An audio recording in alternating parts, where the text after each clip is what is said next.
ಹಿರಿಯ ಸಮಾಜ ಸಭಾಭವನ ಉದ್ಯಾವರ ಮಾಡ ಮತ್ತು ಕಂಪಾನಿಯ ನೆಮ್ಮದಿ ವೆಲ್ನೆಸ್ ಸೆಂಟರ್ ಪುತ್ತೂರು ಇದರ ಜಂಟಿ ಆಶ್ರಯದಲ್ಲಿ 134ನೇ ಉಚಿತ ಫುಡ್ ಪಲ್ಸ್ ಥೆರಪಿ ಶಿಬಿರ ಈ ಒಂದು ಹಿರಿಯ ಸಮಾಜದ ಸಭಾಭವನದಲ್ಲಿ ನಡೀತಾ ಇದೆ ಅಂತ ಹೇಳಲಿಕ್ಕೆ ನಮಗೆ ತುಂಬ ಸಂತೋಷವಾಗ್ತಾ ಇದೆ. 133 ಶಿಬಿರಗಳನ್ನು ದಕ್ಷಿಣ ಕನ್ನಡ ಮತ್ತು ಕಾಸರಗೋಡು ತಾಲೂಕಿನಾದ್ಯಂತ ಮಾಡಿ 52,000 ಜನರಿಗೆ 2,40,000 ಥೆರಪಿಯನ್ನು ಕೊಡುವ ಮುಖಾಂತರ ಆರೋಗ್ಯದ ಕಡೆಗೆ ಉತ್ತಮ ಒಂದು ಹೆಜ್ಜೆಯನ್ನು ಇಟ್ಟಿದೆ ಅಂತ ಹೇಳಲಿಕ್ಕೆ ಸಂತೋಷವಾಗ್ತಾ ಇದೆ. ಜನರಿಗೆ ಔಷಧಿ ಇಲ್ಲದೆ ಕಾಯಿಲೆ ಹೇಗೆ ಕಡಿಮೆ ಆಗ್ತದೆ ಅಂತ ಹೇಳಿ ಮನದಟ್ಟು ಮಾಡುವ ಈ ಒಂದು ಉತ್ತಮ ಕೆಲಸ ನಡೀತಾ ಇದೆ. ಔಷಧಿ ಇಲ್ಲದೆ ಕಾಯಿಲೆಯನ್ನು ಹೇಗೆ ಕಡಿಮೆ ಮಾಡುವುದು ಅಂತ ಹೇಳಿಕೊಳ್ಳುವಂಥ ಒಂದು ಕೆಲಸ ನಾವು ಮಾಡ್ತಾ ಇದ್ದೇವೆ ಅಂತ ಹೇಳಲಿಕ್ಕೆ ಸಂತೋಷವಾಗ್ತಾ ಇದೆ.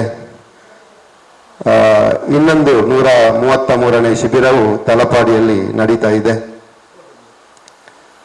ಅನೇಕ ಜನರು ಇದರಿಂದ ಗುಣಮುಕ್ತರಾಗಿದ್ದಾರೆ. ಇಲ್ಲಿ ಸಹ ಕಳೆದ 10 ದಿವಸದಿಂದ ದಿನಂಪ್ರತಿ 200ಕ್ಕೂ ಮಿಕ್ಕಿ ಜನಗಳು ಈ ಸೇವೆಯನ್ನು ಪಡ್ಕೊಂಡು 350ಕ್ಕೂ ಮಿಕ್ಕಿ ಜನರು ಇದರಲ್ಲಿ ಪಾಲ್ಗೊಂಡಿದ್ದಾರೆ ಅಂತ ಹೇಳಲಿಕ್ಕೆ ನಮಗೆ ಸಂತೋಷವಾಗ್ತಾ ಇದೆ. ಈ ಒಂದು ಉತ್ಸಾಹ ಜನರನ್ನು ನೋಡಿ ಇದೀಗಲೇ ಬೆಂಗಳೂರಿನ ಮುಖ್ಯ ಪ್ರವರ್ತಕರಾದಂತಹ 1000ಕ್ಕೂ ಮಿಕ್ಕಿ ಶಿಬಿರಗಳಲ್ಲಿ ಆರೋಗ್ಯದ ಬಗ್ಗೆ ಒಳ್ಳೆಯ ಮಾಹಿತಿಯನ್ನು ನೀಡಿ ಜನರನ್ನು ಜಾಗೃತಿ ನೀಡುವಂಥ ಕೆಲಸ ಮಾಡುತ್ತಿರುವಂತಹ ನನ್ನ ಆತ್ಮೀಯರಾದಂತಹ ಶ್ರೀ ಸೀತಾರಾಮ್ ಶೆಟ್ಟಿ ಅವರಿಗೆ ಕೆಲವೇ ಕ್ಷಣಗಳಲ್ಲಿ ಈ ಒಂದು ನಮ್ಮಡೆ ಸೇರಿಕೊಳ್ಳಲಿದ್ದಾರೆ. ಉತ್ತಮವಾಗಿ ಹೋದ ಕಡೆಯಲ್ಲೆಲ್ಲ ತನ್ನ ಔಷಧಿ ಇಲ್ಲದೆ ಹೇಗೆ ಜೀವನ ಮಾಡುವುದಂತ ತನ್ನ ಈ ಶಿಬಿರದಲ್ಲಿ ಮಾಹಿತಿಯನ್ನು ನೀಡುತ್ತಾ ಬಂದಿರುವಂಥ ವ್ಯಕ್ತಿ ಈಗಾಗಲೇ ಕೆಲವೇ ಕ್ಷಣಗಳಲ್ಲಿ ನಮ್ಮನ್ನು ಸೇರಿಕೊಳ್ಳಲಿದ್ದಾರೆ. ಇವತ್ತಿನ ಈ 10ನೇ ದಿವಸದ ಈ ಕಾರ್ಯಕ್ರಮದಲ್ಲಿ ನಮ್ಮೊಂದಿಗೆ ಇರುವಂತಹ ಈ ಒಂದು ಊರಿನ ಮೆಚ್ಚಿನವರಾದ ಜನರ ಅತಿ ಪ್ರೀತಿಯ ಹಿರಿಯರಾದಂತಹ ನಮ್ಮ ಶಂಭು ನಂಬೂದಿರಿ ಸರಿಯವರು ನಮ್ಮೊಂದಿಗಿದ್ದಾರೆ. ಅವರನ್ನು ನಾನು ಪ್ರೀತಿಪೂರ್ವಕವಾಗಿ ವೇದಿಕೆಗೆ ಸ್ವಾಗತಿಸ್ತಾ ಇದ್ದೇನೆ.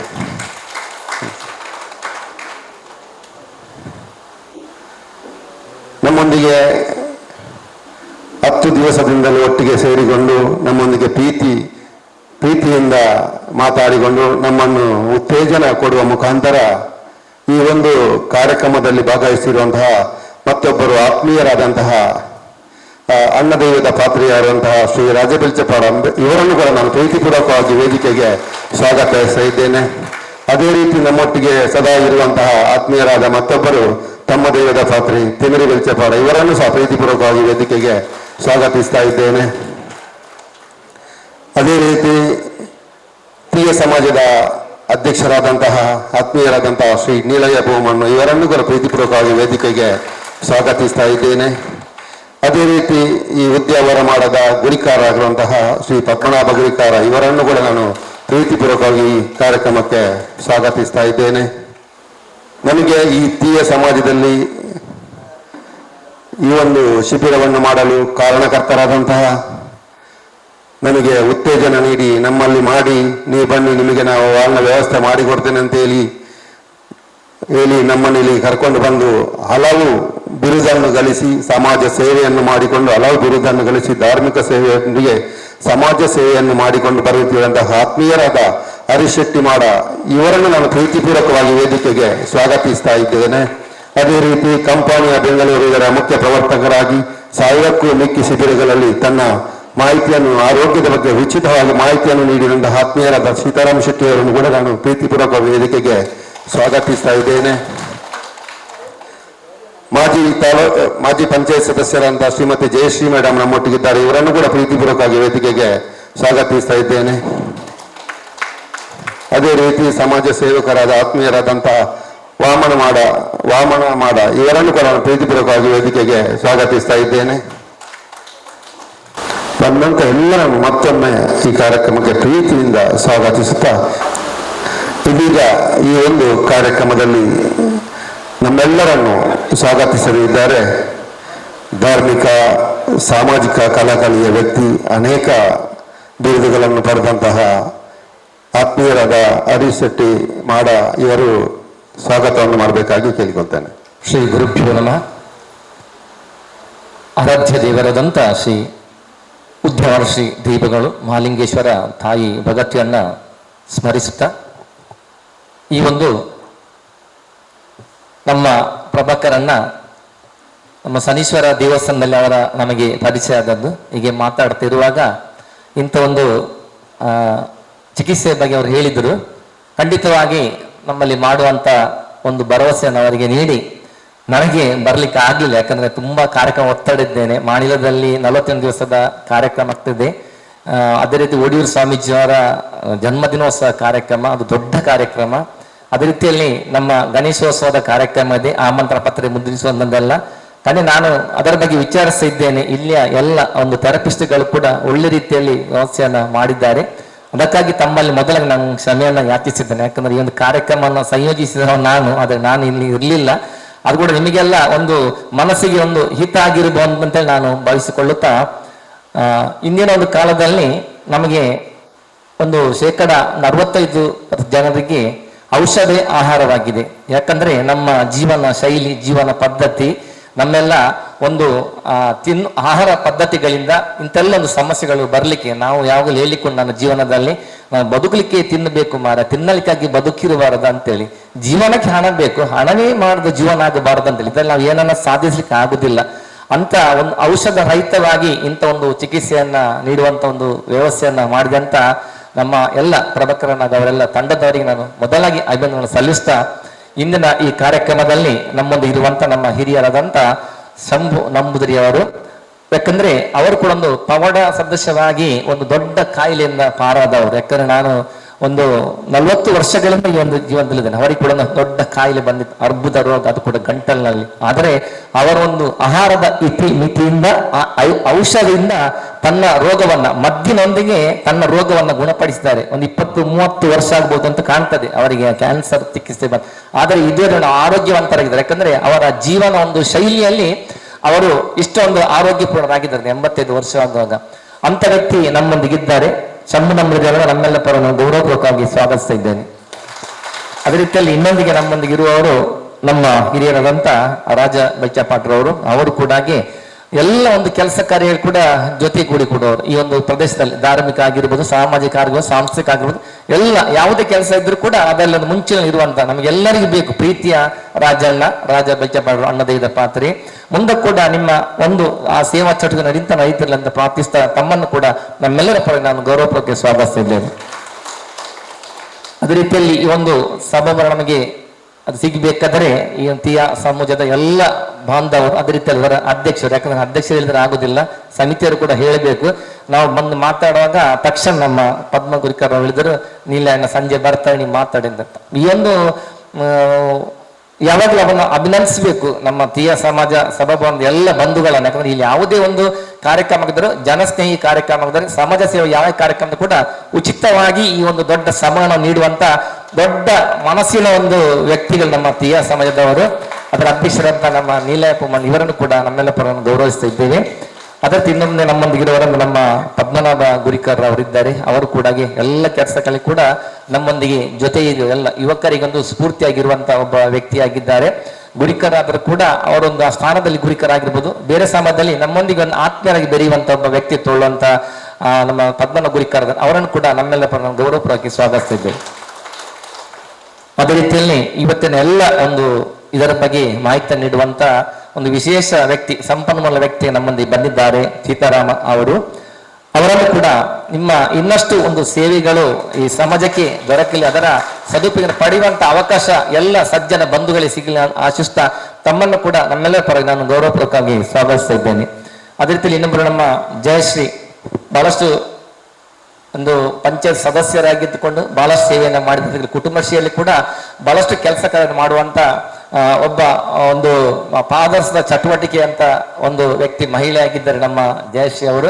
ಅವರನ್ನು ಕೂಡ ಈ ಸಲ ನಾನು ಗೌರವವಾಗಿ ಸ್ವಾಗತಿಸಿದ್ದೇನೆ.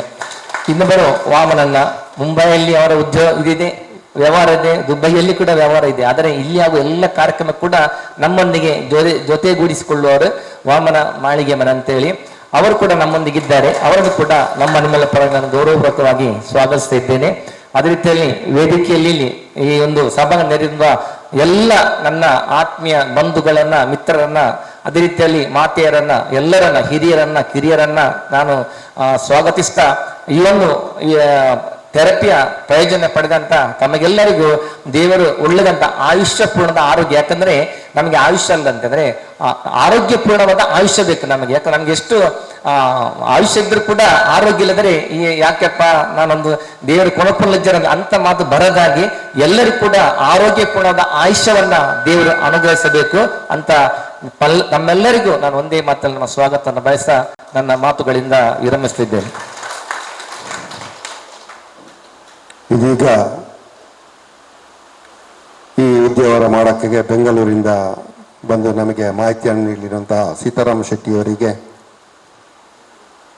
ಈ ಊರಿನ ಗುರಿಕಾರರಾದ ಪದ್ಮನಾಭ ಗುರಿಕಾರ ಇವರು ಪುಷ್ಪಗೊಟ್ಟು ಇವರನ್ನು ಈ ಕಾರ್ಯಕ್ರಮದಲ್ಲಿ ಸ್ವಾಗತಿಸಬೇಕಾಗಿ ಕೇಳಿಕೊಳ್ತಾ ಇದ್ದೇನೆ. ಅದೇ ರೀತಿ ಹಿರಿಯರಾದಂತಹ ಸಂಭು ನಂಬೂದಿರಿ ಸರ್ ಇವರಿಗೆ ನಾರಾಯಣ ಇವರು ಪುಷ್ಪಗೊಟ್ಟು ಇವರನ್ನು ಸ್ವಾಗತಿಸಬೇಕು. ಶ್ರೀ ರಾಜ ಬಿರ್ಚಪ್ಪಡ ಇವರಿಗೆ ಪ್ರವೀಣ್ ಇವರು ಪುಷ್ಪಗೊಟ್ಟು ಸ್ವಾಗತವನ್ನು ಮಾಡಬೇಕು. ಅಧ್ಯಕ್ಷರಾದ ನೀಲಯ್ಯ ಪೂಮನ್ನು ಇವರಿಗೆ ಆನಂದ ಉದ್ಯಾವರ ಮಾಡ ಇವರು ಪುಷ್ಪವನ್ನು ಕೊಟ್ಟು ಸ್ವಾಗತವನ್ನು ಮಾಡಬೇಕು.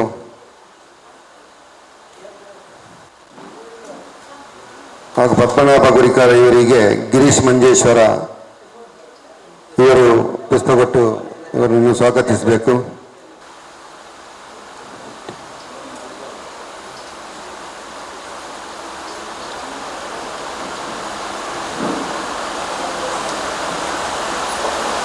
ಹರೀಶ್ ಶೆಟ್ಟಿ ಮಾಡ ಇವರಿಗೆ ಶರ್ಮಿಳಾ ಇವರು ಪುಷ್ಪ ಕೊಟ್ಟು ಇವರನ್ನು ಸ್ವಾಗತಿಸಬೇಕು.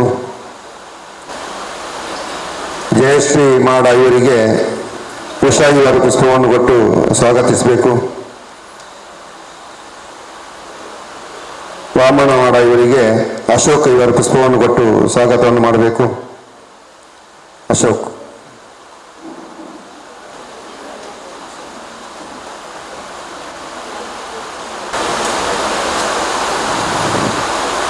ಮತ್ತೊಮ್ಮೆ ಎಲ್ಲರಿಗೂ ಸ್ವಾಗತವನ್ನು ಮಾಡುತ್ತಾ ಇವತ್ತಿನ ಈ ಕಾರ್ಯಕ್ರಮವನ್ನು ಜ್ಯೋತಿ ಬೆಳಗಿಸುವ ಮೂಲಕ ಈ ಒಂದು ಕಾರ್ಯಕ್ರಮವನ್ನು ಉದ್ಘಾಟಿಸಬೇಕೆಂದು ಆತ್ಮೀಯರಾದಂತಹ ಹಿರಿಯರು ಆದಂತಹ ಶಂಭು ನಂಬೂದಿರಿ ಸರ್ ಇವರ ಹತ್ರ ಕೇಳಿಕೊಳ್ತಾ ಇದ್ದೇನೆ. ಎಲ್ಲ ಗಣ್ಯ ಅತಿಥಿಗಳು ಸೇರಿಕೊಳ್ಳಬೇಕಾಗಿ ಕೇಳಿಕೊಳ್ತಿದ್ದೇನೆ.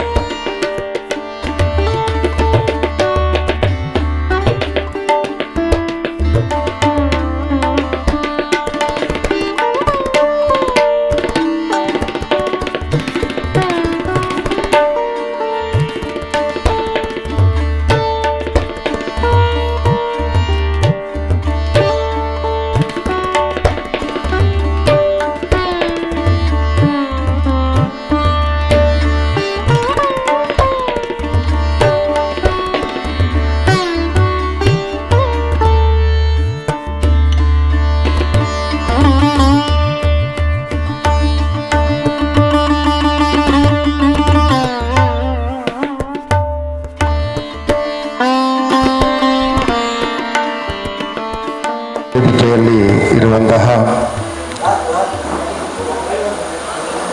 ಸೀತಾರಾಮ್ ಶೆಟ್ಟಿ, ನಮಗೆಲ್ಲ ಆರೋಗ್ಯದ ಬಗ್ಗೆ ಮಾಹಿತಿಯನ್ನು ಕೊಡಲು ಬಂದಿರುವಂತಹ ಸೀತಾರಾಮ್ ಶೆಟ್ಟಿ ದೂರದ ಬೆಂಗಳೂರಿಂದ ಇಲ್ಲಿವರೆಗೆ ಬಂದಿದ್ದಾರೆ. ಮೂಲತಃ ಕುಂದಾಪುರದವರು. 1000ಕ್ಕೂ ಮಿಕ್ಕಿ ಶಿಬಿರಗಳಲ್ಲಿ ಭಾಗವಹಿಸಿ ಆರೋಗ್ಯದ ಬಗ್ಗೆ ಉತ್ತಮ ಮಾಹಿತಿಯನ್ನು ನೀಡಿ ದಕ್ಷಿಣ ಭಾರತಕ್ಕೆ 6-7 ರಾಜ್ಯಗಳಿಗೆ ಪರಿಚಯಿಸಿದ ವ್ಯಕ್ತಿ ಶ್ರೀ ಸೀತಾರಾಮ್ ಶೆಟ್ಟಿ. ಇವತ್ತು ನಾವೆಲ್ಲ ಥೆರಪಿಯನ್ನು ಪಡಿತಾ ಇದ್ದೇವೆ. ಕೋಟಿಗಟ್ಟಲೆ ಜನರು ಇದರ ಥೆರಪಿಯನ್ನು ಪ್ರಯೋಜನವನ್ನು ಪಡ್ಕೊಳ್ತಾ ಇದ್ದಾರೆ ಅಂದರೆ ಅದಕ್ಕೆ ಕಾರಣ ಸೀತಾರಾಮ್ ಶೆಟ್ಟಿ ಮತ್ತೆ ಅವರೊಟ್ಟಿಗೆ ಇರುವಂತಹ ರತ್ನಾಕರ್ ಶೆಟ್ಟಿ ಇಬ್ಬರು ದಿಗ್ಗಜರು ಈ ಒಂದು ಕಂಪನಿಯನ್ನು ದಕ್ಷಿಣ ಭಾರತಕ್ಕೆ ಪರಿಚಯಿಸಿದ್ದಾರೆ. ಎಲ್ಲರೂ ಅವರಿಗೆ ಜೋರಾದ ಚಪ್ಪಳೆಯನ್ನು ಕೊಡಬೇಕಾಗಿ ಕೇಳಿಕೊಳ್ತಾ ಇದ್ದೇನೆ. ಇದೀಗ ಈ ಒಂದು ಕಾರ್ಯಕ್ರಮವನ್ನು ಜ್ಯೋತಿ ಬೆಳಗಿಸುವ ಮೂಲಕ ಉದ್ಘಾಟನೆ ಮಾಡಿರುವಂತಹ ಆತ್ಮೀಯರಾದಂತಹ ಸಮಾಜ ಸೇವಕರು, ನಮ್ಮೆಲ್ಲರ ಅಚ್ಚುಮೆಚ್ಚಿನ ಹಿರಿಯರಾದಂತಹ ಸಂಭು ನಂಬೂದಿರಿಯವರು ಒಂದೆರಡು മാറ്റാടಬೇಕಾಗಿ കേൾಕೊಳ್ತೇನೆ. ഈ വേദിയിലിരിക്കുന്ന ധന്യ വ്യക്തികളുടെയും എൻ്റെ മുമ്പിലിരിക്കുന്ന മഹനീയരുടെയും സമ്മർദ്ദത്തോടെ ഒരു രണ്ട് വാക്ക് കൂടുതൽ സംസാരിക്കാനുള്ള വിഷമമുണ്ട്. അത് ഓർമ്മപ്പിച്ച് എനിക്ക് പലതും കാണും. എനിക്ക് ഇങ്ങനെ ഒരു സംരംഭം ഇവിടെ തുടങ്ങിയത് വളരെയധികം സന്തോഷിക്കുന്ന ഒരു വ്യക്തിയാണ് ഞാൻ. ഇന്നത്തെ ആധുനിക ചികിത്സ അതൊരു തരം ബിസിനസ്സാണ്, പ്രത്യേകിച്ചും അലോപ്പതി. അത് എൻ്റെ അനുഭവത്തിൽ പറയാണ്. നിങ്ങൾ ചെറിയ അതിൻ്റെ ഹോസ്പിറ്റലിൻ്റെ അല്ലെങ്കിൽ ഡോക്ടറെ ആ പടിവാതിക്കൽ എത്തിയാൽ നിങ്ങൾ പേഷ്യൻ്റാണ്. അവർ നോക്കണ്ട, അതിന് മുമ്പേ നിങ്ങൾ പേഷ്യൻ്റാണ് അവരുടെ ദൃഷ്ടിയിൽ. അതെങ്ങനെ ചൂഷണം ചെയ്യാന്നുള്ള ആളുകളെയാണ് പിന്നീടുള്ളത്. എൻ്റെ അനുഭവത്തിൽ ഞാൻ പറയുകയാണ്. ഞാൻ എൻ്റെ ചെറുപ്പം 26-27 വയസ്സിലായിരിക്കണം. എനിക്ക് ബാക്ക് പെയിൻ, നടുവേദന ഉണ്ടായിരുന്നു. തുടർച്ചയായിട്ട് നടുവേദന, നടക്കാൻ വിഷമം. ഞാൻ ഒരു ഡോക്ടറെ അടുക്ക പോയി. ഗവൺമെൻറ് ഹോസ്പിറ്റലിലെ ഡോക്ടറാണ്. ഡോക്ടർ എന്നെ പരിശോധിച്ചു, എക്സ്റേ എടുത്തു. അപ്പോൾ ബോൺ കട്ടായിട്ടുണ്ട്, നട്ടെല്ല് മുറിഞ്ഞിട്ടുണ്ട്, ബാക്ക് ബോൺ മുറിഞ്ഞിട്ടുണ്ട്, അത് സർജറി ചെയ്യണം എന്ന് പറഞ്ഞു. അയാളെ കൺസൾട്ടിങ്, പ്രൈവറ്റ് കൺസൾട്ടൻ്റ് അംഗീകരിക്കുക, ഗവൺമെൻറ് ഡോക്ടറാണ്. അവിടെ വിളിച്ചു.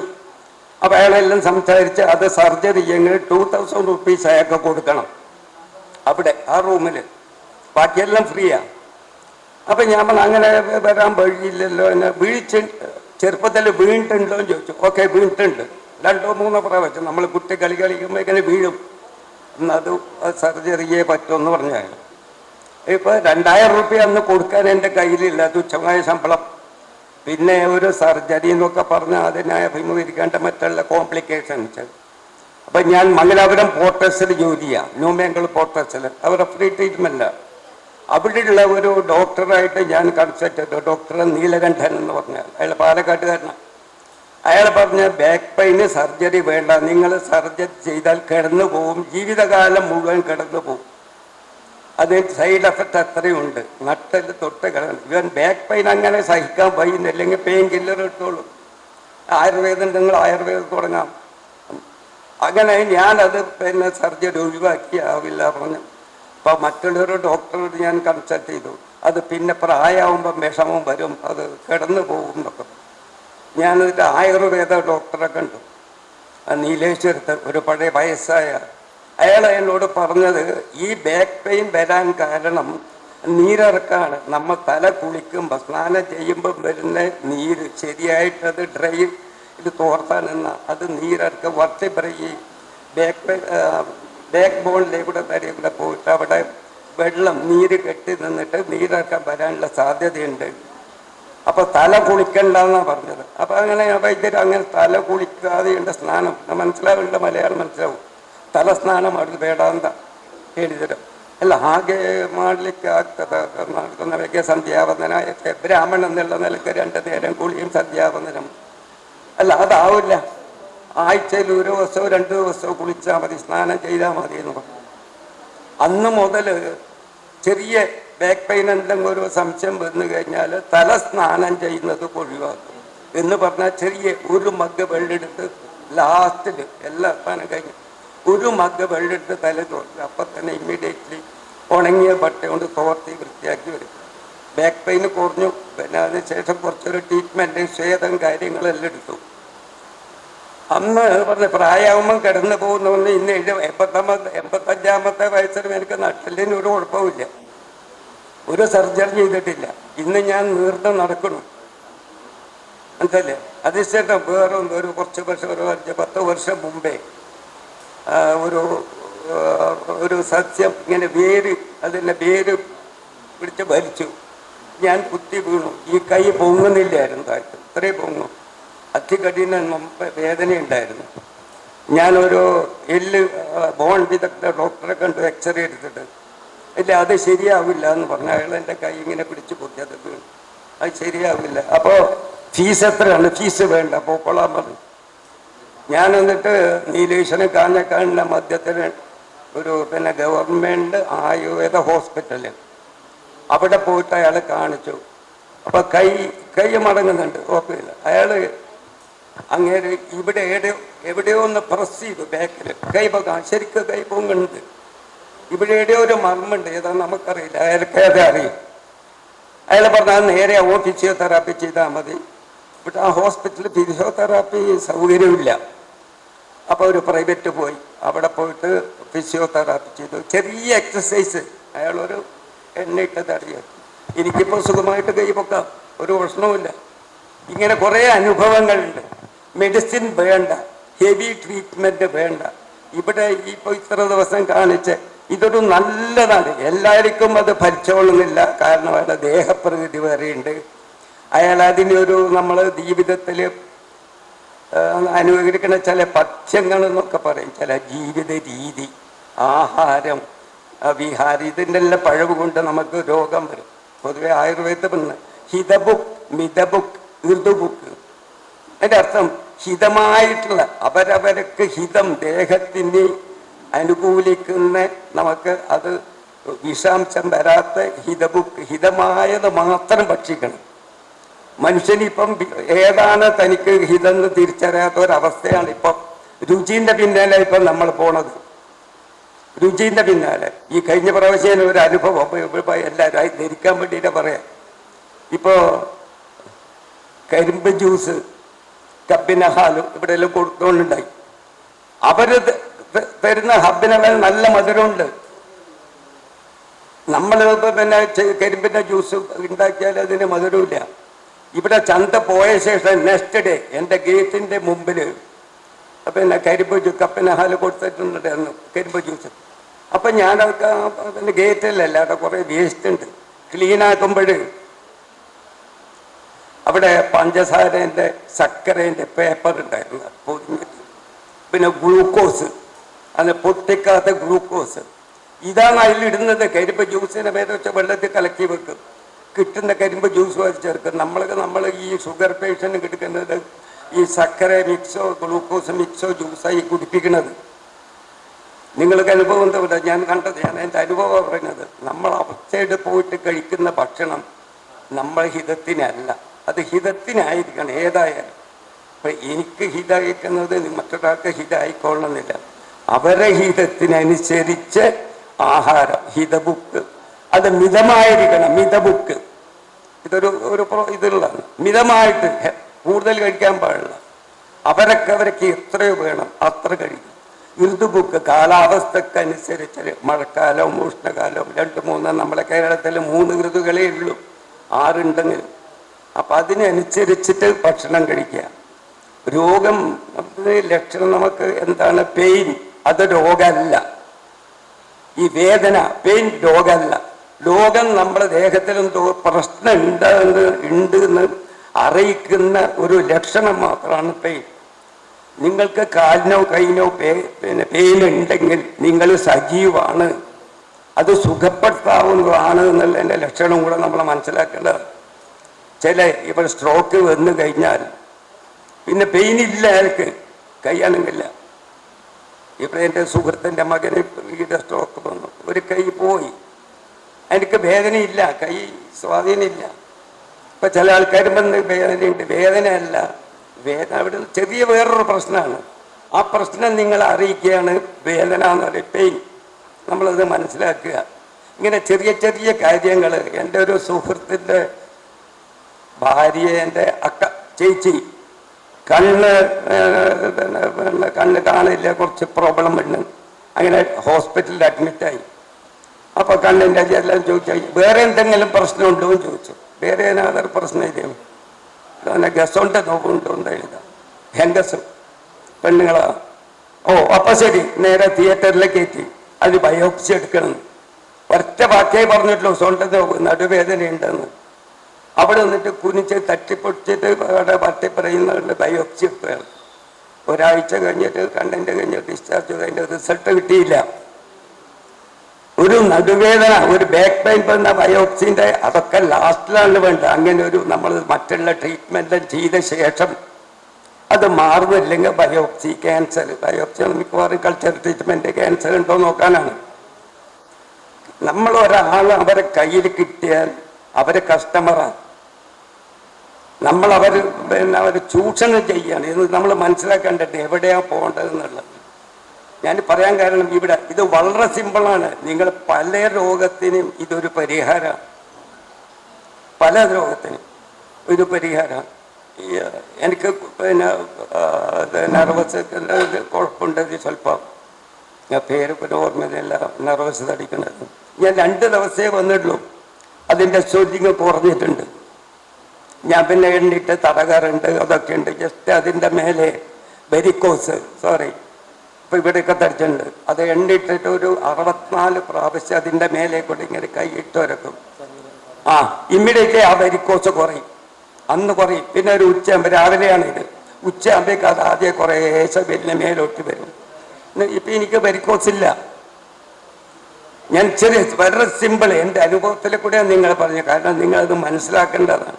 ഇപ്പം കാലിൻ്റെ ഗണ്ട് നോവ് എന്ന് പറഞ്ഞാൽ മുട്ടവേദന, എനിക്ക് നീ ക്യാപ്പിട്ടിട്ട് നടന്നിട്ടുണ്ടായിരുന്നു. ഞാനിവിടെ നമ്മളെ കൊറോണ സ്റ്റാർട്ട് ചെയ്ത സമയം ഞാൻ ചിത്തമരുതിൻ്റെ ഒരു കണ്ണപത്ര നീളമുള്ള ഒരു പീസ്, പിന്നെ വെള്ളുള്ളി ഒരു 4-5 അല്ല, കുറച്ച് ശുണ്ഠി, ഇത് പാലിലിട്ട് തിളപ്പിച്ച്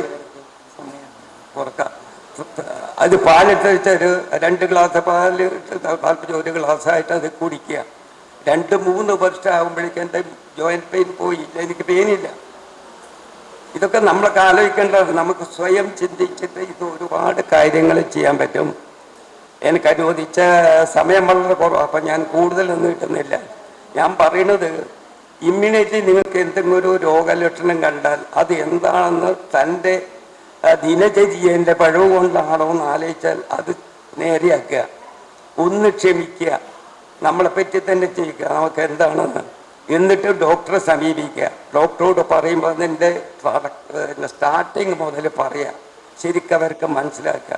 അപ്പോൾ ചികിത്സ പിഴവില്ലാതെയായിട്ട് നമ്മളെ രോഗങ്ങൾ വളരെ ലളിതമായിട്ട് പരിഹരിക്കാൻ കഴിയുന്നതാണ്. വലുതൊന്നും വേണ്ട, വളരെ ലളിതമാണ്. ഒരാളും മനസ്സിലാക്കേണ്ട പറഞ്ഞത് അവരെ ആ കച്ചവടം, ആ ബിസിനസ് മെൻറ്റാലിറ്റിയിൽ നിന്ന് നമുക്ക് ഒഴിവാക്കാൻ പറ്റും. ഞാൻ അധികം പറയുന്നില്ല, ഒന്ന് അത് പറഞ്ഞ് വിഷമമുണ്ട്, നിൽക്കാനും പറ്റില്ല. അപ്പോൾ ഇന്നത്തെ ഈ പരിപാടി ഞാൻ ഇതൊന്ന് ഉദ്ഘാടനം ചെയ്തുകൊണ്ട് എൻ്റെ ഈ ചെറിയ ഭാഷണം ഞാനിവിടെ അവസാനിപ്പിക്കുന്നു. ಉತ್ತಮವಾಗಿ ಆರೋಗ್ಯದ ಬಗ್ಗೆ ಮಾತಾಡಿದಂತಹ ಹಿರಿಯರಿಗೆ ವಂದನೆಗಳು. ಇದೀಗ ಈ ಒಂದು ಕಾರ್ಯಕ್ರಮದಲ್ಲಿ 10 ದಿವಸದಿಂದ ಬರುತ್ತಿರುವಂತಹ ಶಿಬಿರಾರ್ಥಿಗಳಿಂದ ಅನಿಸಿಕೆ, ನಿಮಗೆ ಯಾರಿಗಾದರೂ ಅನಿಸಿಕೆಯನ್ನು ಹೇಳಲಿಕ್ಕಿದ್ರೆ, ನಿಮಗೆ ಏನು ಚೇಂಜಸ್ ಆಗಿದೆ ಅಂತ ಹೇಳಿದ್ರೆ ಸಾಕು, ಯಾರಿಗೆ ಹೇಳಿದ್ರೆ ಹೇಳ್ಬೋದು. ನಿಮಗೆ ಯಾವ ಭಾಷೆಯಲ್ಲಿ ಬೇಕಾದರೂ ಮಾತಾಡ್ಬೋದು. ತುಳುವಿನಲ್ಲಿ ಬೇಕಾದರೆ ತುಳುವಿನಲ್ಲಿ ಮಾತಾಡ್ಬೋದು, ಕನ್ನಡದಲ್ಲಿ ಬೇಕಾದರೆ ಕನ್ನಡದಲ್ಲಿ ಸಹ ಮಾತಾಡ್ಬೋದು, ಮಲಯಾಳದಲ್ಲಿ ಬೇಕಾದರೆ ಮಲಯಾಳದಲ್ಲಿ ಸಹ ಮಾತಾಡ್ಬೋದು. 2 ದಿವಸ ಆಯ್ತು, ಇಲ್ಲಿಗೆ 3 ದಿವಸ ಆದರೂ ನನಗೆ ಸ್ವಲ್ಪ ಗುಣ ಉಂಟು. ಸೊಂಟ ನೋವು, ಸೊಂಟ ನೋವು ಒಂದು 5 ವರ್ಷ ಆಯಿತು ನನಗೆ ಬರುವುದು. ಆದರೆ ಈಗ 2 ದಿವಸದಲ್ಲಿ ಸ್ವಲ್ಪ ಗುಣ ಉಂಟು.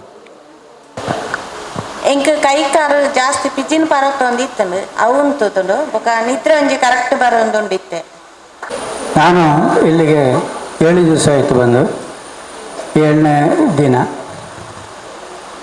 ಈ ಕೈಕಾಲು ಎಳೆಯುವುದು, ನರ ಎಳೆಯುವುದು, ಸೊಂಟ ನೋವು ಇದೆ, ಹೋಗಲಿಲ್ಲ, ಸ್ವಲ್ಪ ಕಡಿಮೆಯಾಗಿದೆ. ಈ ನರ ಎಳೆಯುವುದು ಅಂದರೆ ಈ ಇರುವೆ ಬಂದ ಹಾಗೆ ಆಗುವುದು, ಅದು ಸ್ವಲ್ಪ ಕಡಿಮೆ ಆಗಿದೆ. ಇನ್ನೂ ಕೂಡ ಟ್ರೀಟ್ಮೆಂಟ್ ಬೇಕಾದೀತು ಅಂತೇಳಿ ನನ್ನ ಅನಿಸಿಕೆ. ನನಗೆ 2 ಕಾಲು ಗಂಟೆ ನೋವು, ಅದು ಈಗಲೂ ಆಗಲೇ ಉಂಟು. ನನಗೆ 7-8 ದಿವಸ ಆಯಿತು, ಅದು ನನಗೆ ಕಡಿಮೆ ಆಗಲಿಲ್ಲ. ಆದರೆ BP ಸಂಜೆಗೆ ಮತ್ತು ಬೆಳಿಗ್ಗೆ 2 ಮಾತ್ರ ಇತ್ತು, ಅದು 1 ಮಾತ್ರ ಸಂಜೆ ದಂಡಿಸಿದ್ದೇನೆ. ಈಗ ಅಷ್ಟು ಗುಣ ಆಗಿದೆ. ಕೈ ಸಂಘ ಕಮ್ಮಿ ಆಗಿದೆ, ನೋವಿತ್ತು, ಸ್ವಲ್ಪ ತರಿಪ್ಪು ಹಾಗೆ ಇತ್ತು, ಸ್ವಲ್ಪ ಕಡಿಮೆ ಆಗಿ ನಿದ್ರೆ ಬರ್ತದೆ.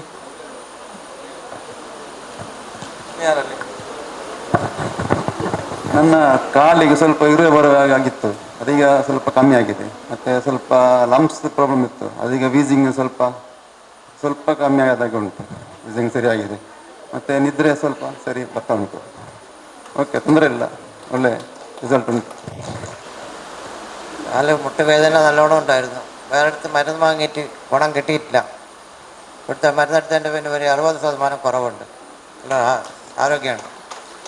ನಮಗೆ ಆಶೀರ್ವಾದಗಳನ್ನು ಮಾಡುತ್ತಾ ನಮಗೆ ಒಳ್ಳೆ ರೀತಿಯಲ್ಲಿ ಇಲ್ಲಿ ಒಂದು ಪ್ರೋತ್ಸಾಹವನ್ನು ನೀಡ್ತಿರುವಂತಹ ಆತ್ಮೀಯರಾದಂತಹ ಈ ಮಣ್ಣಿನ ಅನ್ನದೈವದ ಪಾತ್ರೆಯಾಗಿರುವಂತಹ ಶ್ರೀ ರಾಜಬಲಿ ಚಪಾಡ ಇವರು ಒಂದೆರಡು ಮಾತಾಡಬೇಕಂತ ಕೇಳಿಕೊಳ್ತೇನೆ. ಈ ಆರಾಧ್ಯ ದೇವರಾಗಿ వచ్చిన ಸತ್ಯದರಸಲಿಗೆ ಷಷ್ಠಾಂಗ 13 ಮಹಾಂಗೇಶ್ವರ ದೇವಿ ನೆನಬರಿಗೆ ಮಂತೊಂದು ವೈದ್ಯೋಹರಿ ನಾರಾಯಣ ಅಂದು ದೇವರಿಗೆ ಕೈ ಮುಗಿಯೊಂದು ವೈದ್ಯನು 11 ವಿದ್ಯಾವರ್ಗದ ತೀಯಾ ಸಮಾಜದ ಬತ್ತಿನಂಚಿನ ಆ ಸಂಘದ ಸಂಸ್ಥೆ ಸರ್ವರಿಗೆ ಉಡಲೋರ್ಮೆ ಸೊಲ್ಮೆಸಂತಾವೊಂದು ನಿತ್ಯ ಚಾವಣಿಗಿತ್ತಿನ ಮಾಹಿತಿ ಕೊರಿಯರೆ ಬತ್ತಿನ ದೂರದ ಊರದ ಡಾಕ್ಟ್ರೆ ಅಂಚನೆ ಎಡತು ಬಲತು ಕುಲ್ಲಿನ ಮಾತ ಗಣ್ಯ ವ್ಯಕ್ತಿಲೆ ಅಂಚನೆ ಗಿಡಗೆ ಬೈದಿನ ಮಾತ ರೋಗ ಇತ್ತಿನ ಎನ್ನ ಆತ್ಮೀಯ ಬಂಧುಗಳೇ ನಿಖಲೆಲ್ಲ ಮೋಕೆಡೆ ಎದುಕೊಂಡು ಕ್ರಿಯಾ ಸಮಾಜದ ಒಂದು ನಲ್ಲ ಕಾರ್ಯಮಂತೊಂದುತ್ತೀರಿ. ಇಲ್ಲಿ ತಾತಂಡು ಕಾರುಗುಂಜಿ ಥೆರಪಿ ಕಾರುಗ ನೆತ್ತೇರು ಸಂಚಾರ ನಂಜಿ ಮಲ್ಲ ಕಾರ್ಯದ ಕೆಲಸ ಕೆಲವು ಕಾಲದ ಬುಕ್ಕ 10 ದಿನದ ಬುಕ್ಕ ನಿರಂತರವಾದ ಮೂಲ ನಡತೊಂದುಂಡು. ಸುರುಗಾದ ಎಂಕ್ಲೇನು ಉದ್ಘಾಟನೆಗೆಲೆತ್ತಿದ್ದೇರು. ಉದ್ಘಾಟನೆ ನಡೆದ ಬುಕ್ಕ ಆಮಿದ ದಿನಟೆ ಬರ್ತದೆ ಎನ್ನ ರಡ್ಡು ಕಾರಣದಿ ಒಂದು ಯಾನು ಸರ್ವ ರೋಗ ಇತ್ತಿನ ಒಂಜಿ ನರಮಾಣಿ ಏರ್ಲೆಕ್ಕ ನಾಚಿಗೆ ಇಂಕ ಸರ್ವ ರೋಗಲು ಉಂಡು. ಐದು ಶುಗರ್ ಪ್ರೆಷರ್ 25 ವರ್ಷದ ಬುಕ್ಕ ಅನುಭವ ಅಂತೊಂದು ಬರ್ಪ ಸರ್. ಅಂಚಿನ ಒಂಜಿ ಕಾಯಿಲೆಗೆ ಯಾನು ಎನ್ನ ಕಷ್ಟ ಸುಖನು ಏರಡೆಲ್ಲ ಪಂಡಿರಿಜ್ಜಿ ದಯಪಂಡ ಎಂಕ್ಲ ಅನುಭವಿಸೋಡು ಬುಕ್ಕ ಪಂಡದಾಲ ಇಜ್ಜಿ ಅಂತ ಪಂಡದು ಏರಡಲೆ ಅನುಭವಿಜಿ ಅಂಡಲ್ಲ ಯಾನು ನಿತ್ಯ ಇಂಜೆಕ್ಷನ್ ದೆತ್ತುಂದೇ ಉಪ್ಪುನು ಯಾಪಲ್ಲ ಚಾ ಪರ್ಜಿಂದಲಾಪುನು ಒಣಸು ಒಣಸ್ತಿಂದ ಜಲ್ಲಾಪುನು ಅಂಡಲ್ಲ ಇಂಜೆಕ್ಷನ್ ದೆಪ್ಪೊಡೆ ಯಾನು ಐನ್ ದೆತ್ತೊಂದೆ ಇನಿ ಮುಟ್ಟಲ ಜೀವನ ಮಂತೊಂದಿತ್ತೆ ಅಂಚಿನ ಪೊರ್ತುಡಿನಿ ಮಲ್ಲ ಒಂಜಿ ಥೆರಪಿ ತೀಯಾ ಸಮಾಜದ ಮಲ್ಲ ಒಂಜಿ ಕೊಡುಗೈ ದಾನಿಲಿಂದ ಪನ್ನೊಳಿ ದಾಯಪಂಡ ಈ ತೀಯಾ ಸಮಾಜ ಅರಿಸಣ್ಣ ಪನ್ಲೆಕ್ಕ ಎಂಚಿನ ಕಾರ್ಯ ಎತ್ತಿನ ನಾಡಲ ಎಂಕ್ಲಿಡ ಪಂಡದು ಎಂಕುಲು ಪಂಡದು ಇದೆಗೆ ಬತ್ತನ ನಾಡಲ ಅಧ್ಯಕ್ಷರಲ್ಲ ಗುರಿಕಾರಣಕ್ಕಲ್ಲ ರಮೇಶ್ ಅಣ್ಣೆ ಭೂಮಣ್ಣ ಉಮೇಶ್ ಅಣ್ಣೆ ಕೆಲವು ಜನ ಉಳ್ಳೇರಿ ನಿರಂತರವಾದ ಬತ್ತದ ಮೂಲ ಕುಳ್ಳುದು ಇಂದತ್ತ ಕಾರ್ಯ ನಿರ್ಮಾಣ ಮನ್ಪು ಅಕ್ಕಲ್ನ ಸಹಕಾರ ಡಾಪುಣ ಎಂದು ಪನ್ಪುಣಕ್ಕೆ ಅನ್ನ ಮಸ್ತ್ ಸಂತೋಷ ಪಡ್ಪ ಅಕ್ಕಲ ಒಂದು ಚಪ್ಪಾಳೆ ಪಡ ನಿಕ್ಕಲ್ನ ದಯಪಂಡ ಏತೋ ಸಂಸ್ಥೆ ನನ್ನ ಬರ್ರಪ್ಪು ಅಂಚಿನ ಒಂಜಿ ಬಲ್ಲ ಕಾರ್ಯಡು ಯಾನು ಸರ್ವ ರೋಗತ್ತಿನ ಯಾನಲ್ಲ 10 ದಿನದ ಕಾರ್ಯ ಒಂದಿತ್ತು ಇಂಕ ರಾತ್ರಿ ಮಸಲ್ಸ್ ಪತ್ತೊಂದಿತ್ತು ಆ ಮಸಲಿಸ್ ಪತ್ತನ ಏರೆಲ್ಲ ಲೆಪ್ಪೆರಿಜ್ಜಿ ಏರಲ್ ಮುಟ್ಟಿಯರ್ರಜ್ಜಿ ಗೋಡೆನ ಪತ್ತೊಂದು ಎನ್ನ ಅಪ್ಪೆನಲ್ಲಿ ಎತ್ತೊಂದು ಆ ನಂಚಿಂಚಿ ಪೋನಾಗ ಅವು ಸರಿಯಾ ಒಂದಿತ್ತು ಪಿರ ಬತ್ತದ ಎತ್ತೊಂದಿತ್ತೆ ಬುಕ್ಕ ಎಂಕ ಶುಗರ್ ಉಂಡು 25 ವರ್ಷ ಅಂಡ್ ಶುಗರ್ ಸೂಜಿದ ಕುತ್ತು ಲೆಕ್ಕ ಒಂದಿತ್ತು ಒಂಜೊಂದು ತಿಕ್ಕಿಡು ಅವು ಓಲೊಂದು ಪಣಿರಾಪಿ ಸರಿ ಇಡೀ ಕಾರಣದ ತಿರ್ತು ಅವು ಇತ್ತಿಜ್ಜಿ ಕೆಲವು ದಿನದ ಬುಕ್ಕ ಒಂಜಿ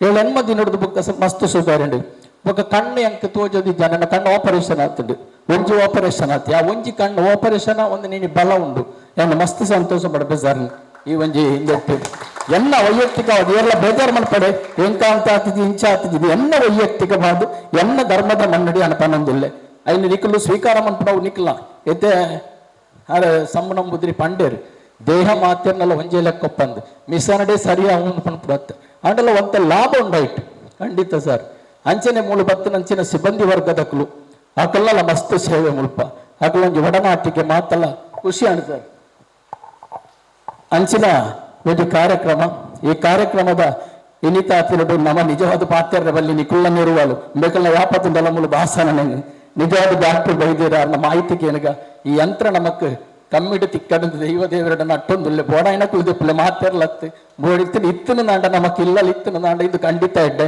ಯಾನು ಈ ಬೆಕ್ಕಲು ಮಂತ್ ನಂಚಿನ ಕೆಲವು ತಿಕ್ಕ ಫೋನ್ ಮಂತ್ ಕೇಂಡೆ ಅಪಕಕ್ಕಳು ಪಂಡೇರು ಎಡ್ಡೆ ಉಪಕಾರ ಉಂಡು ಅಂಡ ಅಕ್ಕಲು ಪೋಯಿ ನಡೆದು ನಮಕ್ 10 ದಿನ ಕರಿತಾನಕ ಬೇಜಾರಪ್ಪಣ ಮಿಷನ್ ಒಂಜಿ ದೆಪ್ಪುಲಿ ಇருந்து ಸತ್ಯ ಬಂತೆ ಮಿಷನ್ ಒಂಜಿ ದೆಪ್ಪುಲಿ ಅವು ಇರೆಗೆ ಲಾಭ ಸರಿ ಅನ್ ಪಂಪನು ಖಂಡಿತ ನಾನು ಕೋಡೆ ಮೂಜಿ ತಿಕ್ಕಗೆ ಪೋಯಿ ನಡೆಗೆ ಫೋನ್ ಮಂತ್ ಕೇಂಡೆ ಅಕ್ಕಲು ಪಂಡೇರು ಮಿಷನ್ ಇಂಬೆ ಕೆಲವು ಜನ ಕೇಂದ್ರ ನಿಖಲ್ ನನವೋಳು ನೆಕ್ಸ್ಟ್ ಆ ಸೊಗನಾಗೆ ತಲಪ ಅಡ್ಡುಲ್ಲೇರು ಅಂಚಿನ ಕಾರ್ಯಕ್ರಮ ಅಂತಿದ್ದೀರಿ ಹೆಚ್ಚ ಪಾತಿರ್ನಕ್ಕೆ ಕ್ಷಮ ಇಪ್ಪಡು ಯಾನು ಒಂಜಿ ಪಂಪ ಮೂರು ಒಂಜಿ ಮಸ್ತ್ ಖುಷಿದಾದ ಪಂಡ ನಮ್ಮ ಹಿಂದೂ ಆಡು ಮುಸ್ಲಿಂ ಆಡು ಒಂದೇ ಟಿಕೆಟ್ ಪ್ರಾರ್ಥನೆ ಮನ್ಪುನ ಮಂದಿರ ಪಂಡ ಆಸ್ಪತ್ರೆ ಮಾತ್ರ ಅಂಡ ಇನಿ ತಿಯಾ ಸಮಾಜ ಅದಕ್ಕೂ ಇಂಚಿನ ಮಂದಿರನ ನಿರ್ಮಾಣ ಮಾಡ್ತದೆ ಗೊರ್ಗೊರ ಮಸ್ತ್ ಖುಷಿ ಆಂಡ್ ಬಂದಲೆ ಮಸ್ತ್ ಖುಷಿ ಹಿಂದೂ ಮುಸ್ಲಿಂ ಐಕ್ಯತೆ ಇಜ್ಜಂದೆ ಬೇ ಪವಿತ್ರವಾಯಿನ ಮಣ್ಣು ಸಾರಂದಿತ್ತಿನ ನನವರಿತಾರೆ ನನಲ ನಮ್ಮ ಮಾತೆರ್ಲ ಒಟ್ಟಿಗೆಪ್ಪ ನೆತ್ತೆರ ಮಾತೆರ್ನ ಮುಂಜೆ ಎಂಚಿನ ರೋಗ ರುಜಿನಾದಿಗಳಿತ್ತಿಂದ ಐದು ಮಾತೆಲ್ಲ ಕಡಿಮೆ ಮನ್ಪುಂಜಿದ ಶಕ್ತಿ ಬೇಕಲು ಕೊರ್ನಂಚಿನ ಯಂತ್ರಣ ಆವಡೊಂದು ಪಣದು ಎಂಕ ಅವಕಾಶ ಮಂತುಗೊಂಡು ಈ ಸಂಗಮಿತ್ರರಿಗೆ ಉಡಲೊಂದು ಸುಳ್ಳು ಸಂತ ಅವದೆಲ್ಲ ಎರಡು ಪಾತ್ರೆ ಉಂಟಾವೆ. ನಮಸ್ಕಾರ. ಪಾತ್ರ ಆತ್ಮೀಯ ರಾಜ ಬಿಲ್ಚಬಾಡಂಬರಿಗೆ ವಂದನೆ. ಇತ್ತೆ ಈ ಕಾರ್ಯಕ್ರಮದ ವಂದನಾರ್ಪಣೆ ನಡಪುಂಡು ಐದು ಬೊಕ್ಕ ಮಾಹಿತಿ ಕಾರ್ಯಕ್ರಮ ಮುಂದುವರಿಡು ವೇದಿಕೆ ಇತ್ತಿನ ಅತಿಥಿಲು ವೇದಿಕೆದ ಮುಂಭಾಗಡು ಆಸೀನ್ ರಾವಡು ಯಾನಿಕೆ ಇದೊಂದು ಈ ಒಂಜಿ ಕಾರ್ಯಕ್ರಮ ಉದ್ಘಾಟನೆ ಮಲ್ತನಂಚಿನ ಆತ್ಮೀಯರ ಏನಂಚಿನ ಶಂಭು ನಂಬುದಿರಿ ಬೆರೆಗೆ ನಮ್ಮ ಮಾತಿನ ಬರುವಾಗ ಪ್ರೀತಿಪೂರ್ವಕ ವಂದನೆಯನ್ನು ಯಾನು ಸಲ್ಲಿಸೋದಿಲ್ಲ. ಅದೇ ರೀತಿ ಅನ್ನದೈವದ ಪಾತ್ರಿಯ ಏನಂಚಿನ ಆತ್ಮೀಯರ ಏನಂಚಿನ ಶ್ರೀ ರಾಜ ಬಿಲ್ಚಪಾಡ ನಮ್ಮ ಮಟ್ಟುಳ್ಳೇರು ಆರೆಗ್ಲ ಪ್ರೀತಿಪೂರ್ವಕ ವಂದನೆಯನ್ನು ಸಲ್ಲಿಸೋದಿಲ್ಲ.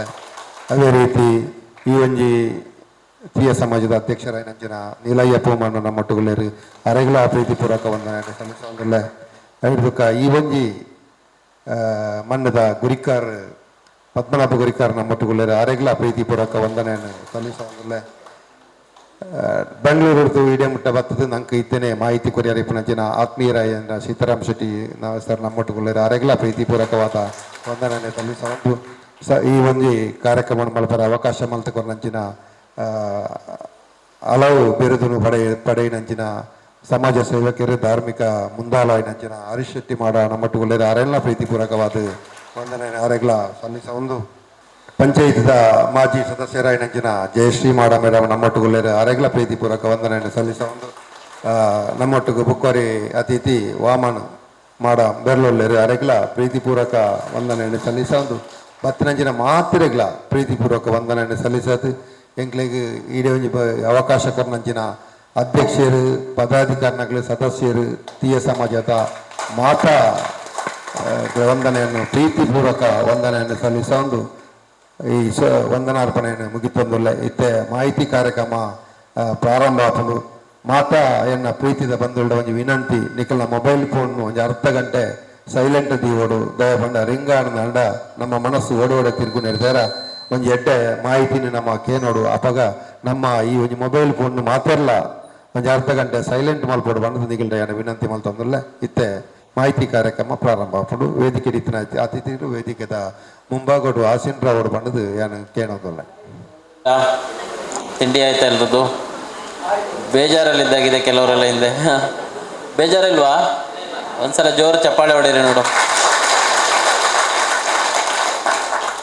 ಫಸ್ಟ್ ಆಫ್ ಆಲ್ ಈ ಒಂದು ಕಾರ್ಯಕ್ರಮವನ್ನು ಇಲ್ಲಿ ಆಯೋಜನೆ ಮಾಡಿರುವಂಥ ತೀಯ ಸಮಾಜ ಸಭಾಭವನ ಉದ್ಯಾವರ ಮಾಡ ಮತ್ತು ಇಲ್ಲಿ ನಮಗೆ ಸಪೋರ್ಟ್ ಮಾಡಿರುವಂಥ ಶ್ರೀ ರಾಜ ಬೆಳ್ಚಪ್ಪಾಡ ಅವರು ಹಾಗೂ ಸಮಾಜ ಸೇವಕರಾದಂಥ ಶ್ರೀ ಹರೀಶ್ ಶೆಟ್ಟಿ ಮಾಡ ಇವರಿಗೆ ನಿಮ್ಮ ಜೋರಾದ ಚಪ್ಪಾಳೆ ಮೂಲಕ ಅಭಿನಂದನೆಯನ್ನು ಸಲ್ಲಿಸ್ತೇನೆ. ಯಾಕೆಂದರೆ ಈ ರೀತಿ ಕಾರ್ಯಕ್ರಮಗಳನ್ನು ಮಾಡೋದ್ರಿಂದಾಗಿ ಊರಲ್ಲಿರುವ ಯಾರಿಗಾದರೂ ಒಬ್ರಿಗಾದರೂ ಸ್ವಲ್ಪ ಆದರೂ ಹೆಲ್ತಲ್ಲಿ ಬೆನಿಫಿಟ್ ಆದರೆ ನಾವು ಮಾಡಿರುವಂಥ ಕಾರ್ಯಕ್ರಮ ಸಾರ್ಥಕ ಆಗ್ತದೆ. ಹಾಗೆ ಪ್ರಭಾಕರ್ ಸಾಲಿಯಾನವರು ಕಾಲ್ ಮಾಡಿ ಹೇಳ್ತಾ ಇದ್ರು ಡೈಲಿ ಈ ಕಾರ್ಯಕ್ರಮಕ್ಕೆ ನಾನು ಬರೋದಿಲ್ಲಾಗಿತ್ತು. ಆ್ಯಕ್ಚುಲಿ ಸಾಲಿಯಾನವರು ನಾವು ಕಳೆದ 20ನೇ ತಾರೀಕು ವಿಯೆಟ್ನಾಂ ಹೋಗಿದ್ವಿ, ನಿನ್ನೆ ಬಂದಿದ್ದು.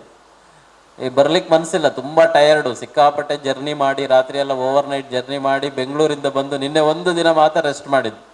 ಮತ್ತು ಸೀದಾ ಇಲ್ಲಿ ಬೆಳಿಗ್ಗೆ 4:15 ಎದ್ದು ಇಲ್ಲಿಗೆ ಹೊರಟಿದ್ದು. ಯಾಕೆ ಬಂದಿದೆ ಅಂತೇಳಿ ಹೇಳಿದ್ರೆ 100 ಜನ ಎಲ್ಲ ಇದ್ದರೆ ನಾನು ಬರೋದಿಲ್ಲಾಗಿತ್ತು. ಇಲ್ಲಿ ಡೈಲಿ 250 ಜನ ಬರ್ತಾ ಇದ್ದಾರೆ. ಒಂದು ದಿನ ಬಂದು ಮಾಹಿತಿ ಕಾರ್ಯಕ್ರಮನ ಮಾಡಿಕೊಟ್ಟು ಹೋಗಿ ಅಂತ ಹೇಳಿದರು. ಹಾಗಾಗಿ ಇವತ್ತು ನಾನು ಬಂದಿರೋದು. ಸುಮಾರು ಸ್ವಲ್ಪ ಹೊತ್ತು ಮಾತಾಡ್ತೀನಿ, ಯಾಕಂದರೆ ಈ ವೆಲ್ನೆಸ್ ಫೀಲ್ಡಲ್ಲಿ ನನಗೆ ಒಂದು 15 ವರ್ಷ ಎಕ್ಸ್ಪೀರಿಯನ್ಸ್.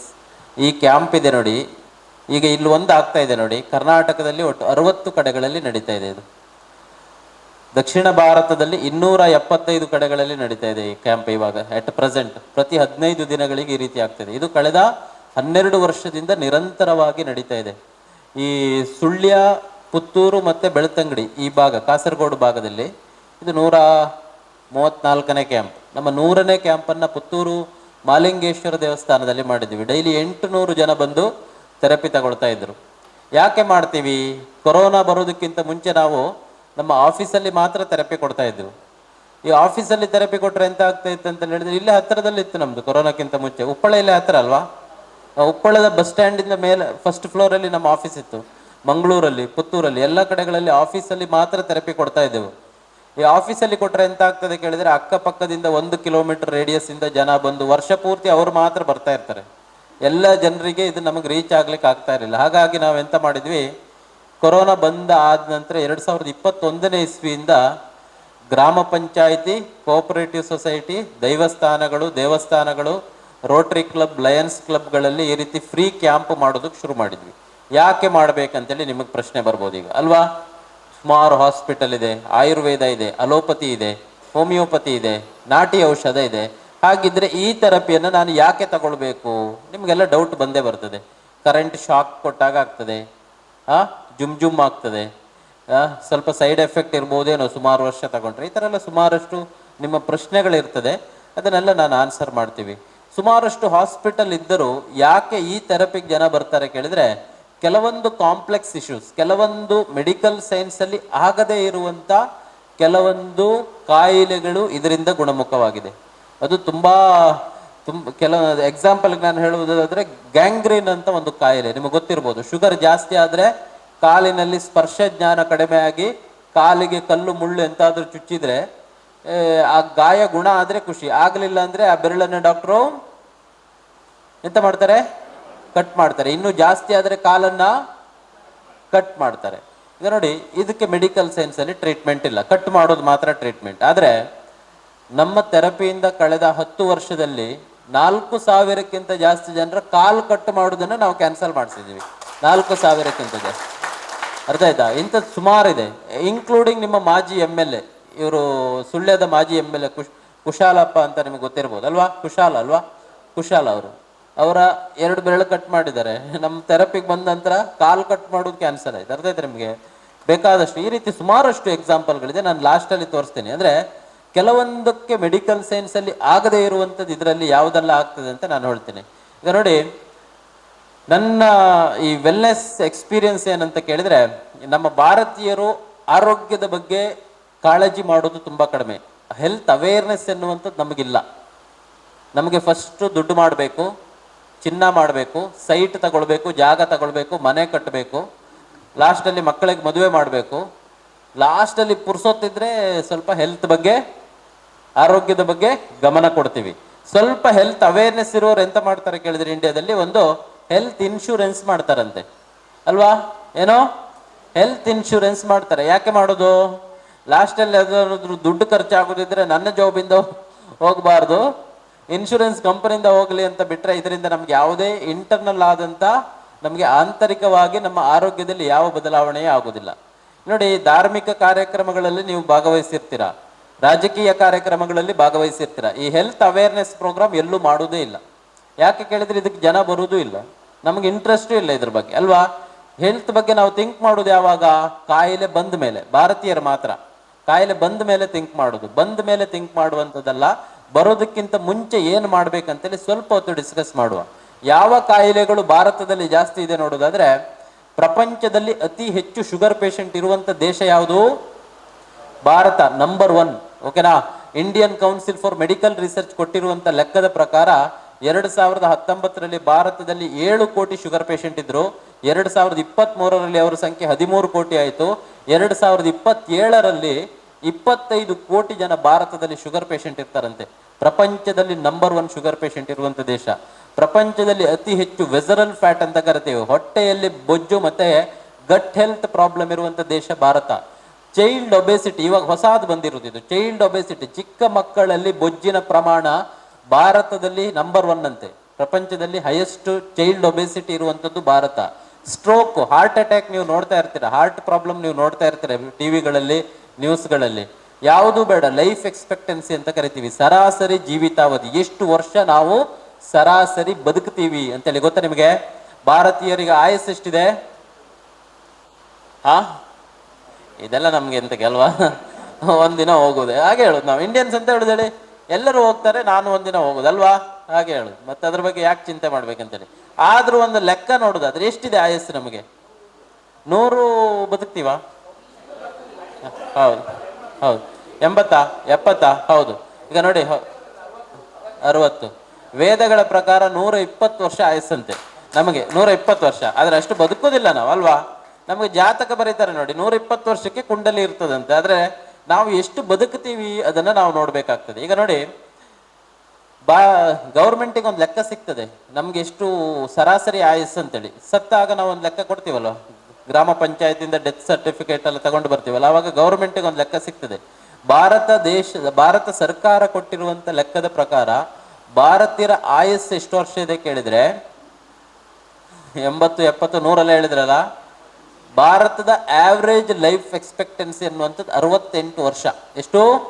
68 ಇಯರ್ಸ್.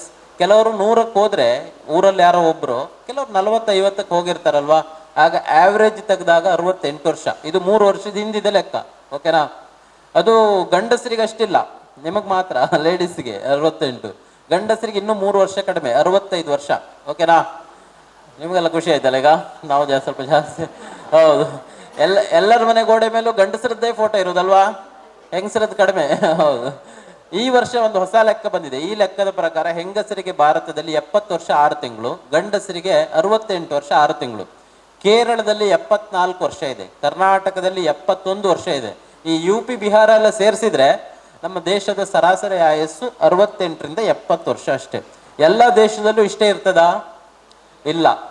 ಜಪಾನ್ ಅಲ್ಲ, ಅಮೆರಿಕದಲ್ಲಿ 82 ವರ್ಷ ಸರಾಸರಿ ಆಯಸ್ಸಿದೆ. ಕೊರಿಯಾದಲ್ಲಿ, ಸೌತ್ ಕೊರಿಯಾದಲ್ಲಿ 78 ವರ್ಷ ಇದೆ. ಚೈನಾದಲ್ಲಿ 77 ವರ್ಷ ಇದೆ. ಜಪಾನಲ್ಲಿ ಎಷ್ಟು ವರ್ಷ ಬದುಕ್ತಾರೆ ಗೊತ್ತಾ ನಿಮಗೆ? ಹೌದು, 95 100 ವರ್ಷ ಆಗಿರೋರು ಆರಾಮವಾಗಿ ರೋಡಲ್ಲಿ ಓಡಾಡ್ತಾ ಇರ್ತಾರಂತೆ. ಅರ್ಥ ಇದೆ ನಿಮ್ಗೆ? ಲೈಫ್ ಎಕ್ಸ್ಪೆಕ್ಟೆನ್ಸಿ ಜಪಾನ್ ದೇಶದ ಸರಾಸರಿ ಆಯಸ್ಸು 95 ವರ್ಷ ಇದೆ. ನಾವು ಸತ್ತ ಮೇಲೆ 25 ವರ್ಷ, ಯಾರು? ನಾವು ಸತ್ತ ಮೇಲೆ 25 ವರ್ಷ ಜಪಾನ್ ಅವರು ಬದುಕ್ತಾರೆ. ಅರ್ಥ ಆಯ್ತಾ ನಿಮ್ಗೆ? ಅಂದ್ರೆ 2 ವರ್ಷ 3 ವರ್ಷ 5 ವರ್ಷ ಹೋಗ್ಲಿ ಪರವಾಗಿಲ್ಲ, 5 ವರ್ಷ ಆಚೆ ಈಚೆ ಆದ್ರೆ ಬೇಜಾರಿಲ್ಲ. ಅವರು 20-25 ವರ್ಷ ನಮಗಿಂತ ಜಾಸ್ತಿ ಬದುಕ್ತಾ ಇದ್ದಾರೆ ಅಂತ ಹೇಳಿದ್ರೆ ನಾವು ಎಂಥದೋ ಮಿಸ್ಟೇಕ್ ಮಾಡ್ತಾ ಇದೀವಿ ಅಲ್ವಾ? ಎಂಥದೋ ಮಿಸ್ಟೇಕ್ ಮಾಡ್ತಾ ಇದೀವಿ. 95 ವರ್ಷ ಹೇಗೆ?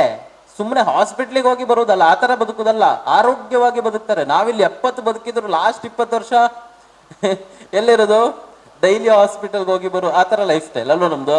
ಅಂದ್ರೆ 20-25 ವರ್ಷ ನಮಗಿಂತ ಜಾಸ್ತಿ ಬದುಕ್ತಾ ಇದ್ದಾರೆ ಅಂತ ಹೇಳಿದ್ರೆ ನಮ್ಮಲ್ಲಿ ಏನೋ ಒಂದು ಮಿಸ್ಟೇಕ್ ಆಗ್ತಾ ಇದೆ. ಆ ಮಿಸ್ಟೇಕ್ ಏನಂತ ನಾವು ಸ್ವಲ್ಪ ಹೊತ್ತು ಡಿಸ್ಕಸ್ ಮಾಡುವ.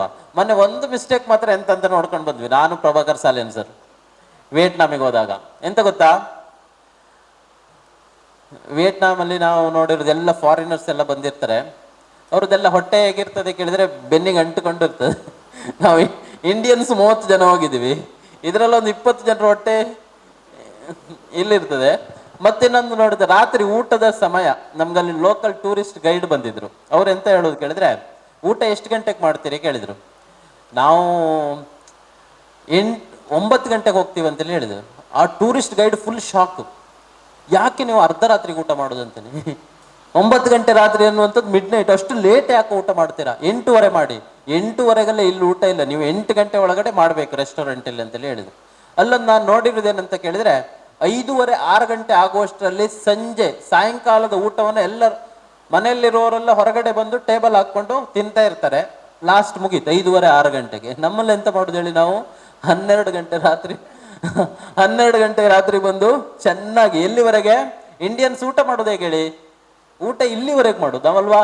ಊಟ ಎಲ್ಲಿವರೆಗೆ? ಊಟ ಆಯ್ತಾ ಕೇಳಬೇಕು ಭಾರತೀಯರ ಹತ್ರ. ಊಟ ಆಯ್ತು, ಎಲ್ಲಿವರೆಗೆ ಆಯ್ತು? ಇಲ್ಲಿವರೆಗೆ ಆಯ್ತು ಅಲ್ವಾ? ಇನ್ನು ಒಂದು ತುತ್ತು ಒಳಗೆ ಹೋಗುದಿಲ್ಲ, ಅಷ್ಟು ಊಟ ಮಾಡೋದು ನಾವು ರಾತ್ರಿ ಅಲ್ವಾ? ಇದು ಒಂದು ರೀಸನ್ ನಾನು ನೋಡ್ಕೊಂಡು ಬಂದೆ. ಓಕೆ, ಅದೇ ರೀತಿಯಲ್ಲಿ ಸುಮಾರಷ್ಟು ಕಾರಣಗಳಿಂದಾಗಿ ನಮ್ಮ ಆರೋಗ್ಯ ಎನ್ನುವಂಥದ್ದು ಹದಗೆಡ್ತಾ ಇದೆ. ಅದ್ರ ಬಗ್ಗೆ ನಾವು ಸ್ವಲ್ಪ ಹೊತ್ತು ಡಿಸ್ಕಸ್ ಮಾಡೋಣ. ಈಗ ನೋಡಿ, ಮೆಡಿಕಲ್ ಸೈನ್ಸ್ ಏನ್ ಹೇಳ್ತದೆ ಕೇಳಿದ್ರೆ, ಒಬ್ಬ ವ್ಯಕ್ತಿಗೆ ಒಂದು ದಿನಕ್ಕೆ 5 ಕಿಲೋಮೀಟರ್ ವಾಕಿಂಗ್ ಅವಶ್ಯಕತೆ ಇದೆ ಅಂತೆ. ಈ ದಿನಮಾನಗಳಲ್ಲಿ ಕಂಟೆಂಪರರಿ, ಈಗ ಎಟ್ ಪ್ರೆಸೆಂಟ್ ಎಷ್ಟು? 5 ಕಿಲೋಮೀಟರ್ ನೀವು ನಡಿಬೇಕು ಪ್ರತಿದಿನ. ಯಾಕೆ ನಡಿಬೇಕು? ನಡೆದಾಗ ಏನಾಗ್ತದೆ ದೇಹದಲ್ಲಿ? ನಡಿಲೇಬೇಕಂತ ಇಲ್ಲ.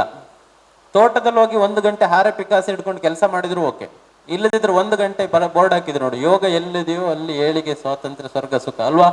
1 ಗಂಟೆ ಯೋಗ ಮಾಡಿದ್ರು ಓಕೆ, ಇಲ್ಲದಿದ್ರೆ ಎಕ್ಸಸೈಸ್ ಮಾಡಬೇಕಾಗ್ತದೆ 1 ಗಂಟೆ ವಾಕ್ ಮಾಡ್ಬೇಕು, ಯಾವುದೋ ಒಂದನ್ನ ನೀವು ಮಾಡಬೇಕಾಗ್ತದೆ. ಇದರಿಂದ ಏನಾಗ್ತದೆ ಕೇಳಿದ್ರೆ ದೇಹದಲ್ಲಿ ಬ್ಲಡ್ ಸರ್ಕ್ಯುಲೇಷನ್ ಆಗ್ತದೆ, ರಕ್ತ ಸಂಚಾರ ಆಗ್ತದೆ. ಒಂದು ಸಲ ನಿಮ್ಮ ದೇಹದಲ್ಲಿ ರಕ್ತ ಸಂಚಾರ ಚೆನ್ನಾಗಿ ಆಯ್ತಂದ್ರೆ ದೇಹದಲ್ಲಿ blood circulation related, nervous related ಪ್ರಾಬ್ಲಮ್ಗಳು ಬರುವುದಿಲ್ಲ. ಅರ್ಥ ಆಯ್ತು ನಿಮ್ಗೆ? ಯಾಕೆ ರಕ್ತ ಸಂಚಾರ ಆಗ್ಬೇಕಂತ ಹೇಳಿದ್ರೆ ರಕ್ತದ ಕೆಲಸ ಏನಂತೇಳಿ ನಿಮ್ಗೆ ಗೊತ್ತಿರ್ಬೇಕು. ಈಗ ಡಾಕ್ಟರ್, ಕೆಲವರು ಒಳ್ಳೆ ಡಾಕ್ಟ್ರು, ಎಲ್ಲ ಡಾಕ್ಟರ್ ಅಲ್ಲ, ಡಾಕ್ಟರ್ ಎಂತ ಹೇಳ್ತಾರೆ, ಸ್ವಲ್ಪ ನಡೀರಿ ಅಂತಾರೆ, ವಾಕ್ ಮಾಡಿ ಅಂತಾರೆ. ಯಾಕೆ? ಬ್ಲಡ್ ಸರ್ಕ್ಯುಲೇಷನ್ ಆಗಲಿ. ಹಾಗಿದ್ರೆ ಬ್ಲಡ್ ಸರ್ಕ್ಯುಲೇಷನ್ ಆದಾಗ ಆರೋಗ್ಯ ಹೇಗೆ ಚೆನ್ನಾಗಿ ಆಗ್ತದೆ? ಹೇಗಾಗ್ತದೆ ಕೇಳಿದ್ರೆ ರಕ್ತದ ಕೆಲಸ ಏನಂತ ಹೇಳಿದ್ರೆ, ನೀವು ಏನೇ ತಿಂದ್ರು, ಊಟ ಮಾಡ್ತೀರಿ, ದೋಸೆ ತಿಂತೀರಿ, ಊಟ ಮಾಡಿದಾಗ ಅದರಲ್ಲಿರುವಂತ ಪೋಷಕಾಂಶಗಳನ್ನ, ನ್ಯೂಟ್ರಿಷನ್ಸ್ ಅನ್ನ ದೇಹದ ಅಂಗಾಂಗಗಳಿಗೆ ತಲುಪಿಸುವಂತ ಕೆಲಸವನ್ನ ಯಾರು ಮಾಡ್ತಾರೆ ದೇಹದೊಳಗಡೆ? ರಕ್ತ ಮಾಡುದು. ಅರ್ಥ ಆಯ್ತು ನಿಮ್ಗೆ? ನಿಮ್ಗೆ ಅರ್ಥ ಆಗೋ ರೀತಿ ಹೇಳ್ಬೇಕಂದ್ರೆ, ಮಧ್ಯಾಹ್ನ ಊಟ ಮಾಡೋದು ಲೇಟ್ ಆಯ್ತು, 4 ಗಂಟೆ ಆಯ್ತು, ಊಟ ಮಾಡ್ಲಿಲ್ಲ. ಕೆಲವರಿಗೆ ಜೋರು ಹಸಿವಾದಾಗ ಕೈ ನಡಗ್ಲಿಕ್ಕೆ ಶುರು ಆಗ್ತದೆ ಅಲ್ವಾ? ಕೈ ನಡುಗ್ತಾ ಇದೆ ಅಂತ ಹೇಳಿದ್ರೆ ಆ ಕೈ ಏನನ್ನ ಕೇಳ್ತಾ ಇದೆ? ಊಟ ಕೇಳ್ತಾ ಇದೆ. ಊಟ ಕೇಳ್ತಾ ಇದೆ ಅಂತ ಹೇಳಿದ್ರೆ ಕೈ ಮೇಲೆ ಒಂದು ದೋಸೆನೋ ಇಡ್ಲಿನೋ ಹಾಕಿ ಕೈ ನಡುಗೋದು ನಿಲ್ತದ? ಇಲ್ಲ. ಎಲ್ಲ ಹಾಕ್ಬೇಕಾಗಿತ್ತು? ಬಾಯಿಗೆ ಹಾಕ್ಬೇಕಾಗಿತ್ತು, ಹೊಟ್ಟೆಗೆ ಹಾಕ್ಬೇಕಾಗಿತ್ತು. ದೋಸೆ ಇಡ್ಲಿ ತಿಂದು 1/4 ಗಂಟೆ 10 ನಿಮಿಷ ಆಗುವಷ್ಟರಲ್ಲಿ ಕೈ ನಡುಗೋದು ನಿಂತಿದೆ. ಕೈಗೇನು ಸಿಕ್ತು? ಕೈಗೇನು ಸಿಕ್ತು? ಊಟ ಸಿಕ್ತು ಅಲ್ವಾ? ಅದನ್ನ ತಗೊಂಡೋಗಿ ಕೊಟ್ಟಿದ್ದೆ ಯಾರು? ಕೈವರೆಗೆ. ನೀವು ತಿಂದಿರುವಂತ ಇಡ್ಲಿಯಲ್ಲಿರುವಂತ ನ್ಯೂಟ್ರಿಷನ್ಸ್ ಅನ್ನ, ಊಟವನ್ನ, ಪೋಷಕಾಂಶವನ್ನ ಕೈವರೆಗೆ ತಗೊಂಡೋಗಿ ಕೊಟ್ಟಿದ್ಯಾರು? ಯಾರು? ರಕ್ತ. ಅರ್ಥ ಇದೆ ನಿಮ್ಗೆ? ಈ ರಕ್ತ ಸಂಚಾರ ನಿಮ್ಮ ದೇಹದಲ್ಲಿ ಸರಿಯಾಗಿ ಆಗ್ಲಿಲ್ಲ ಅಂತ ಹೇಳಿದ್ರೆ blood circulation related, nervous related ಪ್ರಾಬ್ಲಮ್ಗಳು ಕಾಣಿಸ್ಕೊಳ್ತಿದೆ. ಅದರಿಂದ ವೆರಿ ವೆರಿ ಇಂಪಾರ್ಟೆಂಟ್, ನಿಮ್ಮ ದೇಹದಲ್ಲಿ ರಕ್ತ ಸಂಚಾರ ಚೆನ್ನಾಗಿ ಆಗ್ಬೇಕು. ಯಾರ್ಯಾರಿಗೆ ನಮ್ಮ ಥೆರಪಿಗೆ ಬಂದ ಮೇಲೆ ಚೆನ್ನಾಗಿ ನಿದ್ದೆ ಬರ್ತಾ ಇದೆ ಮುಂಚೆಗಿಂತ ಕೈ ಎತ್ತಿ. ಅಪ್ಪ, ವೆರಿ ಗುಡ್. ಇಲ್ಲಿ ಬಂದಿರುವಂತ 90%, 90% ಜನರಿಗೆ ಒಳ್ಳೆ ನಿದ್ದೆ ಬರೋದಕ್ಕೆ ಶುರುವಾಗಿದೆ ಅಲ್ವಾ?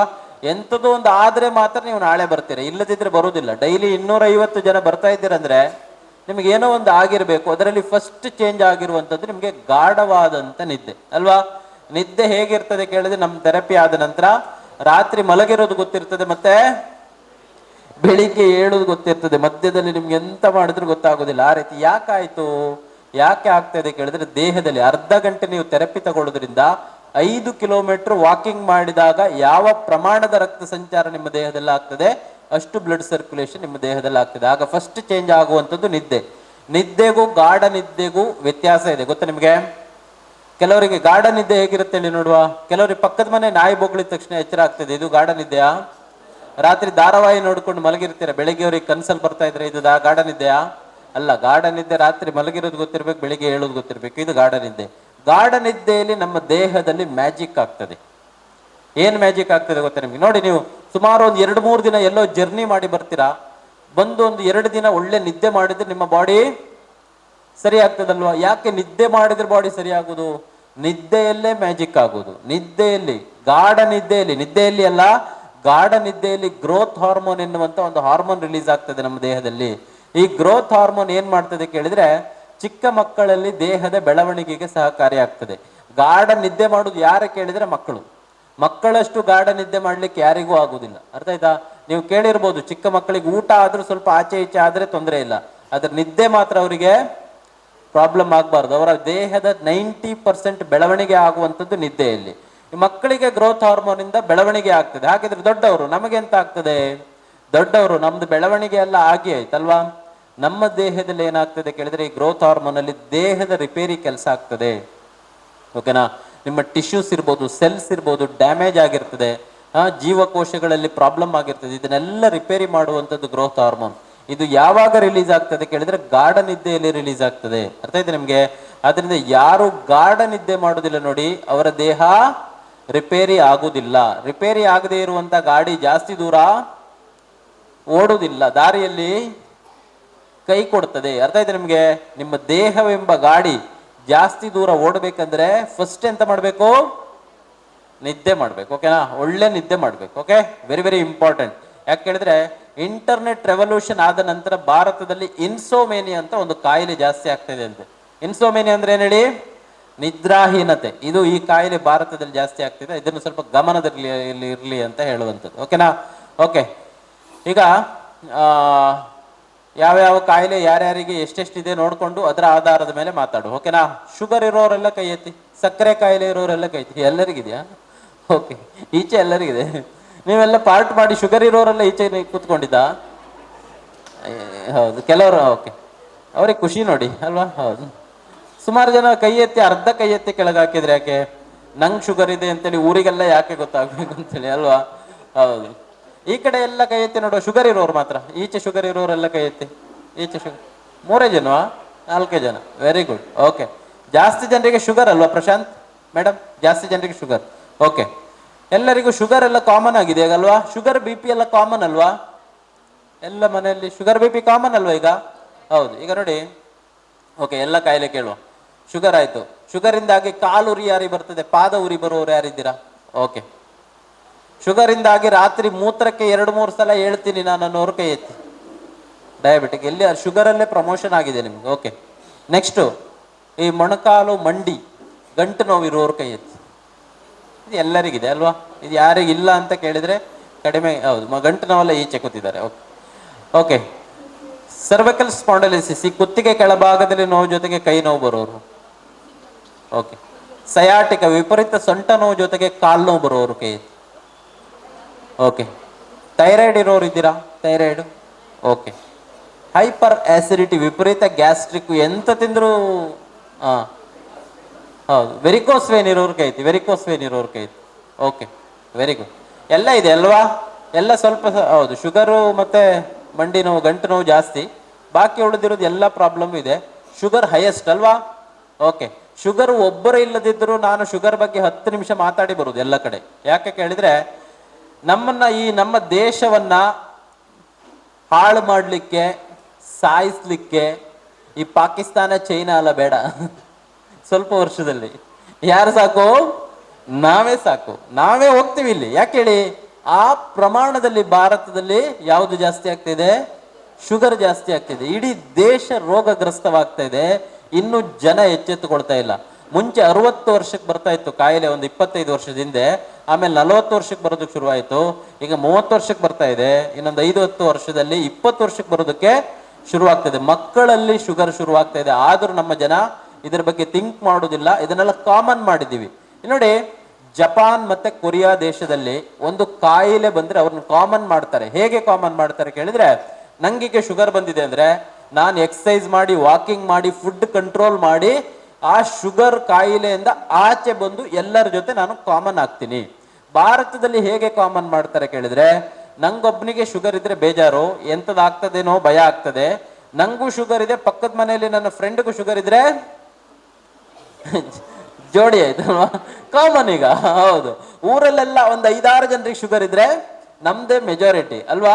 ಇದು ಮತ್ತೂ ಕಾಮನ್. ಅರ್ಥ ಆಯ್ತಾ? ಇದು ಹೇಗೆ ಕೇಳಿದ್ರೆ, ಎಕ್ಸಾಮ್ ಅಲ್ಲಿ ನಾನ್ ಫೇಲ್ ಆಗಿದ್ದೇನೆ ಬೇಜಾರು, ನಾನು ಫೇಲು, ನನ್ನ ಫ್ರೆಂಡ್ ಫೇಲು, ಇಬ್ರು ಫೇಲು. ಈಗ ಸಮಾಧಾನ, ಖುಷಿ ಅಲ್ದಿದ್ರು ಸಮಾಧಾನ. ಒಂದು 5-6 ಜನ ನಮ್ಮ ಕ್ಲಾಸಲ್ಲಿ ಫೇಲು, ಮತ್ತು ಸಮಾಧಾನ ಅಲ್ವಾ? ಅಂದ್ರೆ ನಮ್ದೇ ಸಂಖ್ಯೆ ಜಾಸ್ತಿ ಇದೆ. ಈ ರೀತಿ ಕಾಮನ್ ಮಾಡುವಂಥದ್ದು ಇದೊಂದು ಕಾಮನ್ ಕಾಯಿಲೆ ಅಲ್ಲ, ಮಾರಕ ರೋಗ. ಶುಗರ್ ಬಂದ ನಂತರ ನಿಮ್ಮ ದೇಹ ಮುಂಚೆ ತರ ಇರುವುದಿಲ್ಲ. ಸ್ವಲ್ಪ ಹೊರಗೆ ಹೋದ್ರೆ ಸುಸ್ತಾಗೋದು, ಓಕೆನಾ? ಪದೇ ಪದೇ ಹಸಿವೆ ಆಗೋದು. ಹಸಿವೆ ಆದ್ರೆ ಊಟ ಲೇಟ್ ಮಾಡುವಾಗಿಲ್ಲ, ಇಮಿಡಿಯೇಟ್ ಎಂತಾದ್ರೂ ತಿನ್ಬೇಕು. ತಿನ್ಲಿಲ್ಲ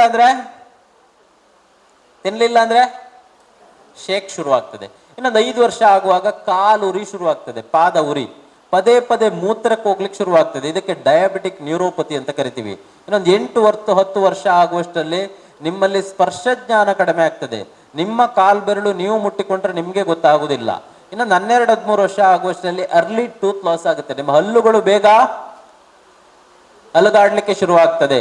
ಬಾಯಿ ವಾಸನೆ, ನೀವೆಷ್ಟೇ ಗಂಟಲು ಕ್ಲೀನ್ ಮಾಡ್ಕೊಳ್ಳಿ ಬೇಕಿದ್ರೆ ಬ್ರೆತ್ ಸ್ಮೆಲ್ ಬರೋದಕ್ಕೆ ಶುರುವಾಗ್ತದೆ. ಇನ್ನು ಸ್ವಲ್ಪ ಶುಗರ್ನ ಮುಂದುವರಿದ ಭಾಗ. ಅರ್ಥ ಆಯ್ತಾ ನಿಮಗೆ? ಶುಗರ್ ಎನ್ನುವಂಥದ್ದೊಂದು ಮಾರಕ ರೋಗ. ಒಂದು 25-30 ವರ್ಷದಿಂದ ಶುಗರ್ ಕಾಯಿಲೆಯನ್ನು ಶ್ರೀಮಂತರ ಕಾಯಿಲೆ ಅಂತ ಕರಿತಾ ಇದ್ರೆ ಗೊತ್ತಾ ನಿಮಗೆ? ಯಾರಿಗೆ ಬರ್ತಾ ಇತ್ತು ಶುಗರು?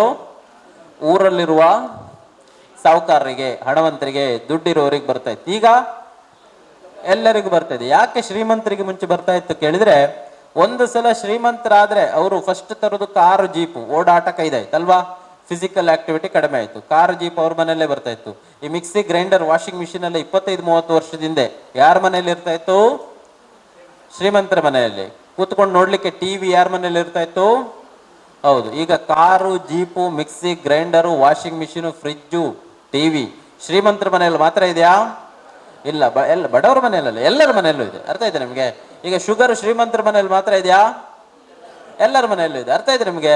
ಅಂದ್ರೆ ಅಷ್ಟು ನಮ್ಗೆ ದೊಡ್ಡ ರಾಕೆಟ್ ಸೈನ್ಸ್ ಅಂತ ಇಲ್ಲ ಇದನ್ನು ಕಂಡುಹಿಡಿಲಿಕ್ಕೆ. ಅಂದ್ರೆ ನಾವೆಲ್ಲ ಎಲ್ಲಿದ್ದೀವಿ ಕೇಳಿದ್ರೆ, ಈ ಕಾರ್ ಹೊಸಾದ್ ಬಂತು, ಬೈಕ್ ಹೊಸಾದ್ ಬಂತು, ಫ್ರಿಜ್ ವಾಷಿಂಗ್ ಮಿಷಿನ್ ಬಂತು, ನನ್ನ ಕೆಲಸ ಎಲ್ಲ ಅದು ಮಾಡಿ ಕೊಡ್ತನ್ನುವಂತ ಖುಷಿಯಲ್ಲಿದ್ದೀವಿ. ಆದ್ರಿಂದ ನಾವು ಅದರಿಂದ ಏನು ಕಳ್ಕೊಂಡಿದ್ದೀವಿ ಅದ್ರ ಬಗ್ಗೆ ಯಾರು ಥಿಂಕ್ ಮಾಡಲಿಲ್ಲ. ಅರ್ಥ ಇದೆ ನಿಮಗೆ? ಈ ಕೊರಿಯನ್ಸ್, ಜಾಪನೀಸ್ ಮತ್ತೆ ಚೈನೀಸ್, ಈವನ್ ಚೈನೀಸ್ ಇವಾಗ ಓಕೆನಾ, ಅವ್ರು ಫಸ್ಟ್ ಥಿಂಕ್ ಮಾಡೋದೇನಂತ ಹೇಳಿದ್ರೆ ಹೆಲ್ತ್ ಅನ್ನ ಫಸ್ಟ್ ಪ್ರಯಾರಿಟಿಯಲ್ಲಿ ಇಡ್ತಾರೆ. ನಾವೆಂತ ಹೇಳಿ ಲಾಸ್ಟ್ ಅಲ್ಲಿ ಇಡುದು, ಕಾಯಿಲೆ ಬಂದಾಗ ನೋಡ್ಕೊಳ್ಳುವ ಅಂತೇಳಿ. ಅರ್ಥ ಆಯ್ತು ನಿಮಗೆ? Very very important. Physical activity ಎನ್ನುವಂಥದ್ದು ತುಂಬಾನೇ ಇಂಪಾರ್ಟೆಂಟ್. ಇದರಿಂದಾಗಿ ನಮ್ಮಲ್ಲಿ ಶುಗರ್ ಪ್ರಮಾಣ ಎನ್ನುವಂಥದ್ದು ಜಾಸ್ತಿ ಆಗ್ತದೆ. ಹೇಗೆ ನಮ್ಮ ದೇಹದಲ್ಲಿ ಫಿಸಿಕಲ್ ಆಕ್ಟಿವಿಟಿ ಆಗದಿದ್ರೆ ಹೇಗೆ ಶುಗರ್ ಜಾಸ್ತಿ ಆಗ್ತದೆ ಕೇಳಿದ್ರೆ, ನಿಮ್ಮ ಹೊಟ್ಟೆ ಒಳಗಡೆ ಒಂದು ಪ್ಯಾಂಕ್ರಿಯಾಸ್ ಎನ್ನುವಂತ ಒಂದು ಗ್ಲ್ಯಾಂಡ್ ಇದೆ. ಯಾವುದು? ಪ್ಯಾಂಕ್ರಿಯಾಸ್. ಕನ್ನಡದಲ್ಲಿ ಮೇದೋಜೀರಕ ಗ್ರಂಥಿ ಅಂತ ಕರಿತೀವಿ ಕನ್ನಡ ಸ್ಕೂಲಿಗೆ ಹೋಗುವವರಿಗೆ. ಇಲ್ಲದಿದ್ರೆ ಪ್ಯಾಂಕ್ರಿಯಾಸ್ ಅಂತ ಒಂದು ಗ್ಲ್ಯಾಂಡ್ ಇದೆ, ಇಷ್ಟು ಉದ್ದ ಇರ್ತದೆ. ಅದರ ಕೆಲಸ ಏನು ಕೇಳಿದ್ರೆ, ಇನ್ಸುಲಿನ್ ಎನ್ನುವಂತ ಒಂದು ಹಾರ್ಮೋನ್ ಅನ್ನ ಇದು ಉತ್ಪತ್ತಿ ಮಾಡ್ತದೆ. ಯಾವುದನ್ನ? ಇನ್ಸುಲಿನ್. ಇನ್ಸುಲಿನ್ ಕೆಲಸ ಏನ್ ಹೇಳಿ? ನಿಮ್ಮ ದೇಹಕ್ಕೆ ಎಷ್ಟು ಗ್ಲೂಕೋಸ್ ಅನ್ನ ಎನರ್ಜಿ ಆಗಿ ಕನ್ವರ್ಟ್ ಮಾಡುವಂಥದ್ದು. ನಿಮ್ಗೆ ಅರ್ಥ ಆಗೋ ರೀತಿಯಲ್ಲಿ ಹೇಳ್ಬೇಕಂದ್ರೆ, ನಿಮ್ಮ ದೇಹಕ್ಕೆ ಎಷ್ಟು ಸಕ್ಕರೆ ಬೇಕು ಅಷ್ಟು ಸಕ್ಕರೆಯನ್ನ ದೇಹದಲ್ಲಿ ಇರಿಸ್ಕೊಂಡು ಜಾಸ್ತಿ ಇರುವಂತ ಗ್ಲೂಕೋಸ್ ಅನ್ನ ದೇಹದಿಂದ ಹೊರಗೆ ಹಾಕುವಂತ ಕೆಲಸವನ್ನ ಇನ್ಸುಲಿನ್ ಮಾಡ್ತದೆ. ಯಾವತ್ತು ನೀವು ಸುಮ್ಮನೆ ಕೂತ್ಕೊಂಡು ತಿನ್ನೋದಕ್ಕೆ ಶುರು ಮಾಡ್ತೀರಾ ನೋಡಿ, ಫಿಸಿಕಲ್ ಆಕ್ಟಿವಿಟಿ ಇಲ್ಲ, ಬರೇ ಕೂತ್ಕೊಂಡು ಮಾತ್ರ ಕೆಲಸ ಮಾಡೋದು, ಡ್ರೈವಿಂಗ್ ಮಾಡೋದು, ಮಲಗೋದು, ತಿನ್ನೋದು, ಇದು ಮಾತ್ರ ಮಾಡ್ತೀರಾ, ಆವಾಗ ನಿಮ್ಮ ಪ್ಯಾಂಕ್ರಿಯಾಸ್ ಮೇದೋಜೀರಕ ಗ್ರಂಥಿಗೆ ಸರಿಯಾದ ರಕ್ತ ಪೂರಣೆ ಆಗುದಿಲ್ಲ. ಯಾವತ್ತು ರಕ್ತ ಪೂರಣೆ ಆಗುದಿಲ್ಲ ನೋಡಿ, ಆವಾಗ ಅದಕ್ಕೆ ನ್ಯೂಟ್ರಿಷನ್ ಸರಿಯಾಗಿ ಸಿಗೋದಿಲ್ಲ. ನ್ಯೂಟ್ರಿಷನ್ಸ್, ಊಟ ಸಿಗದಿದ್ರೆ ಕೆಲಸ ಮಾಡ್ಲಿಕ್ಕೆ ಆಗ್ತದೆ ನಿಮಗೆ? ಅದೇ ರೀತಿಯಲ್ಲಿ ಪ್ಯಾಂಕ್ರಿಯಾಸ್ಗೆ ಊಟ ಸಿಗಲಿಲ್ಲ ಅಂತ ಹೇಳಿದ್ರೆ, ನ್ಯೂಟ್ರಿಷನ್ ಸಿಗ್ಲಿಲ್ಲ ಅಂತ ಹೇಳಿದ್ರೆ, ಪ್ಯಾಂಕ್ರಿಯಾಸ್ ತನ್ನ ಕೆಲಸವನ್ನ ಸ್ಟಾಪ್ ಮಾಡುವುದಿಲ್ಲ, ಕಡಿಮೆ ಮಾಡ್ತದೆ. ಓಕೆನಾ? ಪ್ಯಾಂಕ್ರಿಯಾಸ್ ತನ್ನ ಕೆಲಸವನ್ನ ಕಡಿಮೆ ಮಾಡ್ತಾ ಇದೆ ಅಂತ ಹೇಳಿದ್ರೆ, ಯಾವುದರ ಉತ್ಪತ್ತಿ ಕಡಿಮೆ ಆಗಿದೆ? ಇನ್ಸುಲಿನ್ ಉತ್ಪತ್ತಿ ಕಡಿಮೆ ಆಗಿದೆ. ಈಗ ದೇಹದಲ್ಲಿ ಇನ್ಸುಲಿನ್ ಉತ್ಪತ್ತಿ ಕಡಿಮೆ ಆಯ್ತು ಅಂದ್ರೆ ದೇಹದಲ್ಲಿ ಯಾವುದು ಜಾಸ್ತಿ ಆಗ್ತದೆ? Blood sugar. ಯಾವುದು? ಶುಗರ್ ಜಾಸ್ತಿ ಆಗ್ತದೆ. ಕಾಮನ್. ಅರ್ಥ ಆಯ್ತಾ? ಮಾತಾಡ್ಬೇಕು ನೀವು, ಸುಮ್ಮನೆ ಕೂತ್ಕೊಳ್ಬಾರ್ದು. ಈ ಮಂಗಳೂರಿಗೆ ಬಂದ್ರೆ ಬಾಯಿ ಬಿಡಿಸೋದೇ ಕಷ್ಟ ನಮಗೆ, ನಿಮ್ದು. ಓಕೆನಾ? ನೀವು ಮಾತಾಡುದಿಲ್ಲ. ಈ ಉತ್ತರ ಕರ್ನಾಟಕ ಹೋದ್ರೆ ಅವ್ರು ಬಾಯಿ ಮುಚ್ಚಿಸೋದೇ ಕಷ್ಟ ನಮಗೆ. ಬಾಯಿ ಬಿಟ್ರೆ ಮತ್ತೆ ಅವ್ರು ಮುಚ್ಚುದಿಲ್ಲ. ಅರ್ಥ ಆಯ್ತಾ? ಇದೇ ಪ್ರಾಬ್ಲಮ್. ಓಕೆ. ಇನ್ಸುಲಿನ್, ನಮ್ಮ ದೇಹದಲ್ಲಿ ಇನ್ಸುಲಿನ್ ಉತ್ಪತ್ತಿ ಕಡಿಮೆ ಆದ್ರೆ ದೇಹದಲ್ಲಿ ಯಾವುದು ಜಾಸ್ತಿ ಆಗ್ತದೆ? ಶುಗರ್ ಜಾಸ್ತಿ ಆಗ್ತದೆ. ಶುಗರ್ ಈಗ ನಾಳೆ ಎಂತ ಮಾಡ್ತೀರಾ ನೀವು? ಹಾಸ್ಪಿಟಲ್ಗೆ ಹೋಗ್ತೀರಾ, ಲ್ಯಾಬ್ಗೆ ಹೋಗಿ ಶುಗರ್ ಟೆಸ್ಟ್ ಮಾಡ್ತೀರಾ. ಶುಗರ್ 350 ಆಗಿದೆ ಅಂತೇಳಿ ರಿಪೋರ್ಟ್ ಬಂದಿದೆ. ನಾಳೆ 350 ಆಗಿದೆ ಅಂತೇಳಿ ರಿಪೋರ್ಟ್ ಬಂದ್ರೆ ಡಾಕ್ಟರ್ ನಾಳೆಯಿಂದ ಏನ್ ಬರೀತಾರೆ? ಡೈರೆಕ್ಟ್ ಇನ್ಸುಲಿನ್ ಬರುವುದಿಲ್ಲ, ಫಸ್ಟ್ ಟ್ಯಾಬ್ಲೆಟ್ ಶುರು ಆಗ್ತದೆ ಅಲ್ವಾ? ಶುಗರ್ಗೆ ಟ್ಯಾಬ್ಲೆಟ್ ಶುರು ಆಗ್ತದೆ. ಒಂದು 5 ವರ್ಷ 10 ವರ್ಷ ಆದ ನಂತರ ಈ ಟ್ಯಾಬ್ಲೆಟ್ ಕೆಲಸ ಮಾಡೋದಿಲ್ಲ. ನೆಕ್ಸ್ಟ್ ಎಂತ ಶುರು ಆಗ್ತದೆ? ಶುಗರ್ ಇರೋರಿಗೆ ಇಂಜೆಕ್ಷನ್ ಶುರು ಆಗ್ತದೆ. ಯಾವ ಇಂಜೆಕ್ಷನ್? Insulin injection. ಯಾವ ಇಂಜೆಕ್ಷನ್? Insulin injection. ಇಷ್ಟು ದಿವಸ ಈ ಇನ್ಸುಲಿನ್ ಎಲ್ಲಿ ಉತ್ಪತ್ತಿ ಆಗ್ತಾ ಇತ್ತು?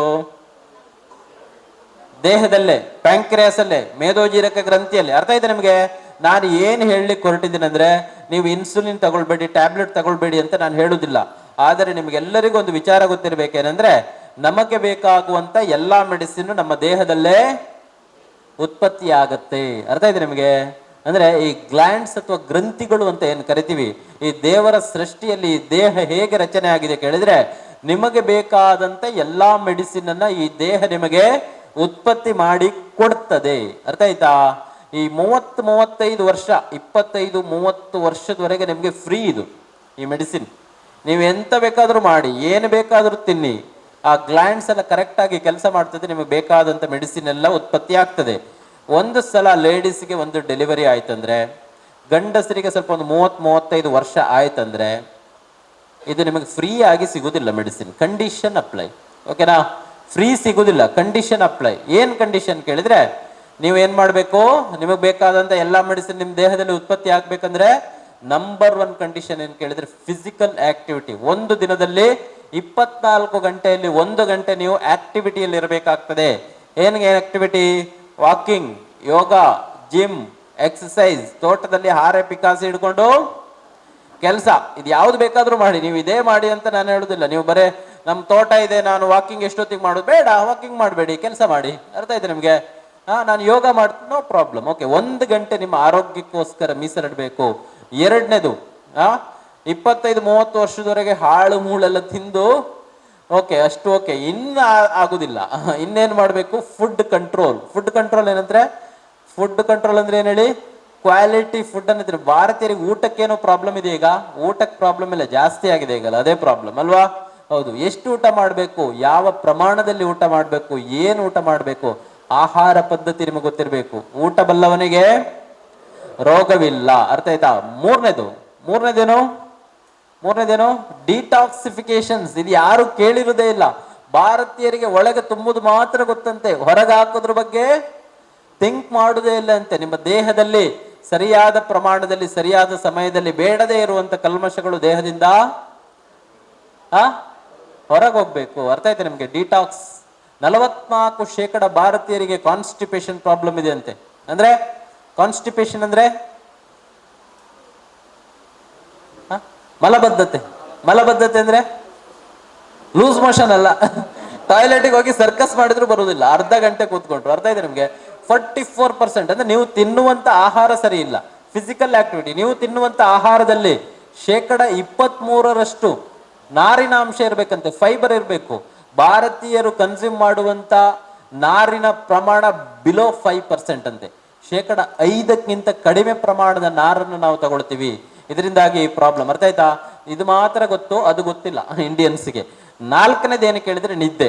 Very very important. 1ನೇದು ಫಿಸಿಕಲ್ ಆಕ್ಟಿವಿಟಿ, 2ನೇದು ಫುಡ್ ಹ್ಯಾಬಿಟು, 3ನೇದು ಡಿಟಾಕ್ಸಿಫಿಕೇಶನ್ಸು, 4ನೇದು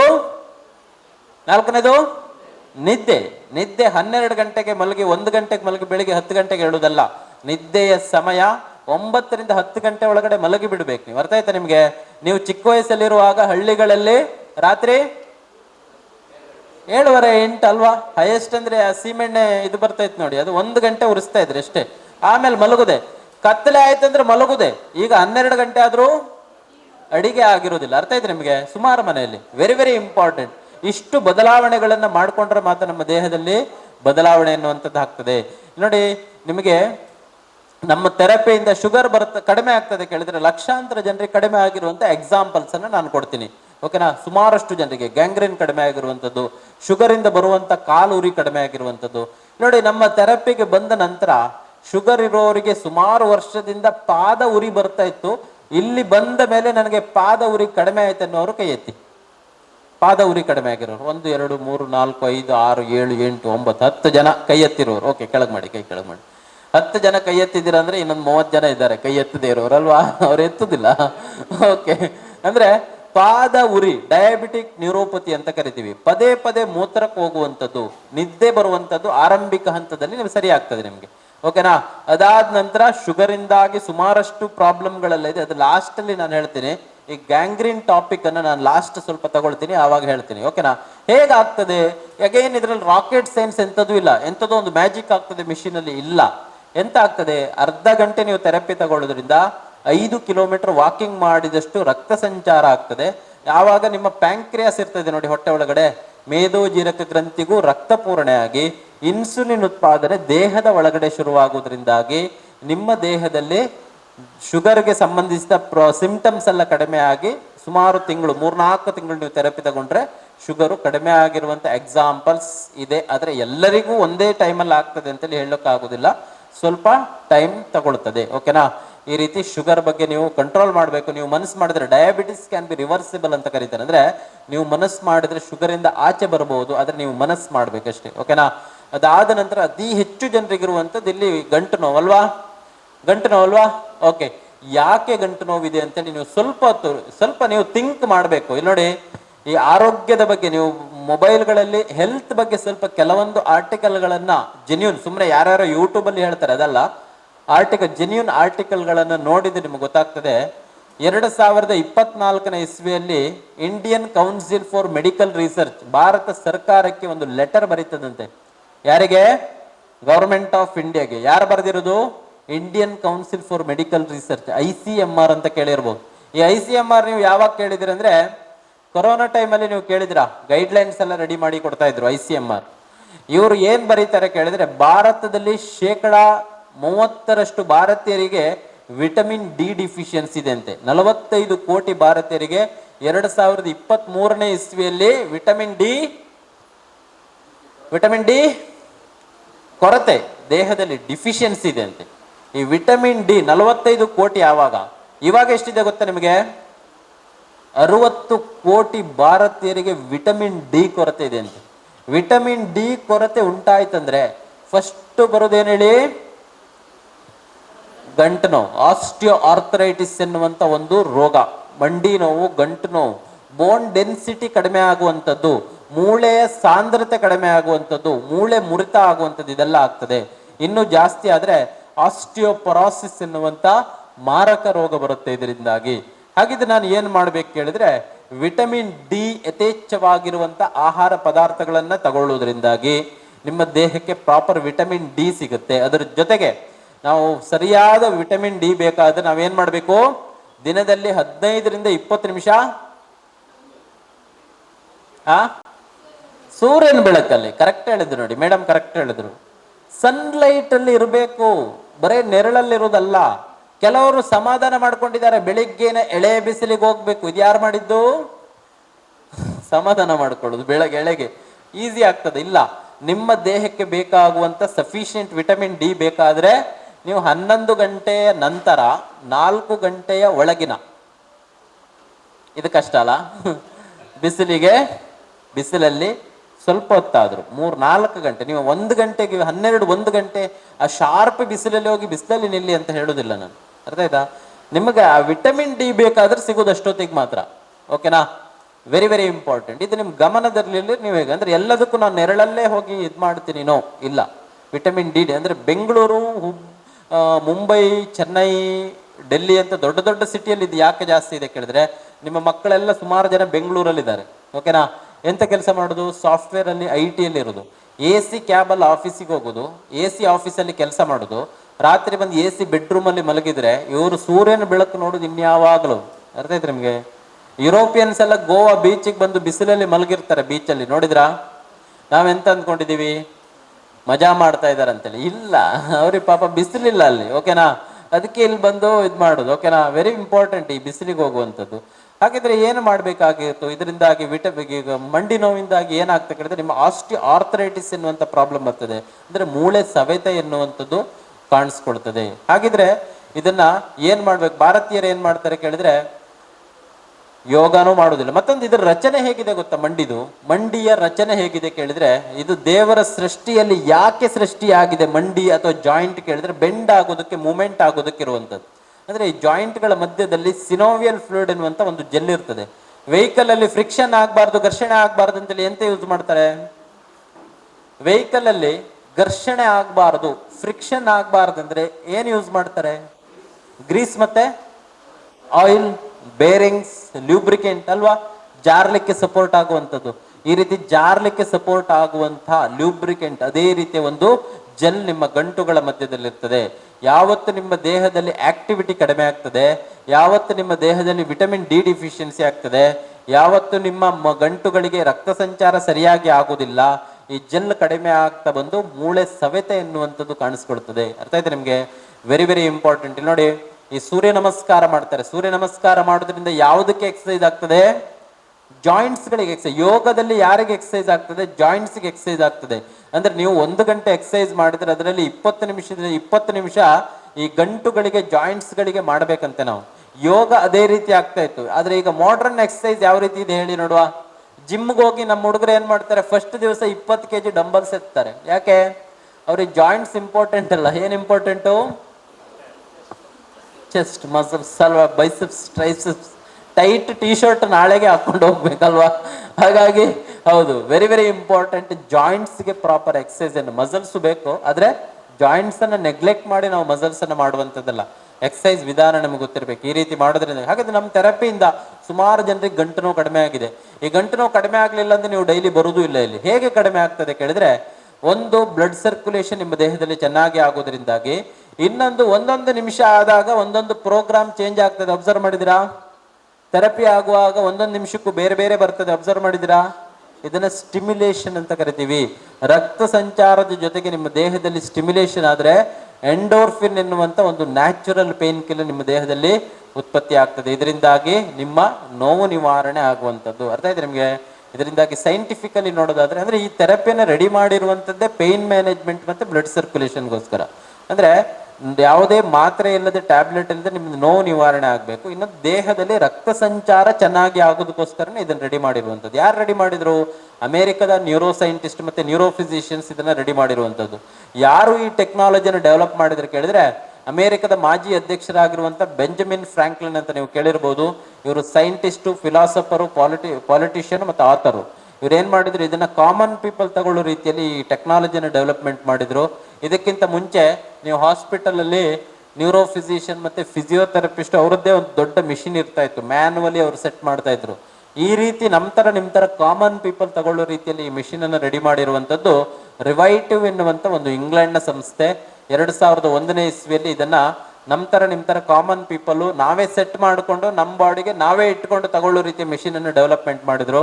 ಎಲ್ಲ ಕ್ಲಿನಿಕಲ್ ಟ್ರಯಲ್ ಅನ್ನು ಮುಗಿಸಿ 100% ಸೇಫ್ ಅಂತ ಗೊತ್ತಾದ ನಂತರ ಇಂಗ್ಲೆಂಡ್ ಅಲ್ಲಿ ತುಂಬಾ ಸಕ್ಸಸ್ ಆದ ನಂತರ 2015ನೇ ಇಸ್ವಿಯಲ್ಲಿ ಭಾರತದಲ್ಲಿ ಕೆಮೆಕ್ಸ್ ವೆಲ್ನೆಸ್ ಲಿಮಿಟೆಡ್ ಎನ್ನುವಂತ ಒಂದು ಸಂಸ್ಥೆ ಟೆಕ್ನಾಲಜಿಯನ್ನು ಬೈ ಮಾಡಿ ಭಾರತದಲ್ಲಿ ಮಿಷಿನ್ ಅನ್ನು ಮ್ಯಾನುಫ್ಯಾಕ್ಚರ್ ಮಾಡಿ 2016ನೇ ಇಸ್ವಿಯಿಂದ ನಿರಂತರವಾಗಿ ಭಾರತದ ಎಲ್ಲಾ ರಾಜ್ಯಗಳಲ್ಲೂ ನಮ್ಮ ಶಾಖೆಗಳು, ಎಲ್ಲ ಜಿಲ್ಲೆ, ಎಲ್ಲ ತಾಲೂಕುಗಳಲ್ಲಿ ಈ ರೀತಿ ಕ್ಯಾಂಪ್ಗಳು ನಡೀತಾ ಇದೆ. ಮೇಡ್ ಇನ್ ಇಂಡಿಯಾ ಪ್ರಾಡಕ್ಟ್, ಯಾವುದೇ ಫಾರಿನ್ ಇಂದ ತರಿಸ್ಕೊಳ್ಳುವಂತ ಮಿಷಿನ್ ಅಲ್ಲ. ಅರ್ಥ ಇದೆ ನಿಮಗೆ? ಎಲ್ಲ ಕ್ಲಿನಿಕಲ್ ಟ್ರಯಲ್ ಅನ್ನು ಮುಗಿಸಿ ಸೇಫ್ ಅಂತ ಗೊತ್ತಾದಂತೆ ನಿಮಗೆ ಥೆರಪಿಯನ್ನ ಕೊಡ್ತಾ ಇರುವಂತದ್ದು. ಯಾಕೆ ಕೇಳ್ತಾ ಇದ್ರೆ ನಮ್ಮ ಇಂಡಿಯನ್ಸ್ ಜಾಸ್ತಿ ಇದು ತಿನ್ನೋದು ಪೇನ್ ಕಿಲ್ಲರ್. ಒಂದು ಕಾಲು ನೋವಾದ್ರೆ, ತಲೆನೋವಾದ್ರೆ, ಸೊಂಟ ನೋವಾದ್ರೆ ಎಂತ ಮಾಡೋದು ಕೇಳಿದ್ರೆ ಫಿಸಿಯೋಥೆರಪಿನೂ ಮಾಡಲ್ಲ, ಎಕ್ಸಸೈಸು ಮಾಡೋದಿಲ್ಲ, ಸ್ವಲ್ಪ ದಿನ ವೆಯ್ಟ್ ಮಾಡೋದು ಇಲ್ಲ, ಡೈರೆಕ್ಟ್ ಮೆಡಿಕಲ್ಗೆ ಹೋಗಿ ಎಂತ ತರೋದು, ಪೇನ್ ಕಿಲ್ಲರ್ ಟ್ಯಾಬ್ಲೆಟ್ ತಂದು ತಿನ್ನೋದು, ವಿಕ್ಸಾಕ್ಷನ್ 500 ತಂದು ತಿನ್ನೋದು. ಇಲ್ಲಿ ನೋಡಿ, ಇನ್ ಕೇಸ್ ಎಮರ್ಜೆನ್ಸಿಯಲ್ಲಿ ಮಾತ್ರ ಇದನ್ನು ತಿನ್ಬೇಕಾಗ್ತದೆ. ಡೈಲಿ ತಿಂದ್ರೆ ಇಂಟೆಸ್ಟೈನ್ ರಿಲೇಟೆಡ್ ಪ್ರಾಬ್ಲಮ್ಗಳು, ಸ್ಟಮಕ್ ರಿಲೇಟೆಡ್ ಪ್ರಾಬ್ಲಮ್ಗಳು, ಕಿಡ್ನಿ ಲಿವರ್ ಪ್ರಾಬ್ಲಮ್ಗಳು ಕಾಣಿಸ್ಕೊಳ್ತದೆ. ನ್ಯಾಚುರಲ್ ಆಗಿ ನಮ್ಮ ಆರೋಗ್ಯವನ್ನ, ನೋವನ್ನ ಸರಿ ಮಾಡಿಕೊಳ್ಳುವಂತ ಪ್ರಯತ್ನವನ್ನಾದ್ರೂ ನಾವು ಮಾಡಬೇಕು. ಓಕೆ, ಲಾಸ್ಟ್ ಅಲ್ಲಿ ನರಗಳ ಆರೋಗ್ಯದ ಬಗ್ಗೆ ಸ್ವಲ್ಪ ಹೊತ್ತು ಡಿಸ್ಕಸ್ ಮಾಡುವ. ನೀವು ನಮ್ಮ ಮೆಷಿನ್ ಮೇಲೆ ಕಾಲಿಟ್ಟ ತಕ್ಷಣ ಗೊತ್ತಾಗ್ತದೆ ನಿಮ್ಮ ನರಗಳು ಹೇಗೆ ಕೆಲಸ ಮಾಡ್ತಾ ಇದೆ ಅಂತೇಳಿ. ನಮ್ಗೆ ಹೇಗೆ ಗೊತ್ತಾಗ್ತದೆ ಹೇಳಿ ನೋಡುವ? ಜುಮ್ ಜುಮ್ ಆಗ್ತದೆ ಅಲ್ವಾ? ಹೌದು. ಹೇಗೆ ಗೊತ್ತಾಗ್ತದೆ ನಿಮ್ಮ ನರಗಳು ಹೇಗೆ ಕೆಲಸ ಮಾಡ್ತದೆ ಅಂತೇಳಿ? ಅದು ಹೋಗ್ಲಿ, ನರಗಳು ಎಂತ ಮಾಡುದು ಹೇಳಿ ನೋಡು. ನರಗಳ ಕೆಲಸ ಏನು? ರಕ್ತ ಸಂಚಾರ ಮಾಡುದಾ? ನರಗಳ ಕೆಲಸ ರಕ್ತ ಸಂಚಾರ ಆಗೋದು ರಕ್ತನಾಳಗಳಲ್ಲಿ. ಯಾವುದ್ರಲ್ಲಿ? ರಕ್ತನಾಳಗಳಲ್ಲಿ, ಬ್ಲಡ್ ವೆಸಲ್ಸ್. ನರಗಳೆಲ್ಲಿ ಇರ್ತದೆ ಹಾಗಿದ್ರೆ? ನರಮಂಡಲ ಅಂತ ಕರಿತೀವಿ ಅಲ್ವಾ? ನರಮಂಡಲ ಅಂತ ಕರಿತೀವಿ.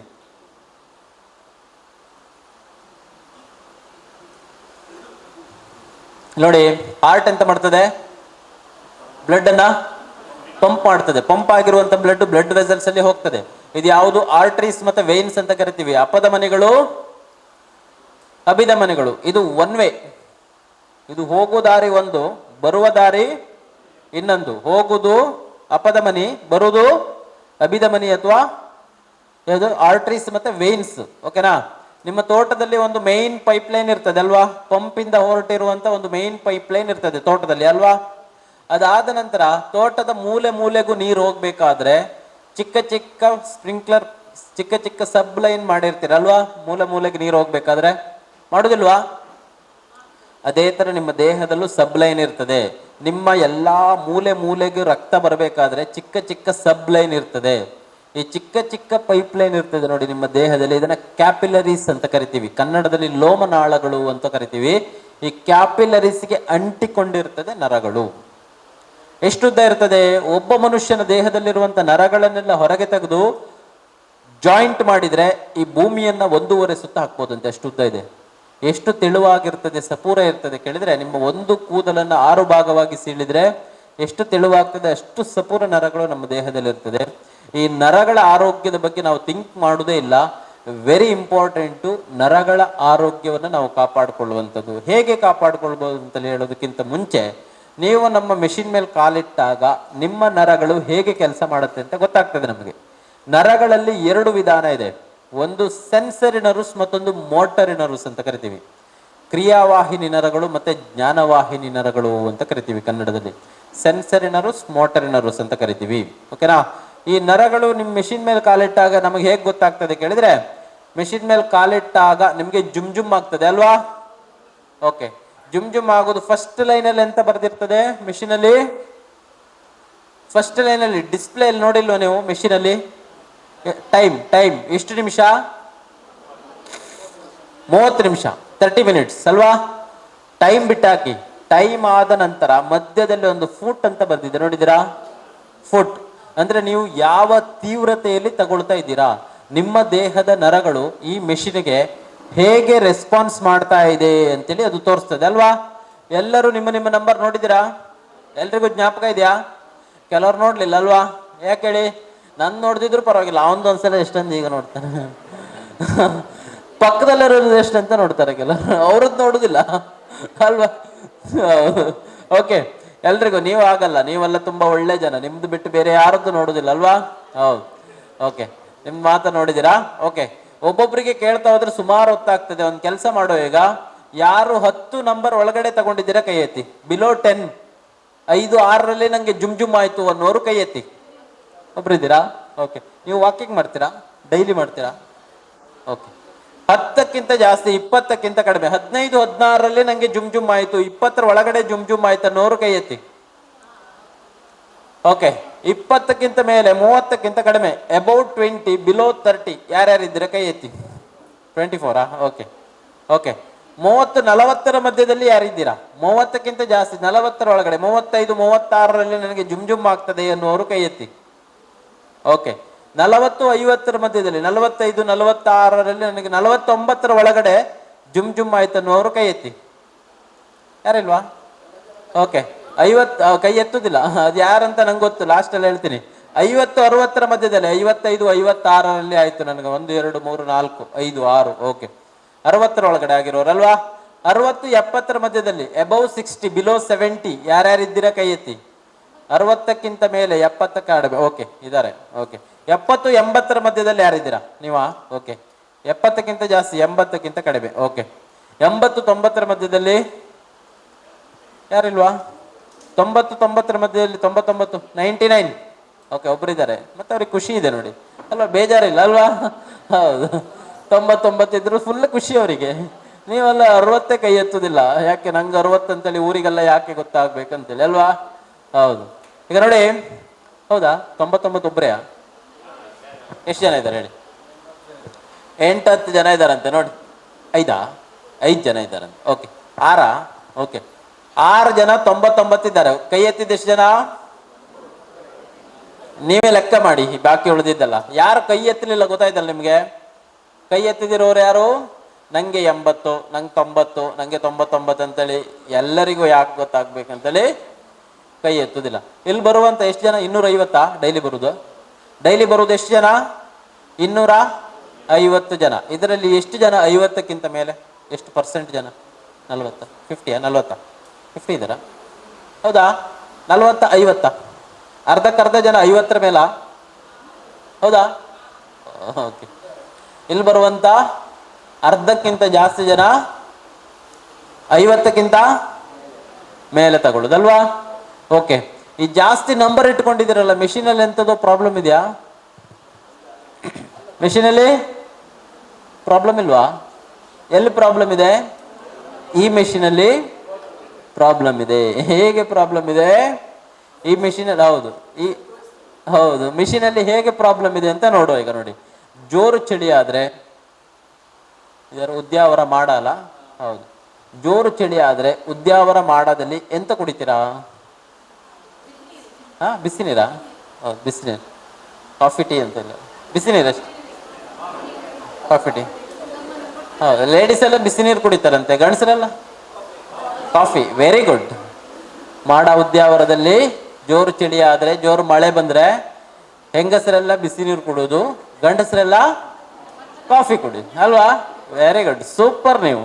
ಓಕೆ, ಇಲ್ಲಿ ಕಾಫಿ ಅಂಗಡಿ ಮಾತ್ರ ಇರುದಲ್ಲ ಚಳಿ ಆದ್ರೆ? ಓಕೆ ಓಕೆ ಓಕೆ, ಕಾಫಿ ಕುಡಿಯೋದು ಅಂದ್ಕೊಳ್ಳುವ. ಈಗ ನಾಚಿಕೆ ಆಗ್ತದಾ? ಹೌದು. ಓಕೆ, ಕಾಫಿ ಕುಡಿಯೋದು ಅಂದ್ಕೊಳ್ಳುವ. ಕಾಫಿ ಕುಡಿಯೋದು, ಚಳಿ ಆದ್ರೆ ಕಾಫಿ ಕುಡಿಯೋದು. ಓಕೆ, ಕಾಫಿ ಕುಡಿಯೋ ಕೆಲವರು ಎಂತ ಮಾಡ್ತಾರೆ, ಹೋಟೆಲ್ಗೆ ಹೋಗಿ ಕುಡಿತಾರೆ, ಕೆಲವರು ಕಾಫಿ ಮಾಡ್ಕೊಂಡು ಕುಡಿತಾರೆ ಮನೆಯಲ್ಲಿ, ಕೆಲವರು ಹೆಂಡತಿ ಹತ್ರ ಹೇಳಿ ಮಾಡಿಸ್ಕೊಂಡು ಕುಡಿತಾರೆ. ಒಬ್ಬೊಬ್ರು ಒಂದೊಂದ್ ತರ ಅಲ್ವಾ. ನೀವು ಹೋಟೆಲ್ಗೆ ಹೋಗ್ತಾ ಇದ್ದೀರಂದ್ರೆ ಕಾಲಲ್ಲಿ ಮೂವ್ಮೆಂಟ್ ಆಗ್ತದೆ. ಕಾಫಿಯನ್ನು ನೀವೇ ಮಾಡ್ತಾ ಇದ್ದೀರಂದ್ರೆ ಪಾತ್ರೆ ಎತ್ತಿ ಸ್ಟವ್ ಮೇಲೆ ಇಡುವಾಗ ಕೈ ಬೆರಳು ಮಡಚಿಕೊಳ್ತದೆ. ಕೈ ಬೆರಳು ಮಡಚೋದು, ಕಾಲಲ್ಲಿ ಮೂಮೆಂಟು, ಕೈಯಲ್ಲಿ ಮೂಮೆಂಟು. ದೇಹದ ಯಾವುದೇ ಭಾಗದಲ್ಲಿ ಚಲನೆ ಆಗ್ಬೇಕಂದ್ರೆ ನಿಮ್ಮ ದೇಹದಲ್ಲಿ ಒಂದು ನರ ಸಪೋರ್ಟ್ ಮಾಡಬೇಕು. ಯಾವ ನರ ಕೇಳಿದ್ರೆ ಮೋಟರಿ ನರ್ವ್ಸ್ ಅಥವಾ ಕ್ರಿಯಾವಾಹಿನಿ ನರಗಳು ಅಂತ ಕರಿತೀವಿ. ನೀವು ಸ್ಟ್ರೋಕ್ ಆಗಿರುವವರಿಗೆ ಕೈ ಮೂಮೆಂಟ್ ಇರುವುದಿಲ್ಲ ಅಲ್ವಾ? ಮೂಮೆಂಟ್ ಇರುತ್ತೆ ಸ್ಟ್ರೋಕ್ ಆಗಿರೋರಿಗೆ. ಯಾಕೆ ಮೂಮೆಂಟ್? ನೋಡ್ಲಿಕ್ಕೆ ಚೆನ್ನಾಗಿರ್ತದೆ ಕೈ ಅಲ್ವಾ, ನೋಡ್ಲಿಕ್ಕೆ ಚೆನ್ನಾಗಿದೆ, ಯಾಕೆ ಮೂಮೆಂಟ್ ಇರುವುದಿಲ್ಲ? ಅವರ ಮೆದುಳಿಂದ ಜ್ಞಾನವಾಹಿನಿ ಅಲ್ಲ ಕ್ರಿಯಾವಾಹಿನಿ ನರಗಳು ಅಥವಾ ಮೋಟರಿ ನರ್ವ್ಸ್ ಕನೆಕ್ಷನ್ ಕಟ್ ಆಗಿದೆ, ಕನೆಕ್ಷನ್ ಇಲ್ಲ. ಯಾವುದಕ್ಕೆ? ಮೋಟರಿ ನರ್ವ್ಸ್ ಅಥವಾ ಕ್ರಿಯಾವಾಹಿನಿ ನರಗಳಿಗೂ ಮೆದುಳಿಗೂ ಕನೆಕ್ಷನ್ ಇಲ್ಲದಿದ್ರೆ ದೇಹದಲ್ಲಿ ಚಲನೆ ಆಗುದಿಲ್ಲ, ಮೂಮೆಂಟ್ ಆಗುದಿಲ್ಲ, ಕೈ ಬೆರಳು ಮಡಚುವುದಿಲ್ಲ, ಕೈ ಎತ್ತಲಿಕ್ಕೆ ಆಗುದಿಲ್ಲ, ಕಾಲೆತ್ತಿ ಹಾಕ್ಲಿಕ್ಕೆ ಆಗುದಿಲ್ಲ. ಅರ್ಥ ಇದೆ ನಿಮ್ಗೆ? ಇದು ಮೋಟರಿ ನರ್ವ್ಸ್ ಸಪೋರ್ಟ್ ಮಾಡಿದ್ರೆ ಮಾತ್ರ ದೇಹದಲ್ಲಿ ಚಲನೆ ಆಗುದು. ಇನ್ನೊಂದು ನರ ಇದೆ, ಯಾವುದು? ಸೆನ್ಸರಿ ನರ್ವ್ಸ್ ಅಥವಾ ಜ್ಞಾನವಾಹಿನಿ ನರಗಳು. ಓಕೆನಾ? ಈ ಸೆನ್ಸರಿ ನರ್ವ್ಸ್ ಹೇಗೆ ಕೆಲಸ ಮಾಡ್ತದೆ ಕೇಳಿದ್ರೆ, ಒಂದು ಮನೆಯಲ್ಲಿ ಗಂಡ ಹೆಂಡತಿ ಹತ್ರ ಸ್ವಲ್ಪ ಕಾಫಿ ಮಾಡ್ಕೊಡ್ಲಿಕ್ಕೆ ಹೇಳ್ತಾನಂತೆ. ಜೋರು ಮಳೆ ಬಂತಂತೇಳಿ. ದುರಾದೃಷ್ಟಕ್ಕೆ ಮುಂಚೆ ದಿನ ಸ್ವಲ್ಪ ಜಗಳ ಆಗಿದೆ ಅವರ ಮಧ್ಯದಲ್ಲಿ. ಓಕೆನಾ? ಗಂಡ ಹೆಂಡತಿ ಮಧ್ಯದಲ್ಲಿ ಜೋರು ಜಗಳ ಆಗಿದೆ. ರಾತ್ರಿ ಗಂಡ ಬಾಯಿಗೆ ಬಂದಾಗ ಬೈದು ಬೆಳಿಗ್ಗೆ ಎದ್ದು ಕಾಫಿ ಮಾಡ್ಕೊಡು ಅಂದ್ರೆ ಬೇಜಾರಾಗುದಿಲ್ಲ ನಿಮಗೆ? ಬೇಜಾರಾಗುದಿಲ್ವಾ? ಬೇಜಾರಾಗುದಿಲ್ವಾ? Very good, super. ಮಾಡ ಉದ್ಯಾವರದವರಿಗೆ ಬೇಜಾರಾಗುದಿಲ್ಲ ನೋಡಿ. ಬೆಂಗಳೂರಲ್ಲಿ ಡೈವರ್ಸ್ ಆಗ್ತದೆ. ಓಕೆ, ನಿಮಗೆ ಬೇಜಾರು ಆಗುದಿಲ್ಲ ನೋಡಿ. ಆದ್ರೆ ಆ ಹೆಂಡತಿಗೆ ಬೇಜಾರಾಯ್ತು. ಹೌದಾ? ಓಕೆ ಓಕೆ, ನೀವ ಅವ್ರಿಗೆ ಕಾಯುವುದಿಲ್ಲ ಅಂತ. ಸರಿ, ಹೌದು, ನಾವು ಮಾಡ್ತೇವೆ ಮನೆಯಲ್ಲಿ. ನಾವೇ ಮಾಡೋದು ಮನೆಯಲ್ಲಿ, ವೆಯ್ಟ್ ಮಾಡೋದೇ ಇಲ್ಲ ಅವರಿಗೆ. ಓಕೆ, ಮುಂಚೆಲ್ಲ ಹೆಂಡತಿ ಮಾಡಿ ಕೊಡ್ತಾಳೆ ಅಂತೇಳಿ ವೆಯ್ಟ್ ಮಾಡ್ತಾ ಇದ್ರಿ. ಈಗ ಯಾರು ವೆಯ್ಟ್ ಮಾಡೋದಿಲ್ಲ, ಮಾಡೋದು ತಿನ್ನೋದು ಅಷ್ಟೇ ಅಲ್ವಾ? ಹೌದು. ಓಕೆ, ಆದ್ರೆ ಆ ಹೆಂಡತಿಗೆ ಬೇಜಾರಾಯ್ತು. ಗಂಡ ಬೈದಿದ್ದಾನೆ, ರಾತ್ರಿ ಬೆಳಿಗ್ಗೆ ಎದ್ದು ಕಾಫಿ ಮಾಡ್ಕೊಂಡಿದ್ದಾನೆ ಅಂತೇಳಿ ಹೇಳಿದಾನೆ.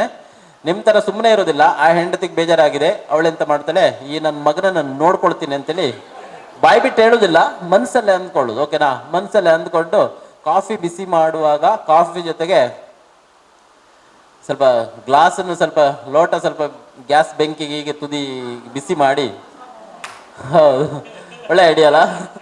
ಹೌದು, ಬಿಸಿ ಮಾಡಿ ಲೋಟದ ಜೊತೆ ಸ್ವಲ್ಪ ಕಾಫಿ ಜೊತೆ ಲೋಟನೂ ಬಿಸಿ ಮಾಡಿ ಗಂಡನ ಮುಂದೆ ಇಡ್ತಾಳೆ. ಪಾಪ ಗಂಡ ಅಮಾಯಕ, ಅವನಿಗೆ ಬೈದಿರ್ಬೋದು, ಬೈದಿದ್ದಾನೆ ಅವನು. ಗಂಡ ಬೈತಾರೆ ಕೆಲವು ಸಲ, ಆದರೆ ಒಳಗಡೆ ಜಾಸ್ತಿ ಇರುವುದಿಲ್ಲ ಅವನಿಗೆ ಅಲ್ವಾ? ಹಾಗೆ ಬಿಸಿ ಮಾಡಿ ಇಟ್ಟಿದ್ದಾರಲ್ಲ, ಅವನಿಗೆ ಕಾಫಿ ಬಿಸಿ ಇದೆ ಅಂತೇಳಿ ಗೊತ್ತುಂಟು, ಆದರೆ ಲೋಟ ಬಿಸಿ ಇದೆ ಅಂತೇಳಿ ಗೊತ್ತಿಲ್ಲ. ಕೈ ಹಾಕ್ತಾನೆ, ಕೈ ಸುಡ್ತದೆ. ಕೈ ಸುಟ್ಟಾಗ ಕೈಯನ್ನು ಒಂದೇ ಸಲ ಹಿಂದಕ್ಕೆ ಎಳ್ಕೊಳ್ತಾನೆ. ಎಳ್ಕೊಂಡಾಗ ಆ ಬಿಸಿಯ ಸಿಗ್ನಲ್ ಅನ್ನ ಮೆದುಳಿಗೆ ತಗೊಂಡೋಗಿ ಕೊಟ್ಟಿದ್ದು ಯಾವ ನರ? ಸೆನ್ಸರಿ ನರ್ವ್ಸ್ ಅಥವಾ ಜ್ಞಾನವಾಹಿನಿ ನರಗಳು. ಅರ್ಥ ಆಯ್ತಾ? ನೀವು ಬಿಸಿಯನ್ನ ಮುಟ್ಟಿದ್ರೆ ಬಿಸಿಯ ಸಿಗ್ನಲ್ ಅನ್ನ ಮೆದುಳಿಗೆ ತಗೊಂಡೋಗಿ ಕೊಡೋದು, ಐಸ್ ಮುಟ್ಟಿದಾಗ ಕೋಲ್ಡ್ ಸಿಗ್ನಲ್ ಅನ್ನ ಬ್ರೈನಿಗೆ ತಗೊಂಡೋಗಿ ಕೊಡೋದು, ಕಾಲಿಗೆ ಮುಳ್ಳು ಚುಚ್ಚಿದ್ರೆ ಮುಳ್ಳು ಚುಚ್ಚಿದ ನೋವಿನ ಸಿಗ್ನಲ್ ಅನ್ನ ಮೆದುಳಿಗೆ ತಗೊಂಡೋಗಿ ಕೊಡೋದು ಸೆನ್ಸರಿ ನರ್ವ್ಸ್ ಅಥವಾ ಜ್ಞಾನವಾಹಿನಿ ನರಗಳು ಅಂತ ಕರಿತೀವಿ. ಸ್ಟೋರಿ ಮುಗೀತಿಲ್ಲಿಗೆ. ಕೆಲವರು ಪಾಪ ಸ್ಟೋರಿ ಎಂತ ಆಯ್ತೋ ಏನೋ ಅಂತೇಳಿ ವೆಯ್ಟ್ ಮಾಡ್ತಾ ಇದ್ದಾರೆ ಅಲ್ವಾ? ಹೌದು, ಗಂಡನ ಕೈ ಸುಟ್ಟೋಯ್ತು ನೋಡಿ, ಸ್ಟೋರಿ ಅಲ್ಲೇ ಮುಗೀತದೆ. ಹೆಂಡತಿ ಕೈ ಸುಟ್ಟೋದ್ರೆ ಸ್ಟೋರಿ ಶುರು ಆಗ್ತದೆ. ಹೌದು, ಇಲ್ಲಿ ಗಂಡನ ಕೈ ಅಲ್ಲೇ ಎಂಡ್, ಮುಗೀತು. ಓಕೆ, ಹಾಗೆ ಈ ಸೆನ್ಸರಿ ನರ್ವ್ಸ್ ನಿಮ್ಮ ದೇಹದಲ್ಲಿ ಜ್ಞಾನವಾಹಿನಿ ನರಗಳು ಸರಿಯಾಗಿ ಕೆಲಸ ಮಾಡ್ತಾ ಇದ್ರೆ ಇವ್ರ ತರ. ನಿಮ್ಮ ಹೆಸರೆಂತ ಸರ್? ಮಮ್ಮೂಟಿಯಾ? ಮೊಹಮ್ಮದ್ ಶರೀಫ್. ಶರೀಫ್ ಅವ್ರ ತರ 5-6 ನಂಬರ್ ಒಳಗಡೆ ಜುಮ್ ಜುಮ್ ಆಗ್ತದೆ ನಿಮ್ಗೆ. ಎಷ್ಟು? 10 ನಂಬರ್ ಒಳಗಡೆ ಕಾಲಲ್ಲಿ ಎಂಥದ್ದು ಆಗ್ತಾ ಇದೆ ಅಂತೇಳಿ ಗೊತ್ತಾಗ್ತದೆ, ಜುಮ್ ಜುಮ್. ಓಕೆನಾ? ಇಲ್ಲದಿದ್ರೆ 20 ಒಳಗಡೆ ಆದ್ರೂ ನನಗೆ ಎಂಥದ್ದು ಆಗ್ತಾ ಇದೆ ಅಂತೇಳಿ ನಿಮ್ಗೆ ಗೊತ್ತಾಗ್ಬೇಕು. ನನಗೆ 25 ಇಟ್ರು ಎಂಥದ್ದು ಗೊತ್ತಾಗೋದಿಲ್ಲ, 30 ಇಟ್ರು ಏನು ಗೊತ್ತಾಗ್ತಾ ಇಲ್ಲ ಅಂದ್ರೆ ನಿಮ್ಮ ದೇಹದಲ್ಲಿ ನರಗಳಲ್ಲಿ ಪ್ರಾಬ್ಲಮ್ ಶುರುವಾಗಿದೆ, ರಕ್ತ ಸಂಚಾರ ಸಂಬಂಧಿತ ಕಾಯಿಲೆಗಳು ಶುರುವಾಗ್ತಾ ಇದೆ ಅಂತೇಳಿ ಅರ್ಥ. ನಿಮಗೆ ಎಂತ ಬೇಕೀಗ? ಡೈಲಿ ವಾಕಿಂಗ್ ಅವಶ್ಯಕತೆ ಇದೆ. ಓಕೆನಾ? ಒಂದು ಅರ್ಧ ಗಂಟೆ ವಾಕಿಂಗ್ ಅವಶ್ಯಕತೆ ಇದೆ. ಓಕೆನಾ? 30-40 ಇಟ್ಟರು ನನಗೆ ಎಂಥದ್ದು ಗೊತ್ತಾಗುದಿಲ್ಲ ಅಂದ್ರೆ ನಿಮಗೆ ಡಯಾಬಿಟಿಕ್ ಸಕ್ಕರೆ ಕಾಯಿಲೆ ಇರುವವರಿಗೆ ಡಯಾಬಿಟಿಕ್ ನ್ಯೂರೋಪತಿ ಎನ್ನುವಂಥ ಕಾಯಿಲೆ ಈಗಾಗಲೇ ಶುರುವಾಗಿದೆ ಅಂತೇಳಿ ಅರ್ಥ. ಡಯಾಬಿಟಿಕ್ ನ್ಯೂರೋಪತಿ ಅಂದ್ರೆ ಎಂತ? ಡಯಾಬಿಟಿಕ್ ನ್ಯೂರೋಪತಿ ಅಂದ್ರೆ ಏನು? ಸಕ್ಕರೆ ಕಾಯಿಲೆಯಿಂದಾಗಿ ಆರಂಭಿಕ 2-3 ವರ್ಷ ನೀವು ಚೆನ್ನಾಗೇ ಇರ್ತೀರಾ. ಯಾಕೆ? ಹೇಗೆ ನೋಡೋದಕ್ಕೆ, ಓಕೆನಾ? ಆದರೆ ಒಳಗಡೆಯಿಂದ ನಿಮ್ಮ ನರಗಳಲ್ಲಿ ಪ್ರಾಬ್ಲಮ್ ಶುರುವಾಗಿರ್ತದೆ, ಓಕೆನಾ? ಇವರಿಗೆ ಡಯಾಬಿಟಿಕ್ ನ್ಯೂರೋಪತಿ ಬಂದಿದೆ ಅಂತ ಗೊತ್ತಾಗೋದು ನಮ್ಮ ಥೆರಪಿ ಇಟ್ಟರು 25-30 ಇಟ್ಟರು ಗೊತ್ತಾಗೋದಿಲ್ಲ. ಇವರಿಗೆ ಪಾದ ಉರಿ ಬರ್ತಾ ಇರ್ತದೆ ಆವಾಗ ಪದೇ ಪದೇ ಮೂತ್ರಕ್ಕೆ ಹೋಗ್ತಾ ಇರ್ತಾರೆ. ಇವರಿಗೆ ಡಯಾಬಿಟಿಕ್ ನ್ಯೂರೋಪತಿಯ ಲಕ್ಷಣ ಇದು, ಆರಂಭಿಕ ಲಕ್ಷಣ. ಮತ್ತು ಮುಂದೆ ಬೇರೆ ಬೇರೆ ಇದೆ, ನೆಕ್ಸ್ಟ್ ಹೇಳ್ತೀನಿ. ಅದಾದ ನಂತರ 30-40 ಇಟ್ಟರು ನನಗೆ ಗೊತ್ತಾಗೋದಿಲ್ಲ ಅಂದ್ರೆ ಡಯಾಬಿಟಿಕ್ ನ್ಯೂರೋಪತಿ ಆಗಲೇ ಶುರುವಾಗಿದೆ. 40-50 ಇಟ್ಟರು ಗೊತ್ತಾಗೋದಿಲ್ಲ ಅಂದ್ರೆ ಡಯಾಬಿಟಿಕ್ ನ್ಯೂರೋಪತಿ ಶುರುವಾಗಿ ಆಗಲೇ 5 ವರ್ಷ ಆಗಿದೆ. ನನಗೆ ಶುಗರೇ ಇಲ್ಲ ಆದ್ರೂ 40-50 ಇಟ್ಟರು ಗೊತ್ತಾಗೋದಿಲ್ಲ ಅಂದ್ರೆ ವೆರಿಕೋಸ್ ವೇನ್ ಜಾಸ್ತಿ ಇರುತ್ತೆ ಇವರಿಗೆ. ಥೈರಾಯ್ಡ್ ಪ್ರಾಬ್ಲಮ್ ಇರೋರಿಗೆ 40-50 ಇಟ್ಟರು ಗೊತ್ತಾಗೋದಿಲ್ಲ. ಬ್ಲಡ್ ಸರ್ಕ್ಯುಲೇಷನ್ ರಿಲೇಟೆಡ್ ಪ್ರಾಬ್ಲಮ್ಗಳು, ಮಂಡಿ ನೋವು ಇರೋರಿಗೂ 40-50 ಇಟ್ಟರು ಗೊತ್ತಾಗೋದಿಲ್ಲ ಜಾಸ್ತಿ ಇರೋರಿಗೆ. 60-70 ಅಲ್ಲ, ತುಂಬಾ ಜಾಸ್ತಿ, ತುಂಬಾ ಡೇಂಜರ್ ಲೆವೆಲ್, ಓಕೆನಾ?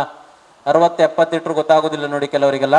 ಇಲ್ಲಿ ಬರುವಂತ ಅರ್ಧಕ್ಕರ್ಧ ಜನ 50ಕ್ಕಿಂತ ಮೇಲೆ ತಗೊಳ್ಳೋದು, ಓಕೆನಾ? ಸುಮಾರು ಜನ ಕೈ ಎತ್ತಲಿಲ್ಲ ಅಷ್ಟೇ, ಆದ್ರೆ ಜಾಸ್ತಿ ತಗೊಳ್ಳುವವರ ಸಂಖ್ಯೆ ಜಾಸ್ತಿ ಇದೆ. 70-80-90 ಎಲ್ಲ ದೇವರಿಗೆ. ಡಯಾಬಿಟಿಕ್ ನ್ಯೂರೋಪತಿ ತುಂಬಾ ಎಕ್ಸ್ಟ್ರೀಮ್ ಲೆವೆಲ್ ಅಲ್ಲಿ ಇರುತ್ತೆ. ಸ್ಪರ್ಶ ಜ್ಞಾನ ಇರುವುದಿಲ್ಲ ಇವರಿಗೆ. ಕಾಲು ಜೋಮು ಬರ್ತಾ ಇರುತ್ತೆ, ಮರಗಟ್ಟುವಿಕೆ ಇರುತ್ತೆ ಇವರಿಗೆ. ಕಾಲು ಒಂದು ಟಾಯ್ಲೆಟ್ ಅಲ್ಲಿ ಕೂತ್ಕೊಂಡು 7 ವರ್ಷದಲ್ಲಿ ಸೊಂಟಕ್ಕಿಂತ ಕೆಳಗಿದೆ ಅಂತ ಬಾಡಿ ಇದೆ ಅಂತೇಳಿ ನೋಡಿದ್ರೆ ಮಾತ್ರ ಗೊತ್ತಾಗ್ತದೆ, ಇಲ್ಲಾಂದ್ರೆ ಸೆನ್ಸೇಷನ್ ಇರುವುದಿಲ್ಲ ಇವರಿಗೆ. ಇವ್ರ ಕಾಲ್ ಬೆರಳು ಮುಟ್ಟಿದ್ರೆ ಇವರಿಗೆ ಗೊತ್ತಾಗುದಿಲ್ಲ, ಕಾಲ್ ಬೆರಳಲ್ಲಿ ಮೂವ್ಮೆಂಟ್ ಇರುವುದಿಲ್ಲ. ಡಯಾಬಿಟಿಕ್ ನ್ಯೂರೋಪತಿ ತುಂಬಾ ಜಾಸ್ತಿ ಆಗಿ 70-80ರಲ್ಲಿ ನೀವು ಥೆರಪಿ ತಗೊಳ್ತಾ ಇದ್ರೆ ಚಪ್ಪಲಿ ಹಾಕೋದಕ್ಕೆ 2 ನಿಮಿಷ ಬೇಕಾಗ್ತದೆ. ಯಾವ ಬಾರ್ ಒಳಗಡೆ ಯಾವ ಕಾಲ್ ಬೆರಳು ಹೋಗ್ತದೆ ನಿಮ್ಗೆ ಗೊತ್ತಾಗುದಿಲ್ಲ, ಓಕೆನಾ? 80-90-99 ಎಲ್ಲ ಇಟ್ಟರು ಕೆಲವರಿಗೆ ಗೊತ್ತಾಗುದಿಲ್ಲ ನೋಡಿ. ಇದೆಲ್ಲ ದೇವರೇ ಗತಿ, ಓಕೆನಾ? ಈಗ ನಿಮ್ಗೆ ಕಾಲಿಗೆ ಕಲ್ಲು ಮುಳ್ಳು ಚುಚ್ಚಿ ಗಾಯ ಆದ್ರೆ, ಗುಣ ಆದ್ರೆ ಖುಷಿ, ಆಗ್ಲಿಲ್ಲ ಅಂದ್ರೆ ಹೇಳಲಿಕ್ಕೆ ಆಗುದಿಲ್ಲ, ಓಕೆನಾ?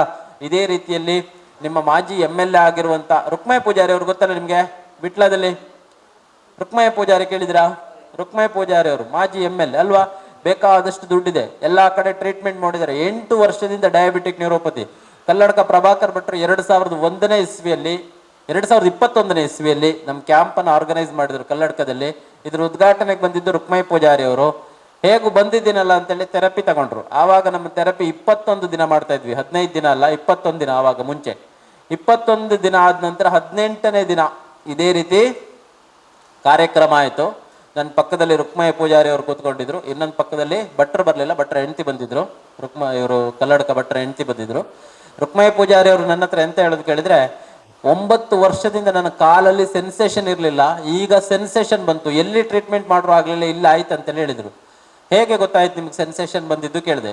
ಮುಂಚೆ ಕಾರ್ ಓಡಿಸುವಾಗ ನನಗೆ ಕಾಲಿಗೆ ಎಕ್ಸ್ಲೇಟರ್ ಪೆಡಲು ಬ್ರೇಕ್ ಪೆಡಲ್ ಟಚ್ ಆಗೋದು ಗೊತ್ತಾಗ್ತಾ ಇರಲಿಲ್ಲ, ಈಗ ಎಲ್ಲ ಗೊತ್ತಾಗ್ತಾ ಇದೆ ಕೇಳಿದ್ರು. ಮತ್ತೆ ಎಕ್ಸ್ಲೇಟರ್ ಪೆಡಲು ಬ್ರೇಕ್ ಪೆಡಲ್ ಟಚ್ ಆಗೋದು ಗೊತ್ತಾಗದೆ ಇದ್ರೆ ನೀವು ಕಾರ್ ಹೇಗೆ ಓಡಿಸ್ತಿದ್ರಿ ಕೇಳಿದೆ ನಾನು. ಅವ್ರು ಎಂತ ಹೇಳಿದ್ರು ಕೇಳಿದ್ರೆ, ಸುಮ್ಮನೆ ಅಂದಾಜಿಗೆ ಗಾಡಿ ಸ್ಪೀಡ್ ಹೋದ್ರೆ ಕಾಲ್ ಎತ್ತಿ ಬ್ರೇಕ್ ಮೇಲೆ ಹಾಕೋದಂತೆ. ಸುಮ್ಮನೆ ಗಾಡಿ ಯಾವಾಗ ಸ್ಲೋ ಆದ್ರೆ ಇದು ಬ್ರೇಕ್ ಅಂತ ಅರ್ಥ, ಓಕೆನಾ? ಗಾಡಿ ಸ್ಲೋ ಆದ್ರೆ ಕಾಲೆತ್ತಿ ಎಕ್ಸ್ಲೇಟರ್ ಮೇಲೆ ಹಾಕೋದು, ಗಾಡಿ ಸ್ಪೀಡ್ ಆದ್ರೆ ಇದು ಎಕ್ಸ್ಲೇಟರ್ ಅಂತೇಳಿ ಅರ್ಥ. ಕಾಲಿಗೆ ಎಂತ ಟಚ್ ಆಗ್ತಿದೆ ಅವ್ರಿಗೆ ಗೊತ್ತಾಗ್ತಾ ಇರ್ಲಿಲ್ಲ ಅಂತೆ. ಈಗ ಸ್ಪರ್ಶ ಜ್ಞಾನ ಬಂದಿದೆ ಅಲ್ವಾ? ಟ್ರೀಟ್ಮೆಂಟ್ ತಗೊಂಡ್ರು, ಸ್ಪರ್ಶ ಜ್ಞಾನ ಬಂದಿದೆ. ಹೇಗೆ ಬಂತು? ನಮ್ಮ ಥೆರಪಿಯಿಂದಾಗಿ ಬಂದಿರುವಂತದ್ದು ಸ್ಪರ್ಶ ಜ್ಞಾನ. ಫಸ್ಟ್ ನಿಮಗೆ ಸ್ಪರ್ಶ ಜ್ಞಾನ ಬರೋದಕ್ಕೆ ಶುರುವಾಗ್ತದೆ. ಮುಂಚೆ ನನಗೆ ಕಾಲ್ ಬೆರಳು ಮೂವ್ಮೆಂಟ್ ಇರಲಿಲ್ಲ, ಮುಟ್ಟಿದ್ರೆ ಗೊತ್ತಾಗ್ತಾ ಇರಲಿಲ್ಲ, ಸೆನ್ಸೇಷನ್ ಇರಲಿಲ್ಲ. ಈಗ ಸ್ವಲ್ಪ ಸ್ಪರ್ಶ ಜ್ಞಾನ ಸೆನ್ಸೇಷನ್ ಬರ್ತಾ ಇದೆ ಅನ್ನೋರು ಯಾರಾದ್ರೂ ಇದ್ದೀರಾ? 10 ದಿನದಲ್ಲಿ ಯಾರಿದ್ದೀರಾ? ಚೇಂಜಸ್ ಆಗಿರೋರು, ಬದಲಾವಣೆ, ಸೆನ್ಸೇಷನ್ ಯಾರಿದ್ದೀರಾ? ಯಾರಿಗೆ? ನಿಮ್ಗ? ಓಕೆ, ನೀವು ಬಿಡಿ. ಓಕೆ, ಇವ್ರಿಗ ಕೈಯಲ್ಲಿ ಸೆನ್ಸೇಷನ್ ಬಂದಿದ್ಯಾ? ಮುಂಚೆ ಇರ್ಲಿಲ್ವಾ? ಕಡಿಮೆ ಇತ್ತಾ? ಶುಗರ್ ಇದೆಯಾ? ಮತ್ತೆ ಯಾರಿಗೊಬ್ರಿಗೆ ಸೆನ್ಸೇಷನ್ ಕಾಲಿಗ ಕೈಗ? ಕಾಲಿಗ ಸೆನ್ಸೇಷನ್ ಬಂದಿದ್ಯಾ? ಇಲ್ಲಿ ನೋಡಿ, ಯಾರಿಗೆ ಸ್ಪರ್ಶ ಕಡಿಮೆ ಇರೋದು? ಹಿಂದೆ ಕೈ ಎತ್ತಿರೋರಿಗ? ಕೈಗ ಕಾಲಿಗ? ಓಕೆ ಓಕೆ, ಹೌದಾ? ಏನಾಗಿದೆ? ಎಷ್ಟು ಇಟ್ಕೊಂಡಿದ್ರು ಅವರು? 99 99 ಸ್ಪರ್ಶಜ್ಞ. ಓಕೆ, ಡಾಕ್ಟ್ರು ರಿಜೆಕ್ಟ್ ಮಾಡಿದಾರಂತೆ, ಇನ್ನು ಆಗುದಿಲ್ಲ ಟ್ರೀಟ್ಮೆಂಟ್ ಮಾಡ್ಲಿಕ್ಕೆ ಅಂತೇಳಿ. ಅರ್ಥ ಆಯ್ತಾ? ಅಂದ್ರೆ ನಾನು ಆವಾಗಲೇ ಒಂದು ಮಾತಾಡಿದ್ದೆ ನೋಡಿ, ಕೆಲವೊಂದಕ್ಕೆ ಮೆಡಿಕಲ್ ಸೈನ್ಸ್ ಅಲ್ಲಿ ನಿಮ್ಮ ಹತ್ರ ಎಷ್ಟೇ ದುಡ್ಡು ಇರ್ಲಿ, ನೀವು MLA ಆಗಿರ್ಬೇಕಿದ್ರೆ, ಡಾಕ್ಟ್ರೇ ಆಗಿರಿ. ಡಾಕ್ಟ್ರು ಒಬ್ರು ಲಕ್ಷ್ಮೀನಾರಾಯಣ ಭಟ್ ಅಂತೇಳಿ, ಎಲ್ಲಿ? ಮೈಸೂರಲ್ಲಿ, ಡಯಾಬಿಟಿಕ್ ಡಾಕ್ಟ್ರು. 5 ಬೆರಳು ಕಟ್ ಮಾಡಿದ್ದಾರೆ ಕಾಲಿದು. ಆಯ್ತು, ಅವ್ರದ್ದು ಕಾಲು ಕಟ್ ಮಾಡ್ಬೇಕಾಗಿತ್ತು, ನಮ್ಮ ಥೆರಪಿಯಿಂದಾಗಿ ಅವರು ಸರಿಯಾದ್ರು. ನಿಮ್ಮ ಕುಶಾಲ ಅವರು ಮಾಜಿ MLA, ನಿಮ್ಮ ಪುತ್ತೂರಿನ MLA ಅಶೋಕ್ ರೈ ಇದ್ದಾರೆ ನೋಡಿ, ಅವರ ಅಮ್ಮ ತಾಯಿ ಡಯಾಬಿಟಿಕ್ ನ್ಯೂರೋಪತಿ. ಇವ್ರ ಹತ್ರ ಎಲ್ಲ ದುಡ್ಡಿದೆ, ಯಾಕೆ ಟ್ರೀಟ್ಮೆಂಟ್ ಮಾಡ್ಕೊಳ್ಳಿಕ್ಕೆ ಆಗುದಿಲ್ಲ ಹಾಸ್ಪಿಟಲಲ್ಲಿ? ಹಾಸ್ಪಿಟಲಲ್ಲಿ ಟ್ರೀಟ್ಮೆಂಟ್ ಇಲ್ಲ ಇದಕ್ಕೆ, ಅರ್ಥ ಆಯ್ತಾ? ಹಾಸ್ಪಿಟಲಲ್ಲಿ ಟ್ರೀಟ್ಮೆಂಟ್ ಇಲ್ಲ. ನೀವು MLA ಆಗಿರಿ, ಡಾಕ್ಟರ್ ಆಗಿರಿ, ಬೇಕಿದ್ರೆ ನೀವು ಎಂಥ ದೊಡ್ಡ ಬಿಸ್ನೆಸ್ ಮ್ಯಾನ್ ಆಗಿರಬೇಕಿದ್ರೆ ನಿಮಗೆ ಇದಕ್ಕೆ ಮೆಡಿಕಲ್ ಸೈನ್ಸಲ್ಲಿ ಈ ಡಯಾಬಿಟಿಕ್ ನ್ಯೂರೋಪತಿ ಸ್ಪರ್ಶಜ್ಞಾನ ಬರೋದಕ್ಕೆ ಟ್ರೀಟ್ಮೆಂಟ್ ಇಲ್ಲ. ಇದರ ಮುಂದುವರಿದ ಭಾಗವೇ ಗ್ಯಾಂಗ್ರೀನ್. ಓಕೆನಾ? ಕಾಲು ಬೆರಳು ಕಾಲು ಕಟ್ಟಾದ್ರೆ ಎಂತ ಮಾಡೋದು ಹೇಳಿ? ಮತ್ತು ಕಟ್ ಮಾಡ್ತಾ ಹೋಗುದು ಮೆಡಿಕಲ್ ಸೈನ್ಸ್ ಅಲ್ಲಿ. ನಾಳೆಯಿಂದ ನೀವೆಂತ ಮಾಡಬೇಕು? ನಿಮ್ಮ ಫ್ರೆಂಡ್ಸು, ರಿಲೇಟಿವ್ಸು, ಸಂಬಂಧಿಕರಿಗೆ ಯಾರಾದ್ರೂ ಈ ಡಯಾಬಿಟಿಕ್ ನ್ಯೂರೋಪತಿ ಸ್ಪರ್ಶಜ್ಞಾನ ಹೋಗಿ ಕಾಲಲ್ಲಿ ಗಾಯ ಒಣಗದೆ ಬೆರಳು ಕಟ್ ಮಾಡಬೇಕು, ಕಾಲು ಕಟ್ ಮಾಡ್ಬೇಕಂತ ಹೇಳಿದ್ರೆ ನಾಳೆಯಿಂದ ನೀವು ಕಟ್ ಮಾಡೋದು ಬೇಡ. ಎಂತ ಮಾಡಬೇಕು? ಪ್ರಭಾಕರ್ ಸಾಲಿಯಾನ್ ಅವ್ರನ್ನ ಕಾಂಟ್ಯಾಕ್ಟ್ ಮಾಡಿ ಬಾಕಿ ಉಳಿದ್ರನ್ನ ನಾವು ನೋಡ್ತೇವೆ. ಆಗ್ಲೇ ನಾನು ಹೇಳ್ತೀನಿ 4,000 ಜನ ಸರಿಯಾಗಿದ್ದಾರೆ, ಇನ್ಕ್ಲೂಡಿಂಗ್ ಮಾಜಿ MLA. ನೀವು ನಂಬ್ತಿರೋ ಬಿಡ್ತಿರೋ, ಕಳೆದ ವರ್ಷ ಇಲ್ಲಿ ಅಬೂಬಕ್ಕರ್ ಅಂತೇಳಿ ಒಬ್ರು ಬಂದಿದ್ರು. ಅಬೂಬಕ್ಕರ್ ಎಲ್ಲಿ? ಮೂಡುಬಿದ್ರೆಯಲ್ಲಿ ಒಬ್ರು. ಅವ್ರದ್ದು ಕಾಲು ಹೇಗಿತ್ತು ಕೇಳಿದ್ರೆ, ಕಾಲಿನ 10ಕ್ಕೆ 10 ಬೆರಳು ಕಟ್ ಮಾಡಿದ್ರು. ಎಷ್ಟೋ? ಈ ಗ್ಯಾಂಗ್ರೀನ್ ಬಗ್ಗೆ ನಾನು ಯಾಕೆ ಹೇಳೋದು ಗೊತ್ತಾ? ಸುಮಾರು ಜನ, ಮೊನ್ನೆ ಒಬ್ರು ಬೆಂಗಳೂರಲ್ಲಿ ಒಬ್ರು, ನೀವು ಕನ್ನಡ ಚಾನಲ್ ನೋಡಿದ್ರೆ, ಮ್ಯೂಸಿಕ್ ಚಾನಲ್ ನೋಡಿದ್ರೆ, ದೇವ್ ಅಂತ ಒಬ್ರು ಡ್ರಮ್ ಬಾರಿಸ್ತಾರೆ, ಗೊತ್ತಾ ನಿಮ್ಗೆ? ಕೂದಲು ಬಿಟ್ಕೊಂಡು ದೇವ್ ಅಂತ ಗೊತ್ತಲ್ಲ, ಡ್ರಮ್ ಬಾರಿಸ್ತಾರೆ. ಮೊನ್ನೆ ಪೇಪರ್ ನೋಡ್ತಾ ಇದ್ದೆ, ಅವ್ರದ್ದು 2 ಕಾಲು ಕಟ್ ಮಾಡಿದ್ರಂತೆ, 2 ಕಾಲು. ನನಗೊಂದು ವಿಚಾರ ಗೊತ್ತಿದ್ರೆ 100% ಅವ್ರು ಕಾಲು ಕಟ್ ಮಾಡೋದು ಬೇಡ ಆಗಿತ್ತು, ಅರ್ಥ ಆಯ್ತಾ? ಶ್ರೀಮಂತರು, ಸೆಲೆಬ್ರಿಟಿಗಳು, ಡಾಕ್ಟರ್ಗಳು ಹೋಗಿ ಕಾಲ್ ಕಟ್ ಮಾಡ್ಕೊಂಡು ಬರ್ತಾ ಇದ್ದಾರೆ. ಕಾಲ್ ಕಟ್ ಮಾಡೋದು ಕಾಮನ್ ಆಗ್ತಾ ಇದೆ ಈಗ, ಅರ್ಥ ಆಯ್ತಾ? ಅಂದ್ರೆ ನಾವು ಈ ರೀತಿ ಕ್ಯಾಂಪ್ಗಳನ್ನು ಮಾಡುವಂತ ಉದ್ದೇಶ, ಹೋಗಿ ಸುಮ್ಮನೆ ಕಟ್ ಮಾಡಬೇಡಿ, ಇದಕ್ಕೂ ಸೊಲ್ಯೂಷನ್ ಇದೆ ಅಂತೇಳಿ ನಿಮ್ಗೆ ಹೇಳುವಂಥದ್ದು. ನಾವು ಪೇಪರ್ ಅಡ್ವರ್ಟೈಸ್ಮೆಂಟ್ ಕೊಟ್ಟು ಹೇಳಲಿಕ್ಕೆ ಆಗುದಿಲ್ಲ ಇದನ್ನ. ಯಾಕೆ ಹೇಳಿ? ಪೇಪರ್ ಅಡ್ವರ್ಟೈಸ್ಮೆಂಟ್ ಕೊಟ್ಟರೆ ಈ ಥೆರಪಿ ಬಗ್ಗೆ ಗೊತ್ತೇ ಆಗೋದಿಲ್ಲ ಜನರಿಗೆ. ಇದು ಎಕ್ಸ್ಪೀರಿಯನ್ಸ್ ಮಾಡಿದ್ರೆ ಮಾತ್ರ ಗೊತ್ತಾಗೋದು. ನಿಮಗೆ 15 ದಿನ ಥೆರಪಿ ಕೊಡೋದು ನಾವು ಒಂದೇ ದಿನ, 1 ವಾರದಲ್ಲಿ ಮುಗಿಸಿ ಹೋಗ್ಬೋದು. ನಾವು 1 ವಾರದಲ್ಲಿ ಈ ಮೆಷಿನ್ನ ರಿಸಲ್ಟ್ ಗೊತ್ತಾಗೋದಿಲ್ಲ ನಿಮಗೆ 15 ದಿನದಲ್ಲಿ ಮಾತ್ರ ಗೊತ್ತಾಗೋದು. ಅದಕ್ಕೋಸ್ಕರ ಎಕ್ಸ್ಪೀರಿಯನ್ಸ್ ಮಾಡಲಿಕ್ಕೆ.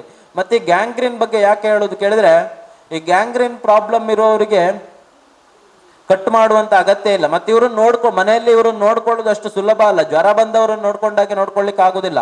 ಕಾಲಿಗೆ ಡೈಲಿ ಡ್ರೆಸ್ಸಿಂಗ್ ಆಗಬೇಕು, ಸ್ಮೆಲ್ ಬರ್ತದೆ. 1 ತಿಂಗಳು 2 ತಿಂಗಳು ಮಕ್ಕಳು ನೋಡ್ತಾರೆ, ಆಮೇಲೆ ಎಂತಾಗ್ತದೆ? ಬಾಯಿ ಬಿಟ್ಟು ಹೇಳ್ದಿದ್ರು ಮನ್ಸಲ್ಲೇ ಅಂದ್ಕೊಳ್ತಾರೆ ಮಕ್ಕಳು ಅಂತ ಹೇಳಿ, ಯಾವಾಗ ಹೋಗ್ತಾನೆ ಅಲ್ವಾ? ಬಾಯ್ ಎಲ್ಲರಿಗೊಂದು ಆಸೆ ಇರ್ತದೆ ಅಂತೇಳಿ, ಸಾಯೋವರೆಗೆ ನಮ್ಮ ಕೆಲಸ. ಹೌದು. ಅಬೂಬಕ್ಕರ್ ಅವರ ಕಾಲು ನಮ್ಮ ಥೆರಪಿಗೆ ಬರುವಾಗ ಕಾಣ್ತಾ ಇದೆಯಾ? ಬೆರಳಿದ್ಯಾ? ಇಲ್ಲ ಅಲ್ಲ?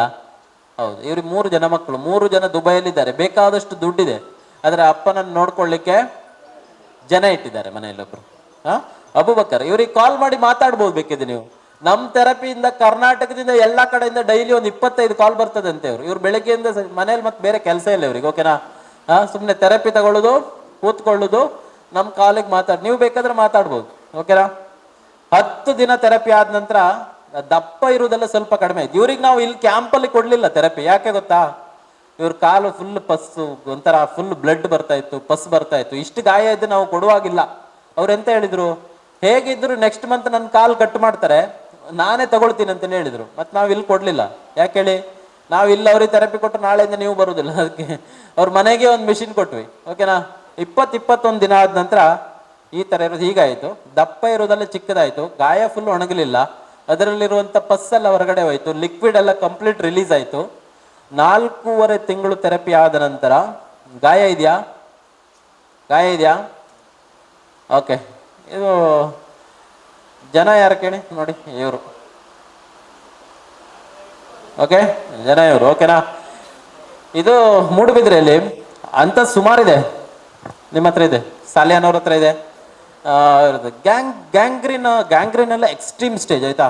ಇಷ್ಟು ಜನ ಶುಗರ್ ಇದ್ದೀರಾ, ಅದಕ್ಕೆ ನಾನು ಹೇಳೋದು. ಶುಗರ್ ಇರೋರಿಗೆ, ನಿಮಗೆ ಶುಗರ್ ಡಯಾಬಿಟಿಕ್ ನ್ಯೂರೋಪತಿ ಬಂದಿದೆ ಅಂತೇಳಿ ಗೊತ್ತಾಗೋದು ಹೇಗೆ? ನೀವು ಮನೆಗೆ ಹೋಗಿ ನಿಮ್ಮ ದೇಹವನ್ನ ನೀವು ಚೆಕ್ ಮಾಡ್ಕೊಳ್ಳಿ. ಓಕೆನಾ? ಎಂತ ಮಾಡಬೇಕು? ಫಸ್ಟ್ ನಿಮಗೆ ಪಾದ ಉರಿ ಬರ್ತದೆ ನೋಡಿ. ಓಕೆನಾ? ಈ ಥೆರಪಿ ಬೇಕೇ ನಿಮಗೆ. ಪಾದ ಉರಿ, ಪದೇ ಪದೇ ಮೂತ್ರ ಬರೋದು, ಸ್ಪರ್ಶ ಜ್ಞಾನ ಕಡಿಮೆ ಆಗೋದು, ಫ್ರೀಕ್ವೆಂಟ್ ಯೂರಿನೇಷನ್ ಬರುವಂಥದ್ದು. ಒಂದು 10-15 ವರ್ಷ ಶುಗರ್ ಇರೋರಿಗೆ ಎಂತ ಆಗ್ತದೆ ಕೇಳಿದ್ರೆ ಕಾಲ್ ಬೆರಳಲ್ಲಿ ಮೂಮೆಂಟ್ ಕಡಿಮೆ ಆಗ್ತದೆ. ಅದಾದ ನಂತರ next very very important, correct ನೋಡ್ಕೊಳ್ಳಿ, ನಿಮ್ಮ ಕಾಲಿನ ಚರ್ಮದ ಬಣ್ಣ, ಇಮ್ಮಡಿ ಅಕ್ಕಪಕ್ಕ, ಆಂಕಲ್ ಸರೌಂಡಿಂಗ್, ಪಾದದ ಮೇಲ್ಭಾಗದಲ್ಲಿ ಚರ್ಮದ ಬಣ್ಣ ಕಪ್ಪಾಗ್ತದೆ. ಓಕೆನಾ? ನಮ್ಮ ಗೋಧಿ ಬಣ್ಣ ಇರುವಂತ ಚರ್ಮ, ಬ್ರೌನ್ ಸ್ಕಿನ್ ಏನಾಗ್ತದೆ, ಬ್ಲ್ಯಾಕ್ ಆಗ್ತದೆ. ಈ ಆಂಕಲ್ ಇಂದ ಬ್ಯಾಕ್ ಮೇಲ್ಮೇಲೆ ಇಲ್ಲಿವರೆಗೆ ಬಂತಂದ್ರೆ, ಮೊಣಕಾಲು ಮಂಡಿವರೆಗೆ ಬಂತಂದ್ರೆ ಇದು ಡಯಾಬಿಟಿಕ್ ನ್ಯೂರೋಪತಿ ಎಕ್ಸ್ಟ್ರೀಮ್ ಲೆವೆಲ್ ಅಂತೇಳಿ ಅರ್ಥ. ಕೆಲವರಿಗೆ ಎಂತ ಆಗ್ತದೆ, ದಪ್ಪ ಆಗ್ತದೆ. ಈ ಬೇಕರಿಯಲ್ಲಿ ಬಂದಿರ್ತದೆ ನೋಡಿ, ಆ ತರ ಊದ್ಕೊಳ್ತದೆ, ಇಷ್ಟು ದಪ್ಪ ಆಗ್ತದೆ. ಈ ದಪ್ಪ ಆಗಿರುವಂತ ಕಾಲನ್ನ ಸರಿ ಮಾಡ್ಲಿಕ್ಕೆ ಮೆಡಿಕಲ್ ಸೈನ್ಸ್ ಅಲ್ಲಿ ಟ್ರೀಟ್ಮೆಂಟೇ ಇಲ್ಲ, ನಮ್ಮ ಥೆರಪಿಯಿಂದ ಮಾತ್ರ ಆಗುದು. ಓಕೆನಾ? ಅದಾದ ನಂತರ ನೆಕ್ಸ್ಟ್ ಲೆವೆಲ್ ಅಲ್ಲ, ಸ್ಪರ್ಶ ಜ್ಞಾನ ಹೋಗುದು, ಗ್ಯಾಂಗ್ರೀನ್ ಆಗುವಂಥದ್ದು, ಇದೆಲ್ಲ ನೆಕ್ಸ್ಟ್ ಲೆವೆಲ್. ಅದರಿಂದ ವೆರಿ ವೆರಿ ಇಂಪಾರ್ಟೆಂಟು. ಶುಗರ್ ಯಾರ್ಯಾರಿಗಿದೆ ಅವರಿಗೆ ನಮ್ಮ ಥೆರಪಿಯಿಂದ ಫ್ಯೂಚರಲ್ಲಿ ಗ್ಯಾಂಗ್ರೀನ್ ಬರೋದಿಲ್ಲ, ನ್ಯೂರೋಪತಿ ಬರೋದಿಲ್ಲ, ಫ್ರೀಕ್ವೆಂಟ್ ಯೂರಿನೇಷನ್, ಸ್ಪರ್ಶ ಜ್ಞಾನ ಕಡಿಮೆ ಆಗೋದೆಲ್ಲ ಇದರಿಂದ ಸಾಲ್ವ್ ಆಗ್ತದೆ. ಓಕೆನಾ? ವೆರಿಕೋಸ್ ವೈನ್ ಪ್ರಾಬ್ಲಮ್ ಇರೋರು ಸುಮಾರು ಜನ ಕೈ ಎತ್ತಿದ್ರು. ಈ ವೆರಿಕೋಸ್ ವೈನ್ ಕೈ ಎತ್ತಿ ಎಲ್ರು ಒಂದ್ಸಲ. ವೆರಿಕೋಸ್ ವೈನ್ ಇರೋರಲ್ಲ ಕಾಲಲ್ಲಿ, ಹೌದು, ಇದು 2 ತರ ಇರ್ತದೆ. ದಪ್ಪ ಗಂಟು ತರ ಆಗಿರ್ತದೆ ಕಾಲಲ್ಲಿ ಕೆಲವರಿಗೆ, ತೊಡೆಯಲ್ಲಿ ಕಾಫ್ ಮಸಲ್ ಪಾದದವರಿಗೆ ಆಗಿರ್ತದೆ ಕೆಲವರಿಗೆ, ಕೆಲವರಿಗೆ ಸ್ಪೈಡರ್ ವೆಬ್ ತರ, ಜೇಡರ ಬಲೆ ತರ ತೊಡೆಯಲ್ಲಿ ಮತ್ತೆ ಕಾಲಿನಲ್ಲಿ ಸ್ಪ್ರೆಡ್ ಆಗಿರ್ತದೆ. ಇದರಿಂದ ಏನಾದ್ರೂ ಪ್ರಾಬ್ಲಮ್ ಇದೆ ಕೇಳಿದ್ರೆ, ಒಂದು 20 ವರ್ಷದಿಂದ ಒಂದೇ ಜಾಗದಲ್ಲಿ ಸ್ವಲ್ಪ ಗಡ್ಡೆ ತರ ಇದೆ, ಜಾಸ್ತಿನೂ ಆಗುದಿಲ್ಲ ಕಡಿಮೆನೂ ಆಗುದಿಲ್ಲ ಅಂದ್ರೆ ನಿಮ್ಗೆ ಯಾವುದೇ ಪ್ರಾಬ್ಲಮ್ ಇಲ್ಲ. ಆದ್ರೆ ವರ್ಷದಿಂದ ವರ್ಷಕ್ಕೆ ಸ್ವಲ್ಪ ಜಾಸ್ತಿ ಆಗ್ತದೆ. ಲೇಡೀಸಿಗೆ ಜಾಸ್ತಿ ಬರ್ತದೆ ಪ್ರೆಗ್ನೆನ್ಸಿಯಲ್ಲಿ. ಅದಾದ ನಂತರ ನಿಂತ್ಕೊಂಡು ಕೆಲಸ ಮಾಡ್ತಾರೆ ನೋಡಿ, ಬೆಳಿಗ್ಗೆಯಿಂದ ಸಾಯಂಕಾಲದವರೆಗೆ ಅಂಗಡಿಯಲ್ಲಿರೋದು, ಟೀಚರು, ಆರ್ಮಿಯಲ್ಲಿರೋರು, ಪೊಲೀಸ್ನವರಿಗೆ ಈ ಪ್ರಾಬ್ಲಮ್ ಜಾಸ್ತಿ ಬರ್ತದೆ. ಇದು ಯಾವಾಗ ಜಾಸ್ತಿ ಆಗ್ತಾ ಇದೆ ವರ್ಷ ಅಂದ್ರೆ, ಒಂದು ದಿನ ನೀವು ಸ್ನಾನ ಮಾಡುವಾಗ, ಮೈ ತಿಕ್ಕೊಳ್ಳುವಾಗ ಎಲ್ಲಾದ್ರೂ ಇದು ಓಪನ್ ಆಯ್ತು ಅಂದ್ರೆ ಬ್ಲೀಡಿಂಗ್ ಕಂಟ್ರೋಲ್ ಮಾಡ್ಲಿಕ್ಕೆ ಬರೋದಿಲ್ಲ. ಇದು ನೀವು ಮೆಡಿಕಲ್ ಸೈನ್ಸ್ ಅಲ್ಲಿ ಟ್ಯಾಬ್ಲೆಟ್ ತಗೋತಾರೆ, ಆಮೇಲೆ ಟೈಟ್ ಆಗಿ ಸಾಕ್ಸ್ ಕೊಟ್ಟಿರ್ತಾರೆ. ಅಗೈನ್ ಇದು ಬ್ಲಡ್ ಸರ್ಕ್ಯುಲೇಷನ್ ಪ್ರಾಬ್ಲಮ್. ಇನ್ನೂ ಜಾಸ್ತಿ ಆಗಿರೋರು ಸರ್ಜರಿ ಮಾಡ್ತಾರೆ, ಬೈಪಾಸ್ ಮಾಡಿರ್ತಾರೆ. 3 ವರ್ಷ ಬಿಟ್ಟು ಮತ್ತೆ ಪುನಃ ಕಾಣಿಸ್ಕೊಳ್ತದೆ ಇದು. ಆದ್ರೆ ನಮ್ಮ ಥೆರಪಿಯಿಂದ ನ್ಯಾಚುರಲ್ ಆಗಿ 60 to 70% ವೆರಿಕೋಸ್ ವೇನ್ ಪ್ರಾಬ್ಲಮ್ ಎನ್ನುವಂಥದ್ದು ನ್ಯಾಚುರಲ್ ಆಗಿ ನಿಮ್ಮ ವೆರಿಕೋಸ್ ವೇನ್ ಪ್ರಾಬ್ಲಮ್ ಎನ್ನುವಂಥ ಸಾಲ್ವ್ ಆಗಿರ್ತದೆ. ಇಲ್ಲಿ ಥೆರಪಿಗೆ ಬಂದ ನಂತರ ಸುಮಾರು ವರ್ಷದಿಂದ ಇರುವಂತ ವೆರಿಕೋಸ್ ವೇನ್ ಸ್ವಲ್ಪ ಆದ್ರೂ ಕಡಿಮೆ ಆಗಿರೋರು ಯಾರಾದ್ರೂ ಇದ್ರೆ ಕೈ ಎತ್ತಿ. ಯಾರಿಲ್ವಾ? ಆಗಿದ್ಯಾ? ಓಕೆ, ಒಬ್ರಿದ್ದಾರೆ ಅಲ್ವಾ? ಒಬ್ರಿಗೆ ಆಗಿರೋದು ವೆರಿಕೋಸ್ ವೇನ್ ಕಡಿಮೆ. ಓಕೆ, ಸುಮಾರು ಜನ ಆಗಿದ್ಯಾ? ಓಕೆ, ಒಬ್ರಿಗಾಗಿದೆ. ಅಂದ್ರೆ ನಾವು ಯಾವ ಆಧಾರದ ಮೇಲೆ ಹೇಳ್ತೀವಿ ಅಂತ ಹೇಳಿದ್ರೆ, ಇಲ್ಲಿ 250 ಜನ ಏನ್ ತಗೊಳ್ತಾ ಇದ್ದಾರೆ ನೋಡಿ, ಈ ತರ 250 ಕಡೆಗಳಲ್ಲಿ ಆಗ್ತಾ ಇದೆ ದಕ್ಷಿಣ ಭಾರತದಲ್ಲಿ. ಸುಮಾರಷ್ಟು ಎಕ್ಸಾಂಪಲ್ಸ್ ಗಳನ್ನು ನಿಮ್ಗೆ ಹೇಳ್ತೀವಿ, ನಾವು ವಿಡಿಯೋ ಬೇಕಾದ್ರೂ ತೋರಿಸ್ತೀವಿ. ಮೊನ್ನೆ ಅಂಡಮಾನ್ ಅಂಡ್ ನಿಕೋಬಾರ್ ಐಲ್ಯಾಂಡ್ ಅಲ್ಲಿ ನಮ್ದು ಆಫೀಸ್ ಓಪನ್ ಆಯ್ತು. 13 ವರ್ಷದ ಹುಡುಗ ಹುಟ್ಟಿದಾಗಿಂದ ಮಾತಾಡದೇ ಇರುವಂತ ನಮ್ಮ ಥೆರಪಿ ಆದ ನಂತರ ಮಾತಾಡ್ಲಿಕ್ಕೆ ಶುರು ಮಾಡಿದೆ. ನರಗಳಲ್ಲಿ ಪ್ರಾಬ್ಲಮ್ ಇರುವುದು, ಅದು ನೋಡ್ಬೋದು ನೀವು ವಿಡಿಯೋನ. ಈ ರೀತಿ ಬದಲಾವಣೆಗಳು ನಮ್ಮ ಥೆರಪಿಯಿಂದ ಆಗಿದೆ. ಹಾಗಂತೇಳಿ ಎಲ್ಲದಕ್ಕೂ ಇದೊಂದೇ ಸೊಲ್ಯೂಷನ್ ಕೇಳಿದ್ರೆ ಅಲ್ಲ, ಬೇಕಾದಷ್ಟು ಪ್ರಕಾರಗಳಿವೆ ಹೊರಗಡೆ. ಆದ್ರೆ ಅದರಲ್ಲೂ ಇದು ಒಂದು, ಇದರಿಂದ ಸುಮಾರಷ್ಟು ಕಾಯಿಲೆಗಳು ನಿಮಗೆ ಗುಣಮುಖ ಆಗ್ತದೆ. ಓಕೆನಾ? ಲಾಸ್ಟ್ ಅಲ್ಲಿ ಸುಮಾರು ಜನ ಮೆಷಿನ್ ಕೇಳ್ತಾ ಇದ್ದಾರೆ, ನಾವು ಮೆಷಿನ್ ಅನ್ನ ಸೇಲ್ ಮಾಡ್ತೀರಾ, ತಗೊಂಡು ಹೋಗ್ಬೋದಾ, ಇಲ್ಲಿ ಥೆರಪಿ ಆದ ನಂತರ ನಾನು ಮನೆಯಲ್ಲಿ ಕಂಟಿನ್ಯೂ ಮಾಡಬಹುದಾ ಅಂತೇಳಿ ಕೇಳ್ತಾ ಇದ್ದಾರೆ ಕೆಲವರು. 100% ನಾವಿಲ್ಲೇನ್ ಮೆಷಿನ್ ಅನ್ನೋದು ಡೆಮೋ ಕೊಡ್ತಾ ಇದೀವಿ ನಿಮಗೆ, ಸಮಾಜ ಸೇವೆನೂ ಮಾಡ್ತೀವಿ. ಆದ್ರೆ ನಮ್ಮ ಗಾಡಿ ರನ್ ಆಗ್ಬೇಕಾದ್ರೆ ನಾವು ಮೆಷಿನ್ ಅನ್ನ ಸೇಲು ಮಾಡಬೇಕಾಗ್ತದೆ. ಹಾಗಾಗಿ ಯಾರ್ಯಾರಿಗೆ ಇಂಪ್ರೂವ್ಮೆಂಟ್ ಆಗಿದೆ, ಬದಲಾವಣೆ ಆಗಿದೆ, ಚೇಂಜಸ್ ಆಗಿದೆ ಅಂತವರು ಮೆಷಿನ್ ಅನ್ನ ಪರ್ಚೇಸ್ ಮಾಡಿಕೊಂಡು ಮನೆಯಲ್ಲಿ ಥೆರಪಿಯನ್ನ ಕಂಟಿನ್ಯೂ ಮಾಡಬಹುದು. ಆದ್ರೆ ನಾವು ಯಾರಿಗೂ ಫೋರ್ಸ್ ಮಾಡೋದಿಲ್ಲ. ಓಕೆನಾ? ನಿಮಗೆ ಫೋರ್ಸ್ ಮಾಡಿ ನೀವು ಇಲ್ಲಿ ಥೆರಪಿಗೆ ಬಂದಿದ್ದೀರಾ ಮೆಷಿನ್ ತಗೊಂಡು ಹೋಗಲೇಬೇಕಂತೇಳಿ ನಾವು ನಿಮಗೆ ಫೋರ್ಸ್ ಮಾಡೋದಿಲ್ಲ. ನಿಮಗೆ ಚೆನ್ನಾಗಿ ಆದ್ರೆ ಮೆಷಿನ್ ಅನ್ನ ನೀವು ಪರ್ಚೇಸ್ ಮಾಡಬಹುದು. ಓಕೆನಾ? ಈ ರೀತಿ ಪರ್ಚೇಸ್ ಮಾಡಿಕೊಂಡು ಮನೆಗೆ ತಗೊಂಡು ಹೋಗುವವರು ಮನೆಯಲ್ಲಿ ಹೇಗೆ ಯೂಸ್ ಮಾಡ್ಬೇಕಂತೇಳಿ ಒಂದು 10 ನಿಮಿಷ ಹೇಳಿ ನನ್ನ ಮಾತನ್ನ ಮುಗಿಸ್ತೀನಿ. ಮನೆಯಲ್ಲಿ ಹೇಗೆ ಯೂಸ್ ಮಾಡ್ಬೇಕಂದ್ರೆ, ಓಕೆ, ಇದೊಂದು ಹೇಳ್ಬೇಕಲ್ವಾ? ಓಕೆ, ಮನೆಯಲ್ಲಿ ಹೇಗೆ ಯೂಸ್ ಮಾಡ್ಬೇಕಂದ್ರೆ, ನಿಮಗೆ ಪುರ್ಸೊತ್ತಿದೆ ಅಂತೇಳಿ ಇಲ್ಲಿ ಒಂದೇ ಸಲ ಕೊಡುದಲ್ವ ಥೆರಪಿ ಅವರು? ಒಂದ್ಸಲ. ಕೆಲವರಿಗೆ 2 ಸಲ ಬೇಕಂತ ಆಸೆ ಇರ್ತದೆ, 2 ಸಲ ಕೊಡುದಿಲ್ಲ. ನಾಳೆಯಿಂದ ನೀವು ಮೆಷಿನ್ ಓನರ್ ನೀವಲ್ವಾ, ಮೆಷಿನ್ ತಗೊಂಡ್ರೆ ಪುರ್ಸೊತ್ತಿದೆ ಅಂತೇಳಿ ಬೆಳಗಿನ ಸಾಯಂಕಾಲದವರೆಗೆ ಕಾಲಿಟ್ಕೊಂಡು ಮಜಾ ಮಾಡುವಾಗಿಲ್ಲ. ಒಂದು ಥೆರಪಿ ಅಂದ್ರೆ ಅರ್ಧ ಗಂಟೆ, ಬೆಳಿಗ್ಗೆ ತಗೊಂಡವರು ಮತ್ತೆ ಸಾಯಂಕಾಲ ಇನ್ನೊಂದ್ಸಲ ತಗೊಳ್ಬಹುದು. ಎಷ್ಟು ನಂಬರ್ ಇಟ್ಕೋಬೇಕು ಮೆಷಿನಲ್ಲಿ? Number intensity ಎಷ್ಟಿಡಬೇಕು? ಹೌದು 30 ಅಲ್ಲ, ನಿಧಾನಕ್ಕೆ ನಿಮ್ಮ ಕಾಲು ಬೆರಳು ಶೇಕ್ ಆಗೋ ಥರ ಇಡಬೇಕು. ಕಾಲು ಬೆರಳು 20ರಲ್ಲಿ ಶೇಕ್ ಆದರೆ 20 ಇಡಿ, 70ರಲ್ಲಿ ಶೇಕ್ ಆದರೆ 70 ಇಡಿ. ಓಕೆನಾ, ತೊಂದರೆ ಇಲ್ಲ. ಆದರೆ ಕೆಲವರು ಬುದ್ಧಿವಂತರಿದ್ದಾರೆ, ಎಂತ ಹೇಳಿ, ನನಗೆ ಇಲ್ಲಿವರೆಗೆ ಮಾತ್ರ ಶೇಕ್ ಆಗ್ತಾ ಇದೆ, ನನಗೆ ಇಲ್ಲಿವರೆಗೂ ಶೇಕ್ ಆಗ್ಬೇಕಂತೇಳಿ ಎಂತ ಮಾಡೋದು, 20ರಲ್ಲಿ ಆಗೋರು 70 ಇಟ್ಟು ನೋಡುದು, ಜಾಸ್ತಿ ಮಾಡೋದು, ಹಾಗೆ ಬಗ್ಗಿ. ಓಕೆನಾ, ಹಾಗೆ ಇಡುದು ಬೇಡ. ಇಟ್ರೆ ಎಂತಾದ್ರೂ ಆಗ್ತದೆ ಕೇಳಿದ್ರೆ ಎಂತ ಆಗುದಿಲ್ಲ, ಆದ್ರೆ ಅಗತ್ಯ ಇಲ್ಲ. ಓಕೆನಾ, ನೀವು ಕಾಲಿಟ್ರಿ ಅಂದ್ರೆ ಪಾದದಿಂದ ನೆತ್ತಿಯವರೆಗೆ ಬ್ಲಡ್ ಸರ್ಕ್ಯುಲೇಷನ್ ಆಗ್ತದೆ. ನಿಮ್ಮ ನಿದ್ದೆ ಬಂದಿದೆ ಚೆನ್ನಾಗಿ ಅಂದ್ರೆ ಥೆರಪಿ ಆಗಿದೆ ಅಂತೇಳಿ ಅರ್ಥ ದೇಹದಲ್ಲಿ. ಇದು ನಿಧಾನಕ್ಕೆ ರಿಸಲ್ಟ್ ಬರುವಂಥದ್ದು. ನೀವು ಪೇನ್ ಕಿಲ್ಲರ್ ಟ್ಯಾಬ್ಲೆಟ್ ತಿಂದ 5 ನಿಮಿಷಕ್ಕೆ ತಲೆನೋವು ಹೋಗ್ತದೆ ನೋಡಿ, ಹಾಗಲ್ಲ. ನಿಧಾನಕ್ಕೆ ನಿಮ್ಮ ದೇಹ ಅನ್ನುವಂಥದ್ದು ರಿಜಿನವೇಟ್ ಆಗೋದಕ್ಕೆ ಟೈಮ್ ತಗೊಳ್ತದೆ. ಆದ್ರಿಂದ ಒಂದೇ ಸಲ ಫುಲ್ ಡ್ಯಾನ್ಸ್ ಮಾಡೋದು ಬೇಡ, ಮಿಷಿನ್ ಇಟ್ಕೊಂಡು ಕಾಲಿಟ್ಕೊಂಡು. ಓಕೆನಾ, ಹೈಯೆಸ್ಟ್ ಅಂದ್ರೆ ಇಲ್ಲಿವರೆಗೆ ಕುಣಿಲಿ, ಎಲ್ಲಿವರೆಗೆ, ಮೊಣಕಾಲು ಮಂಡಿವರೆಗೆ, ಗಂಟುವರೆಗೆ ಕುಣಿದ್ರೆ ಹೋಗಕ್ಕೆ ತೊಂದರೆ ಇಲ್ಲ. ಫುಲ್ ಬಾಡಿ ಶೇಕ್ ಆಗಿ ಡ್ಯಾನ್ಸ್ ಮಾಡುವಷ್ಟೆಲ್ಲ ಇಟ್ಕೊಳ್ಳೋದು ಬೇಡ. 20ರಲ್ಲಿ ಶೇಕ್ ಆದ್ರೆ 20 ಇಟ್ಕೊಳ್ಳಿ, 70ರಲ್ಲಿ ಆದ್ರೆ 70 ಇಟ್ಕೊಳ್ಳಿ. ಆದ್ರೆ 20ರಲ್ಲಿ ಆಗ್ತಾ ಇರೋರು 70 ಇಟ್ಕೊಂಡು ನೋಡೋದು ಬೇಡ. ಓಕೆ, ಅದಾದ ನಂತರ ಎಷ್ಟು ವಯಸ್ಸಿನ ನಂತರ ಥೆರಪಿ ತಗೋಬಹುದು ನೋಡಿ. ಎಷ್ಟು ವಯಸ್ಸಿನ ನಂತರ ಅಂದ್ರೆ ಹುಟ್ಟಿದಾಗಿಂದ ನರಗಳಲ್ಲಿ ಪ್ರಾಬ್ಲಮ್ ಇದೆ ಈ ಭಾಗದಲ್ಲಿ. ಆವಾಗ ನೀವು ಕೇಳಿರ್ಬೋದು ಎಂಡೋಸಲ್ಫಾನ್ ಇಂದಲ್ಲ ಕೆಲವೊಂದು ಪ್ರಾಬ್ಲಮ್ಗಳನ್ನು, ಹ್ಯಾಂಡಿಕ್ಯಾಪ್ ಎಲ್ಲ ಇರ್ತಾರೆ ನೋಡಿ, ನರಗಳಲ್ಲಿ ಪ್ರಾಬ್ಲಮ್ ಉಂಟಾಗಿರ್ತದೆ. ಅಂಥವರಿಗೆ ಸುಮಾರು ಜನ ನಡಿಲಿಕ್ಕೆ ಆಗದೆ ಇರೋರು ನಡಿಲಿಕ್ಕೆ ಆಗಿರುವಂತ ಎಕ್ಸಾಂಪಲ್ಸ್ ನಮ್ಮ ಥೆರಪಿಯಲ್ಲಿದೆ. ಹಾಗಂತೇಳಿ ಎಲ್ಲರೂ 8 ವರ್ಷದ ನಂತರ ಕೊಡ್ಬೋದಾ? ಇಲ್ಲ. ನಿಮ್ಮ ಮನೆಯಲ್ಲಿ ಇರುವಂತ ಮಕ್ಕಳಿಗೆ ಎಂಥದ್ದು ಪ್ರಾಬ್ಲಮ್ ಇಲ್ಲ ಅಂದ್ರೆ 18 ವರ್ಷದ ನಂತರ ಅವ್ರ ಥೆರಪಿಯನ್ನ ತಗೋಬಹುದು. ಡೈಲಿ ತಗೊಳ್ಬೇಕಾ? ತಗೊಳ್ಳುವಂತ ಅವಶ್ಯಕತೆ ಇಲ್ಲ. ಯಾರು ಡೈಲಿ ತಗೊಳ್ಬೇಕು? ಪ್ರಾಬ್ಲಮ್ ಇರೋರು 35-40 ವರ್ಷ ಆದ ನಂತರ ಡೈಲಿ ಥೆರಪಿ ತಗೊಂಡ್ರೆ ಪ್ರಾಬ್ಲಮ್ ಇರೋರು ತಗೊಳ್ಳಿ. ಇಲ್ಲಿ ಏನು ಪ್ರಾಬ್ಲಮ್ ಇಲ್ಲ ಅಂದ್ರೆ 35-40 ವರ್ಷದ ನಂತರ ಡೈಲಿ ನೀವು ಥೆರಪಿ ತಗೊಂಡ್ರೆ ರಕ್ತ ಸಂಚಾರ ಸಂಬಂಧಿತ ನರಗಳ ಸಂಬಂಧಿತ ಕಾಯಿಲೆಗಳು ನಿಮ್ಗೆ ಬರುವುದಿಲ್ಲ. ಓಕೆನಾ? ಯಾಕೆ 40 ವರ್ಷದ ನಂತರ ಥೆರಪಿ ತಗೊಳ್ಬೇಕಂದ್ರೆ ನಮ್ಮ ಬಾಡಿಯಲ್ಲಿ 2 ತರ ಬಾಡಿ ಇರ್ತದೆ. ಒಂದು 40 ವರ್ಷದ ತನಕ ಒಂಥರ, 40 ವರ್ಷ ಆದ್ಮೇಲೆ ಇನ್ನೊಂಥರ. ಅದು ಹೇಗೆ ಕೇಳಿದ್ರೆ ರೀಜನರೇಟಿವ್ ಸೆಲ್ಸ್ ಮತ್ತೆ ಡಿಜನರೇಟಿವ್ ಸೆಲ್ಸ್ ಅಂತ ಕರಿತೀವಿ. 40 ವರ್ಷಗಳವರೆಗೆ ನಮ್ಮ ದೇಹದಲ್ಲಿ ಹುಟ್ಟಿಕೊಳ್ಳುವಂತ ಜೀವಕೋಶಗಳ ಸಂಖ್ಯೆ ಜಾಸ್ತಿ, ಸಾಯುವಂತ ಜೀವಕೋಶಗಳ ಸಂಖ್ಯೆ ಕಡಿಮೆ. 40 ವರ್ಷ ಆದ ನಂತರ ಸಾಯುವಂತ ಜೀವಕೋಶಗಳ ಸಂಖ್ಯೆ ಜಾಸ್ತಿ, ಹುಟ್ಟಿಕೊಳ್ಳುವಂತ ಜೀವಕೋಶಗಳ ಸಂಖ್ಯೆ ಕಡಿಮೆ. ಯಾಕಂದ್ರೆ 40 ವರ್ಷ ಆದ ನಂತರ ನಮ್ಗೆ ವಯಸ್ಸಾಗಿದೆ ಅಂತೇಳಿ ಗೊತ್ತಾಗುವಂಥದ್ದು. ಓಕೆನಾ? ಡಿಜನರೇಟಿವ್ ಸೆಲ್ಸ್ ಜಾಸ್ತಿ ಆಗುತ್ತೆ 40 ವರ್ಷ ಆದ ನಂತರ. ಯಾಕಂದ್ರೆ ಸಾಯೋದು, ವರ್ಷ ಆಗೋದು ಎಲ್ಲ ನೆಕ್ಸ್ಟ್ 40, ಆ ರೀತಿ ಪ್ರಾಸೆಸ್ ಸ್ಟಾರ್ಟ್ ಆಗುತ್ತೆ ಬಾಡಿಯಲ್ಲಿ. ಅದರಿಂದ ವೆರಿ ವೆರಿ ಇಂಪಾರ್ಟೆಂಟ್ 40 ವರ್ಷ. ಓಕೆನಾ? ಅದು ನಮ್ಮ ದೇಹದಲ್ಲಿ ನಮ್ಗೆ ದೇವರು 2 ಆಯಸ್ಸು ಕೊಟ್ಟಿದ್ದಾನೆ. ಏನು ಗೊತ್ತಾ? ಯಾವ ರೀತಿ ಗೊತ್ತಾ? 2 ಆಯಸ್ಸು. ಒಂದು ಕ್ರೋನಾಲಜಿಕಲ್ ಏಜ್ ಮತ್ತೆ ಬಯಾಲಜಿಕಲ್ ಏಜ್ ಅಂತ ಕರಿತೀವಿ. ಕ್ರೋನಾಲಜಿಕಲ್ ಏಜ್ ಅಂದ್ರೆ ನಿಮಗೆ ಹುಟ್ಟಿದ ದಿನಾಂಕದ ಪ್ರಕಾರ ನಿಮ್ಗೆ ಎಷ್ಟು ಆಯಸ್ಸಾಗಿದೆ, ಅದು ಕ್ರೋನಾಲಜಿಕಲ್ ಏಜ್. ಓಕೆನಾ? ಅದಾದ ನಂತರ ಬಯಾಲಜಿಕಲ್ ಏಜ್ ಹೇಗಿರ್ತದೆ ಕೇಳಿದ್ರೆ ಈ ಬಾಡಿಗೆ ಎಷ್ಟು ಆಯಸ್ಸಾಗಿದೆ ಅಂತೇಳಿ ನೋಡ್ಬೋದು, ಈ ದೇಹಕ್ಕೆ ಎಷ್ಟು ವಯಸ್ಸು ಅಂತ ನೋಡ್ಬೋದು. ಎಕ್ಸಾಂಪಲ್ಗೆ ಕನ್ನಡದಲ್ಲಿ ಒಬ್ರು ಹೀರೋ ಇದ್ದಾರೆ, ಕಿಚ್ಚ ಸುದೀಪ್. ಗೊತ್ತಲ್ಲ ನಿಮಗೆ? ಸುದೀಪಿಗೆ ಎಷ್ಟು ವರ್ಷ? 53 ವರ್ಷ. ನೋಡ್ಲಿಕ್ಕೆ ಎಷ್ಟು ವರ್ಷ ತರ ಇದ್ದಾರೆ? 40 ವರ್ಷ ತರ ಇದ್ದಾರೆ ಅಲ್ವಾ?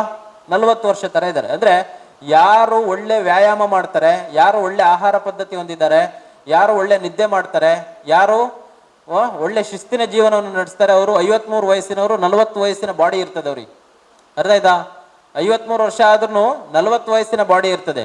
ಯಾರು ನಿದ್ದೆ ಮಾಡೋದಿಲ್ಲ ಸರಿಯಾಗಿ, ಯಾರು 1 ಗಂಟೆ ರಾತ್ರಿವರೆಗೆ ಪಾರ್ಟಿ ಮಾಡ್ತಾರೆ, ಯಾರು ಜೀವನದಲ್ಲಿ ಎಕ್ಸಸೈಸ್ ಅನ್ನೇ ಮಾಡಿಲ್ಲ, ವಾಕಿಂಗ್ ಅಂದ್ರೆ ಎಂತ ಅಂತೇಳಿ ಗೊತ್ತಿಲ್ಲ, ಫುಲ್ ಪಾರ್ಟಿ ಮಾಡಿ ಅಶಿಸ್ತಿನ ಜೀವನವನ್ನು ನಡೆಸ್ತಾರೆ, ದಾರಿಯಲ್ಲಿರುವಂತ gobi manchuri, fried rice, noodles ಎಲ್ಲ ತಿಂದು ಬಂದು ರಾತ್ರಿ ಮತ್ತೆ ಊಟ ಮಾಡಿ ಮಲಗ್ತಾರೆ.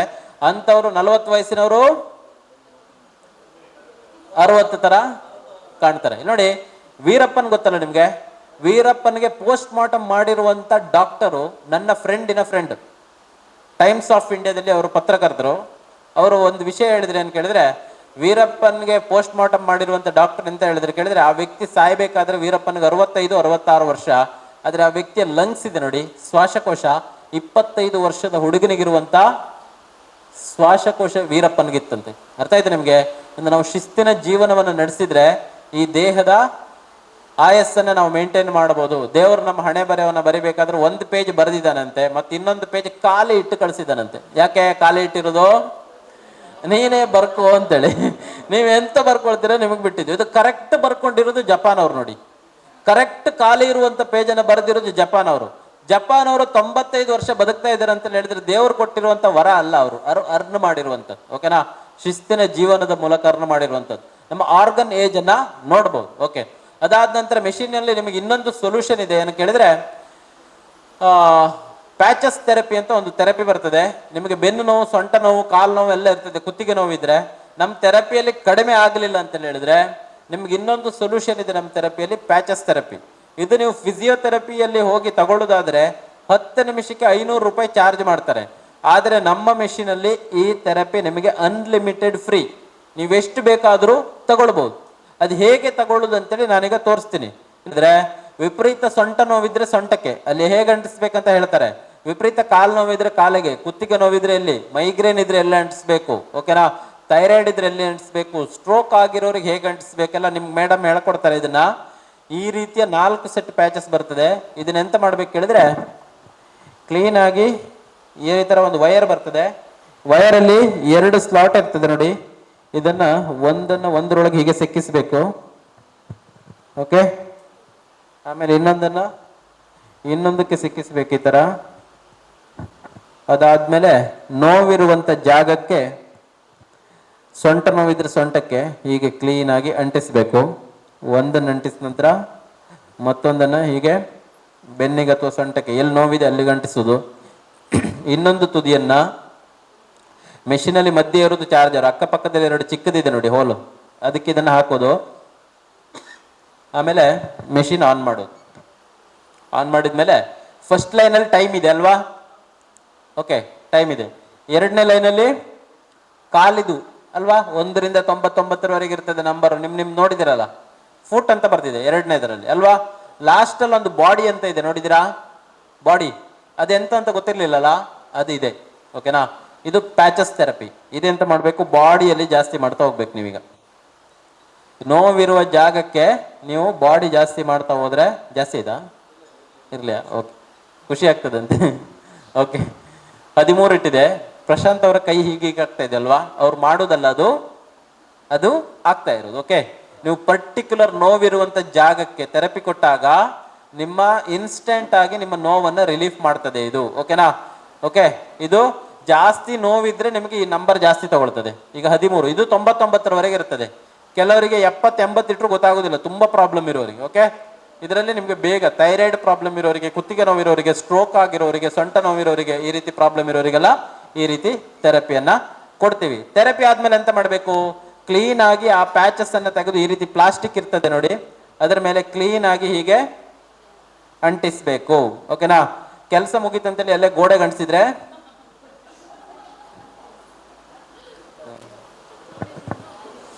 ಗೋಡೆ ಸುಣ್ಣ ಹೋಗ್ತದ, ಓಕೆ. ಕೆಲಸ ಮುಗೀತು ಅಂತೇಳಿ ಗೋಡೆಗೆ ಅಂಟಿಸಿದ್ರೆ ಒಂದೇ ಸಲ ಕ್ಲೀನ್ ಆಗಿ ಅದೇ ಪ್ಲಾಸ್ಟಿಕ್ ಮೇಲೆ ಅಂಟಿಸಿದ್ರೆ 500 ಟೈಮ್ಸ್, 500 ಸಲ ಯೂಸ್ ಮಾಡ್ಬೋದು, ಓಕೆ. ಇದು ಜಾಸ್ತಿ ರೇಟ್ ಇರುವುದಿಲ್ಲ. ಇದು ಒಂದು ಹೋಯ್ತಂದ್ರೆ ಮತ್ತೆ ಪುನಃ ಸರ್ ಕಾಲ್ ಮಾಡಿದ್ರೆ ಅದು ಕಡಿಮೆ ರೇಟಿಗೆ ಸಿಗ್ತದೆ, ಓಕೆನಾ. ಈ ಥೆರಪಿ ಸಹ ಇರುತ್ತೆ. ಇದು ಹಾಗೆ ತಲೆನೋವು ಇದೆ ಅಂತೇಳಿ ಮುಖದ ಮೇಲೆಲ್ಲ ಅಂಟಿಸ್ಕೊಳ್ಬಾರ್ದು. ಅದು ಹೇಗೆ ಅಂಟಿಸ್ಬೇಕು, ಎಲ್ಲಿ ಅಂಟಿಸ್ಬೇಕು, ನೀವು ಮೆಷಿನ್ ತಗೊಳ್ಳುವಾಗ ಕೇಳಿ ಅವ್ರು ಹೇಳ್ತಾರೆ, ಓಕೆ.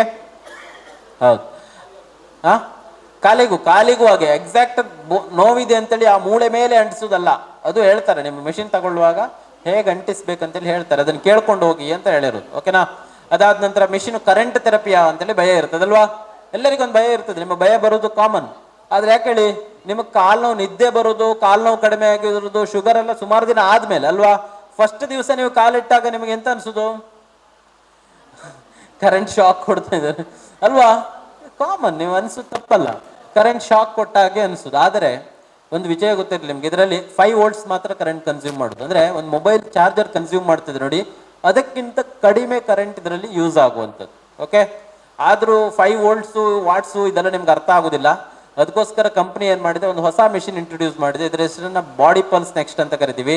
ಇದು ಕರೆಂಟ್ ಥೆರಪಿ ಅಲ್ಲ ಅನ್ನೋದಕ್ಕೆ ಹೇಗೆ ನಾವು ಹೇಳ್ತೀವಿ ಕೇಳಿದ್ರೆ, ಇದ್ರೊಳಗಡೆ ಇಷ್ಟುದ್ದ ಲಿಥಿಯಂ ಅಯಾನ್ ಬ್ಯಾಟ್ರಿ ಇರ್ತದೆ, ಗಡಿಯಾರ ಸೆಲ್ ತರ ಸೆಲ್ ಇರ್ತದೆ. ನೀವು ಒಂದು ಸಲ ಮೊಬೈಲ್ ಚಾರ್ಜ್ ಮಾಡಿದ ಹಾಗೆ ಚಾರ್ಜ್ ಮಾಡಿದ್ರೆ, ಇದೆ ಅಲ್ವಾ, ತೋರಿಸಿದ್ದೀರಾ, ಓಕೆ.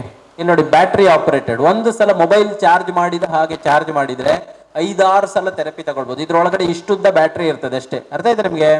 ಹಾಗಾಗಿ ಇದು ಕರೆಂಟ್ ಥೆರಪಿ ಅಲ್ಲ, ಎಲೆಕ್ಟ್ರಿಕಲ್ ಫ್ರೀಕ್ವೆನ್ಸಿಯನ್ನ ನೀವು ರೆಡಿ ಮಾಡಿರುವಂಥದ್ದು. ನೋಡಿ, 110 ರೀತಿಯ ಕರೆಂಟ್ ಥೆರಪಿ ಇರ್ತದೆ, ಕರೆಂಟ್ ಇರ್ತದೆ.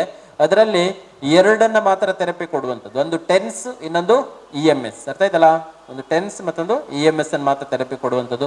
ಭಾರತ ಸರ್ಕಾರದಿಂದ ಪ್ರಮಾಣಿತವಾಗಿದೆ. ಕ್ಲಾಸ್ 2 ಮೆಡಿಕಲ್ ಡಿವೈಸ್ ಎನ್ನುವಂಥ ಸರ್ಟಿಫಿಕೇಟ್ ಅನ್ನು ಪಡ್ಕೊಂಡಿದೆ.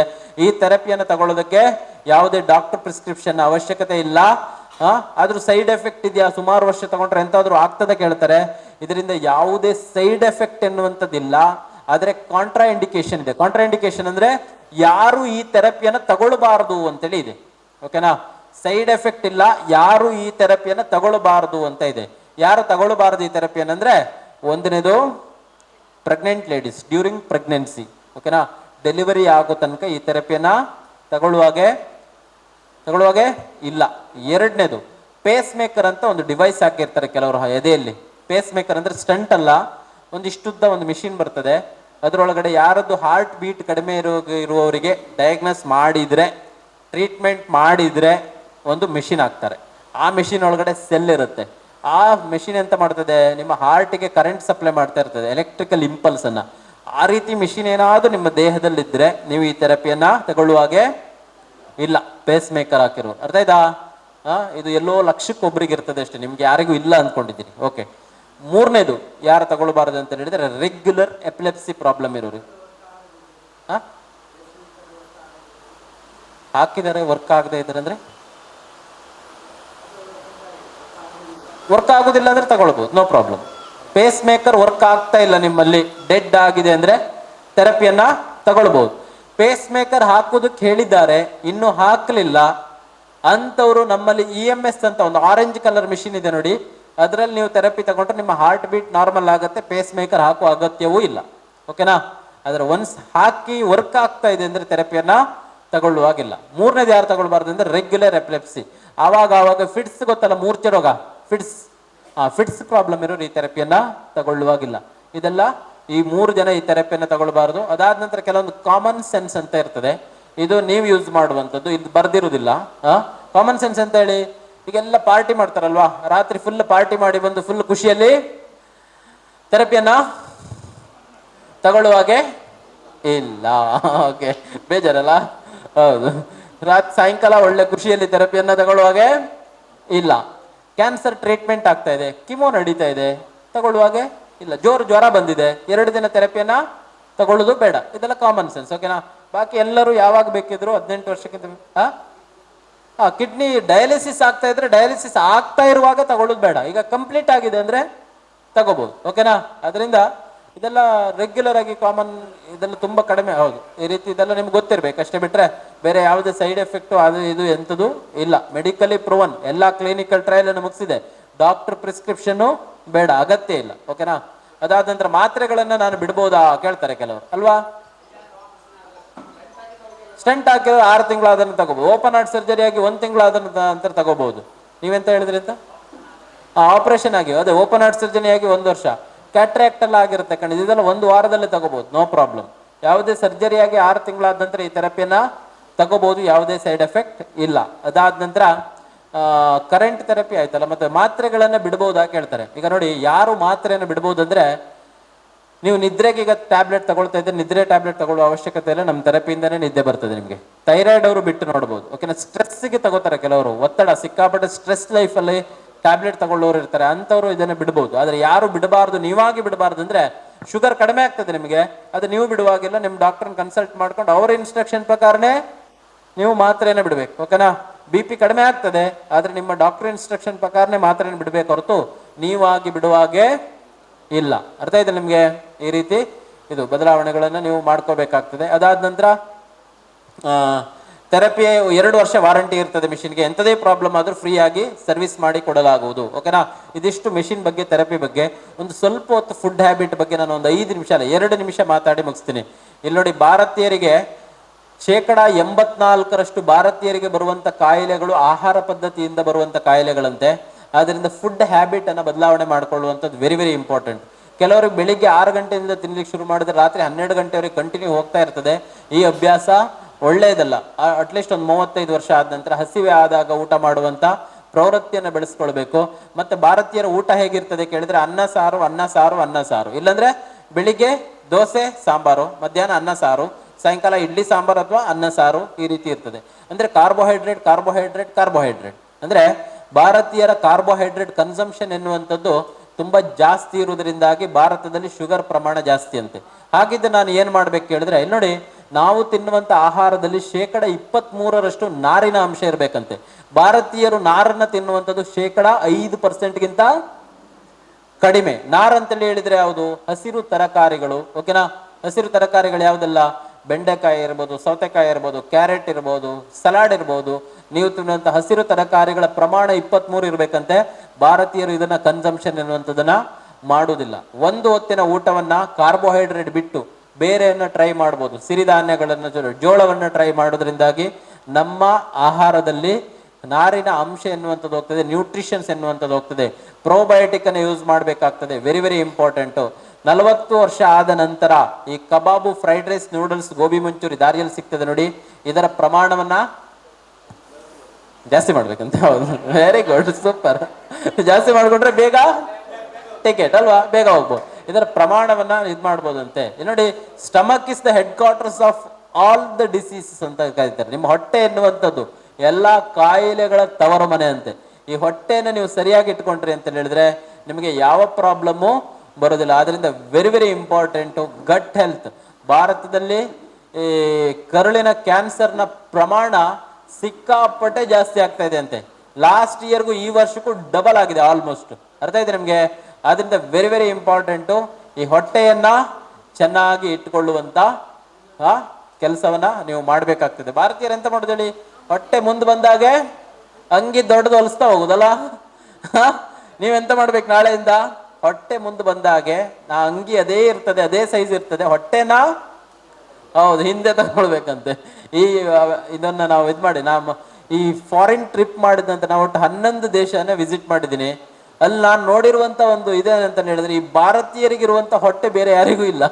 ಇಂಡಿಯನ್ಸ್ ಮಾತ್ರ ಹೊಟ್ಟೆ ಇಲ್ಲಿ ಇಟ್ಕೊಂಡು ಹೋಗ್ತಾರೆ. ಯಾರು ತಲೆ ಬಿಸಿ ಇಲ್ಲ ಇವ್ರಿಗೆ, ಮತ್ತೆ ಅವ್ರಿಗೆ ಬೇರೆ ಎಲ್ಲರದ್ದು ಈ ರೀತಿ ಒಂದು ದೇಹ ಪ್ರಕೃತಿ ಇರುವುದಿಲ್ಲ. ಆದ್ರಿಂದ very very important.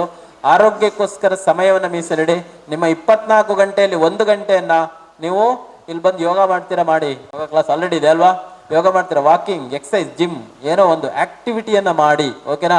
Very very important. ನಮ್ಮ ಥೆರಪಿಯನ್ನ ಎಲ್ಲರೂ ತಗೊಳ್ಳಿ ಅಂತ ಹೇಳ್ತಾ, ಯಾರ್ಯಾರಿಗೆ ಇಂಪ್ರೂವ್ಮೆಂಟ್ ಆಗಿದೆ, ಚೇಂಜಸ್ ಆಗಿದೆ, ಒಂದು ಮಿಷಿನ್ ಅನ್ನ ಪರ್ಚೇಸ್ ಮಾಡಿಕೊಂಡು ಮನೆಯಲ್ಲಿ ಥೆರಪಿಯನ್ನ ಕಂಟಿನ್ಯೂ ಮಾಡಿ ಅಂತ ಹೇಳ್ತಾ, ಆಫರಾ? ಓಕೆ, ಆಫರ್ ಕೇಳ್ತಾ ಇದ್ದೀರಲ್ಲ ಸುಮಾರು ಜನ. ಯಾವ ತರ? 2 ತರ ಮಿಷಿನ್ ಇದೆ. ಅದರಲ್ಲಿ ಯಾವ್ದಾದ್ರು ಒಂದನ್ನ ನೀವು ತಗೊಳ್ಳೋದಾದ್ರೆ 16,500 ಆಗ್ತದೆ. ಅದ್ರ ಜೊತೆ 4 ಸೆಟ್ ಪ್ಯಾಚಸ್ ಬರ್ತದೆ, ಒಂದು ಬ್ಯಾಗ್ ಬರ್ತದೆ. ಒಟ್ಟು ಆಫರ್ ಅಲ್ಲಿ ನಿಮ್ಗೆ 15,500. 2 ಥೆರಪಿ ಇದೆ, ಒಂದು ಆರೆಂಜ್, ಒಂದು ನೀಲಿ. ಅದರಲ್ಲಿ ಒಂದು ತಗೊಳ್ಳೋದಾದ್ರೆ 15,500 ಆಗ್ತದೆ. ನಾನ್ ನಿಮಗೆ ಏನ್ ರೆಕಮೆಂಡ್ ಮಾಡ್ತೀನಿ ಅಂತ ಹೇಳಿದ್ರೆ, ಹೊಸ ಮಿಷಿನ್ ಇದಿದೆ ನೋಡಿ, ಇದನ್ನ ತಗೊಳ್ಳಿ. ಇದ್ರ ವಿಶೇಷತೆ ಏನಂದ್ರೆ, ಆ 2 ಆರೆಂಜ್ ಮತ್ತೆ ನೀಲಿ ಮಿಷಿನ್ ಇದೆರಡು ಒಂದರಲ್ಲೇ ಇದೆ. ಅಲ್ಲಿ ಅದನ್ನ 2 ತಗೊಳ್ಳೋದಾದ್ರೆ 32,000 ಆಗ್ತದೆ. ಇಲ್ಲಿ ಇದನ್ನ ಒಂದನ್ನ ತಗೊಳ್ಳುವುದಾದ್ರೆ, ಒಂದು ಕರೆಂಟ್ ಥೆರಪಿ ಅಂತ ಭಯ ಇರ್ತದೆ. ಕರೆಂಟ್ ಥೆರಪಿ ಎಲ್ಲ ಬ್ಯಾಟ್ರಿ ಆಪರೇಟೆಡ್ ಇದು. ಅದು 2 ಮಿಷಿನ್ ಇದು ಒಳಗಡೆ ಒಂದರಲ್ಲೇ ಇದೆ. ಎಲ್ಲಿಗೆ ಬೇಕಾದ್ರೂ ನೀವು ತಗೊಂಡು ಹೋಗ್ಬೋದು. ಚಾರ್ಜರ್ ಒಂದು ಚಾರ್ಜ್ ಮಾಡ್ಕೊಂಡು ತಗೊಂಡೋದ್ರೆ 5-6 ಸಲ ಥೆರಪಿ ತಗೊಳ್ಬಹುದು. ಇದರ ರೇಟ್ 32 ಅಲ್ಲ, ಇದ್ರ ಕಾಸ್ಟ್ ಬಂದ್ಬಿಟ್ಟು 18,499, 18,499. 4 ಸೆಟ್ ಪ್ಯಾಚಸ್, ಒಂದು ಬ್ಯಾಗ್ ಬರ್ತದೆ. ನಿಮ್ಗೆ ಆಫರ್ ಅಲ್ಲಿ 18,000 ರೂಪಾಯಿಗೆ ಮಿಷಿನ್ ಅನ್ನ ಕೊಡ್ತಾ ಇದ್ದೀವಿ. ಯಾರ್ಯಾರ ಹತ್ರ ದುಡ್ಡಿರುವುದಿಲ್ಲ ನಿಮ್ಗೆಲ್ಲ ಒಂದೊಂದು ಮಿಷಿನ್ ಅನ್ನ ಫ್ರೀ ಆಗಿ ಕೊಡುವುದಿಲ್ಲ. ಓಕೆನಾ? ಫ್ರೀ ಆಗಿ ಕೊಡುವುದಿಲ್ಲ. ಆದರೆ ಕಂತುಗಳ ಮೂಲಕ ನಾವು ಮಿಷಿನ್ ಅನ್ನ ಇನ್ಸ್ಟಾಲ್ಮೆಂಟ್ ಅಲ್ಲಿ ಬೇಕಾದ್ರೆ ತಗೊಳ್ಬಹುದು. ನಾವು ಕೊಡುವುದಿಲ್ಲ. ನಮ್ ಜೊತೆ ಆಲ್ ಓವರ್ ಇಂಡಿಯಾದಲ್ಲಿ ಬಜಾಜ್ ಫೈನಾನ್ಸ್ ನಮ್ ಜೊತೆ ಟೈಅಪ್ ಇದೆ. ನೀವು 65 ವಯಸ್ಸಿಗಿಂತ ಕೆಳಗಿನವರು ಒಂದು ಆಧಾರ್ ಕಾರ್ಡ್, ನಿಮ್ಮ ಪಾನ್ ಕಾರ್ಡ್ ಬೇಕಾ? ಪಾನ್ ಕಾರ್ಡ್ ತಗೊಂಡು ಬಂದ್ರೆ ಲೋನ್ ಅಲ್ಲಿ 0% ಇಂಟ್ರೆಸ್ಟ್ ಅಲ್ಲಿ ನೀವು ಮೆಷಿನ್ ಅನ್ನ ಬೇಕಿದ್ರೆ ಪರ್ಚೇಸ್ ಮಾಡಿಕೊಂಡು ಮನೆಯಲ್ಲಿ ಕಂಟಿನ್ಯೂ ಮಾಡಬಹುದು. ಓಕೆನಾ? ಕಂತುಗಳ ಮೂಲಕ ಬೇಕಿದ್ರು ಮೆಷಿನ್ ಅನ್ನ ಪರ್ಚೇಸ್ ಮಾಡಿ ಅಂತ ನಾವು ಯಾರಿಗೂ ಫೋರ್ಸ್ ಮಾಡೋದಿಲ್ಲ. ನೀವು ಇವತ್ತು ಬಂದವರು ನಾಳೆ ಮೆಷಿನ್ ತಗೊಳ್ಳಿಕ್ಕೆ ಹೇಳ್ತಾರೆ ಅಂತೇಳಿ ನಾಳೆ ಬರದೇ ಇರಬೇಡಿ. ನಾಳೆ ಥೆರಪಿಗೆಲ್ಲರೂ ಬಂದು ಎಷ್ಟು ದಿನ ಇದೆ? ಇನ್ನು ಎಷ್ಟು ದಿವಸ ಇದೆ? 2 ದಿನ ಇದೆಯಾ? 3 ತಾರೀಕುವರೆಗಿದೆಯಾ? 1 ದಿನ ರಜೆ ಇದೆಯಾ ಮಧ್ಯದಲ್ಲಿ? 2 ದಿನ ರಜೆ. 3 ತಾರೀಕುವರೆಗಿದೆಯಾ? 3 ತಾರೀಕಾ? 3 ತಾರೀಕುವರೆಗಿದೆ. 4 ಮಾಡುವ?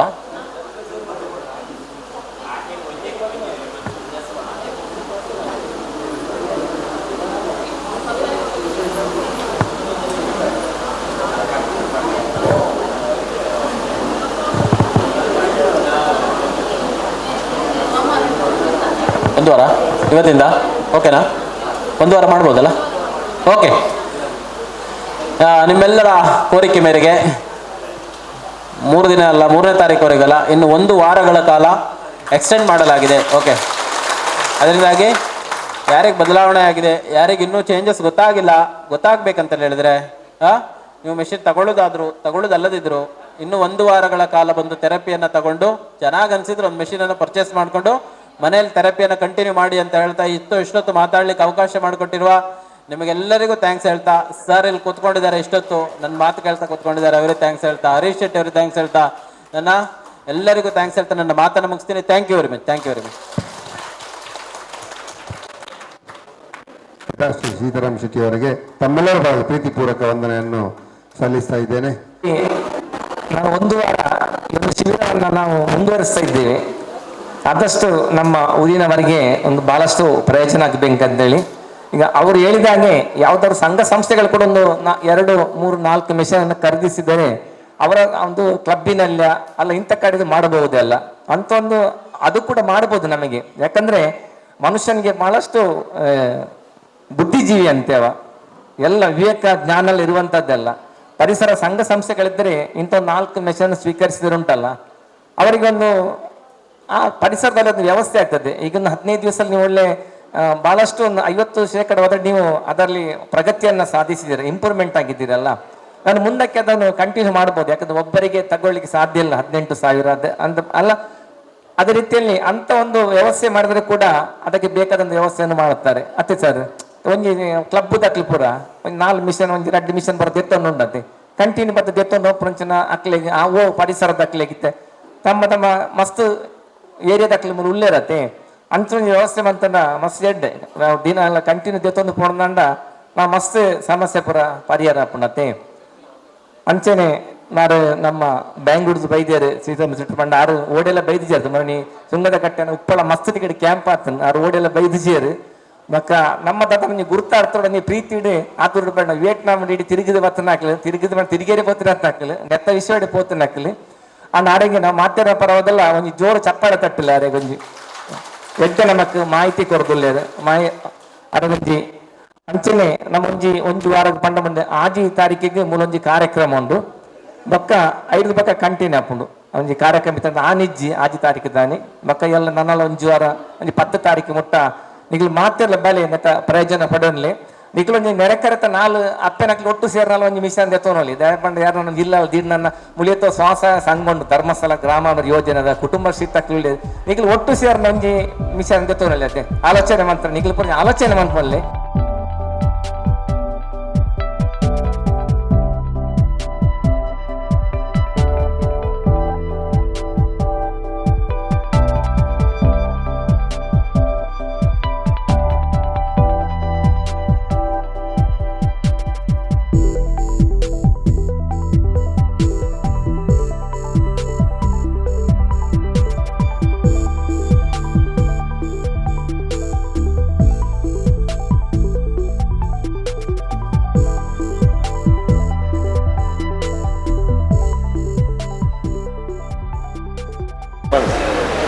ಉದ್ಯಾವರ ಶ್ರೀ ಮಾಡ ಕ್ಷೇತ್ರದ ಕೈತಲೆ ತೀಯ ಸಮಾಜೋಡು ಕರಿಣ 10-16 ದಿನದಿಂದ ಥೆರಪಿ ನಡೆದುಂಡು ಸಾಧಾರಣ ಯಾನು 10 ದಿನದಿಂದ ಬರೋದಿಲ್ಲ ನನಗೆ ಕೈ ಪೂರ ಕಾರು ಪೂರ ಒಂಚೂರು ವೈಬ್ರೇಷನ್ ಮಾತು ಇರ್ತೀನಿ ಅವು ಮಾತು ಹಿಂಗೆ ಮಸ್ತ್ ಕಡಿಮೆ ತೋಜಿನಿ ಅಂಚಾದು ಪುನಗ ನನ್ನ ಮಿತ್ತಗಳ ಉಳ್ಬಂತ ದಿನ ನಡಪೆರ ಉಂಡು ಮಾತೆಲ್ಲ ಬರ್ತದೆ ನೆತ್ತ ಈ ಎಡ್ಡ ಥೆರಪಿನ ಪಡೆಯುವುದು ನಾನು ಕಾಣೋದಿಲ್ಲ ಬೋಡಿ ಇತ್ತು ಮಾತ್ರ ಅಗತ್ಯ ಇತ್ತು ನನಗೆ. ನಾನು ಇಲ್ಲಿಗೆ ಬರೆದು 1 ವಾರ ಆಗ್ತಾ 10 ದಿವಸ ಆಯಿತು. ಈ 10 ದಿವಸದಲ್ಲಿ ನನ್ನ ಕಾಲಿಗೆ ಹುರಿ ಬರ್ತಾ ಇತ್ತು 2 ಪಾದ ಕಾಲು. ಅದರಲ್ಲಿ ಈಗ 85% ಕಡಿಮೆ ಆಗಿದೆ. ಬಾಕಿ ನನ್ನ ಕೈ ಕಾಲು ನೋವು ಕಡಿಮೆ ಆಗಿಲ್ಲ. ಹುರಿ ಮಾತ್ರ ಕಂಪ್ಲೀಟ್ ಕಡಿಮೆ ಆಗಿದೆ. ಅಂದರೆ 100% ನನ್ನಲ್ಲಿ 80% ಕಡಿಮೆ, ಇನ್ನು 20% ಅದು ಈ ವಾರದಿಂದ 10 ಬರುವಾಗ ಕರೆಕ್ಟ್ ಕಮ್ಮಿ ಬರ್ಬೋದು. ಮುಂದೆ ನೀವು ನಿದ್ರೆ ಆಗಿ ಈ ಹುರಿಯಿಂದಾಗಿ ನಿದ್ರೆ ಇರಲಿಲ್ಲ, ಈಗ ನಿದ್ರೆ ಕಂಪ್ಲೀಟ್ ಬರ್ತಾ ಇದೆ. ಈ ಫಿಸಿಯೋಥೆರಪಿಗೆ വന്ന പിന്നെ ആൾക്ക് അസ്തമത്തിൻ്റെ പ്രോബ്ലം ഉണ്ടായി. അതിപ്പോൾ ഞാൻ ടാബ്ലറ്റ് എടുക്കുന്ന കുറച്ച് നിർത്തിയിട്ടുണ്ട്. പിന്നെ കാല് മുട്ടുവേദന ഉണ്ടായി, കൈ കാൽ തരിപ്പെടുക്കുന്ന അതും ഈ ഫിസിയോതെറാപ്പി ഒരു 10ാമത്തെ ക്ലാസ്സിൽ വന്ന പിന്നെ കുറച്ച് കൊണായിട്ടുണ്ട്. ഈ ಶಿಬಿರ നല്ല ರೀತಿಯಲ್ಲಿ ನನಗೆ ഒരു ಬೆನಿಫಿಟ್ കിട്ടിയിട്ടുണ്ട്.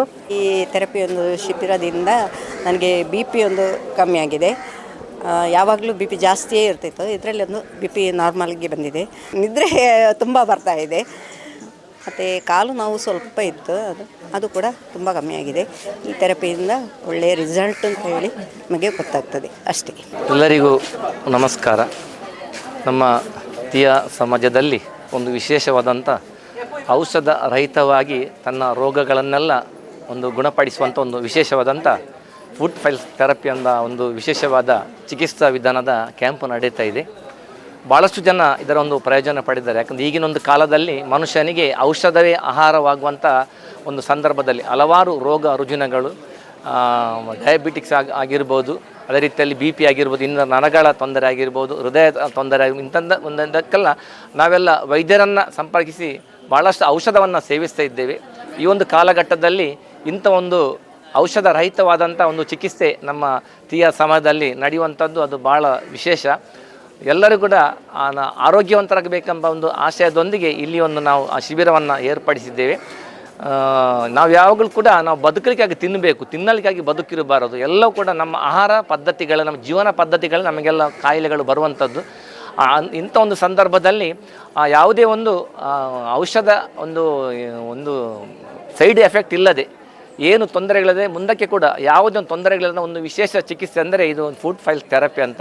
ಈ ಒಂದು ಥೆರಪಿಯ ಒಂದು ಶಿಬಿರವನ್ನು ಎಲ್ಲರೂ ಈ ಊರಿನ ಪರ ಊರಿನ ಎಲ್ಲರೂ ಕೂಡ ಇದರ ಸದುಪಯೋಗ ಪಡ್ಕೊಳ್ಬೇಕು. ಇಲ್ಲಿಗೆ ಬಂದಂಥ ಎಲ್ಲ ಒಂದು ಶಿಬಿರಾರ್ಥಿಗಳು ಅವರ ಬಂಧುಗಳಿಗೆ, ಮಿತ್ರರಿಗೆ ಈ ಒಂದು ವಿಷಯವನ್ನು ತಿಳಿಸಿ ಇನ್ನಷ್ಟು ಹೆಚ್ಚಿನ ಸಂಖ್ಯೆಯಲ್ಲಿ ಅದಕ್ಕೆ ಬೇಕಾದಂಥ ಚಿಕಿತ್ಸೆಯನ್ನು ಪಡೆಯುವಂಥ ಸದಾವಕಾಶವನ್ನು ಎಲ್ಲರಿಗೂ ಮಾಡಿಕೊಡಬೇಕಾಗಿ ನಾವು ಎಲ್ಲ ನಮ್ಮ ಬಂಧುಗಳಿಗೆ ನಾನು ವಿನಂತಿಸಿಕೊಳ್ತಾ ಇದ್ದೇನೆ. ಸಮಾಜ ಉದ್ಯಾವರ ಮಾಡ ಮತ್ತು ಕಂಪಾನಿಯ ನೆಮ್ಮದಿ ವೆಲ್ನೆಸ್ ಸೆಂಟರ್ ಇದರ ಜಂಟಿ ಆಶ್ರಯದಲ್ಲಿ 134ನೇ ಉಚಿತ ಫುಡ್ ಫಾಲ್ಸ್ ಥೆರಪಿ ಶಿಬಿರ ಈ ಒಂದು ತೀಯ ಸಮಾಜದ ಸಭಾಭವನದಲ್ಲಿ ನಡೀತಾ ಇದೆ. ಈಗಾಗಲೇ ಕೇವಲ 10 ದಿನದಲ್ಲಿ 400 ಜನ ಈ ಒಂದು ಥೆರಪಿಯನ್ನು ಪಡ್ಕೊಳ್ತಿದ್ದಾರೆ ಅಂತ ಹೇಳಲಿಕ್ಕೆ ನನಗೆ ತುಂಬ ಸಂತೋಷವಾಗ್ತಾ ಇದೆ. ಯಾವುದೇ ಮೆಡಿಸಿನ್ ಇಲ್ಲದೆ ಈ ಒಂದು ಮನುಷ್ಯನ ಕಾಯಿಲೆಯನ್ನು ಸರಳವಾಗಿ ಸುಲಭವಾಗಿ ಗುಣಪಡಿಸುವಂಥ ಒಂದು ವಿಧಾನ ಇದಾಗಿದೆ. ಈಗಾಗಲೇ ನಾವು 133 ಉಚಿತ ಫುಡ್ ಫಾಲ್ಸ್ ಥೆರಪಿಯನ್ನು ಮಾಡಿ 134ನೇ ಉಚಿತ ಫುಡ್ ಫಾಲ್ಸ್ ಥೆರಪಿ ಶಿಬಿರ ಈ ಒಂದು ಮಾಡದ ಸಭಾಭವನದಲ್ಲಿ ಈಗ ನಡೀತಾ ಇದೆ. ತುಂಬ ಜನರ ಸ್ಪಂದನೆ ತುಂಬ ಜಾಸ್ತಿ ಇದೆ. ಆದರೂ ಇಲ್ಲಿಯ ಈ ಸ್ಪಂದನೆಗೆ ಇಲ್ಲಿಯ ಹಿರಿಯರು, ನಾಯಕರುಗಳು ಎಲ್ಲ ಸೇರಿಕೊಂಡು ಒಂದು ಒಮ್ಮತದಿಂದ ಎಲ್ಲ ಸೇರಿಕೊಂಡು ಇದನ್ನು ಭಾರಿ ಸಂತೋಷದಿಂದ ಇದನ್ನು ಮಾಡ್ತಾ ಇದ್ದಾರೆ. ಅವರ ಒಂದು ಮುತುವರ್ಜಿಯಲ್ಲಿ ಇದು ಆಗ್ತಾ ಇದೆ ಅಂತ ಹೇಳಿ ನಮಗೆ ತುಂಬ ಸಂತೋಷವಾಗ್ತಾ ಇದೆ. ಇನ್ನೂ ಸಹ ಕಾಸರಗೋಡು ಇಡೀ ಜಿಲ್ಲೆಯಾದ್ಯಂತ ಇದನ್ನು ಸಂಪೂರ್ಣವಾಗಿ ಇದನ್ನು ಎಲ್ಲ ಜನರಿಗೆ ಮುಟ್ಟಿಸುವಂಥ ಕೆಲಸವನ್ನು ಮಾಡಬೇಕನ್ನುವ ಒಂದು ಆಶಾಭಾವನೆಯೊಂದಿಗೆ ನಾವು ಈಗಾಗಲೇ ಕಾಸರಗೋಡನ್ನು ನಾನು ಪ್ರಾರಂಭ ಮಾಡಿದ್ದೇನೆ. ಇನ್ನು ಕಾಸರಗೋಡು ಸಂಪೂರ್ಣವಾಗಿ ಮಾಡಿ ಸಾಧಾರಣ ಎಲ್ಲ ಜನರಿಗೂ ಇದು ರೀಚ್ ಆಗುವಾಗಿ ಕಾಯಿಲೆ ಹೇಗೆ ಕಡಿಮೆ ಆಗ್ತದೆ, ನಮ್ಮ ಆರೋಗ್ಯವನ್ನು ನಾವು ಹೇಗೆ ಇಟ್ಟುಕೊಳ್ಬೇಕು, ಹೇಗೆ ಮನುಷ್ಯನ ಕಾಯಿಲೆ ಕಡಿಮೆ ಆಗ್ತದೆ, ಇದಕ್ಕೆ ಏನು ಸುಲಭ ಉಪಾಯ ಅಂತ ಹೇಳಿ ನಾವು ಪ್ರತಿಯೊಬ್ಬರಿಗೂ ಮನದಟ್ಟೆ ಆಗುವಾಗೆ ಮಾಡುವಂಥ ಈ ಜವಾಬ್ದಾರಿ ನಮ್ಮದಾಗಿದೆ. ಎಲ್ಲರಿಗೂ ಇದರ ಪ್ರಯೋಜನ ಪಡೆಯಬೇಕು. ಎಲ್ಲರೂ ಯಾವುದೇ ಕಾಯಿಲೆ ಇಲ್ಲದೆ ಜೀವನ ಕಾಲ್ನಡಿಗೆ ನಡೆಯುವ ಮುಖಾಂತರ ಅವರವರ ಆರೋಗ್ಯವನ್ನು ದುಡಿಮೆಯ ಮುಖಾಂತರ ಹೇಗೆ ಉತ್ತಮಪಡಿಸಿಕೊಳ್ಳಬಹುದೆಂದು ನಾವು ಇದನ್ನು ಜನರಿಗೆ ತಿಳಿಸಿಕೊಡ್ತಾ ಇದ್ದೇವೆ. ಮಾತ್ರ ಅಲ್ಲ, ಇದು ಭಾರತ ಸರ್ಕಾರದಿಂದ ಮಾನ್ಯತೆಯನ್ನು ಪಡೆದಂತಹ ಒಂದು ಸಂಸ್ಥೆ ಆಗಿರೋದರಿಂದ ಎಲ್ಲರಿಗೂ ಇದರ ಪ್ರಯೋಜನ ಸಿಗಲಿ, ಇನ್ನೂ ಸಹ ಸಿಗಲಿ ಅಂತೇಳಿ ನಾನು ಆರಾಧಿಸಿಕೊಂಡು ಬರುವಂಥ ದೇವರುಗಳಲ್ಲಿ ಇದನ್ನು ಪ್ರಾರ್ಥನೆ ಮಾಡ್ತಾ ಇದ್ದೇನೆ.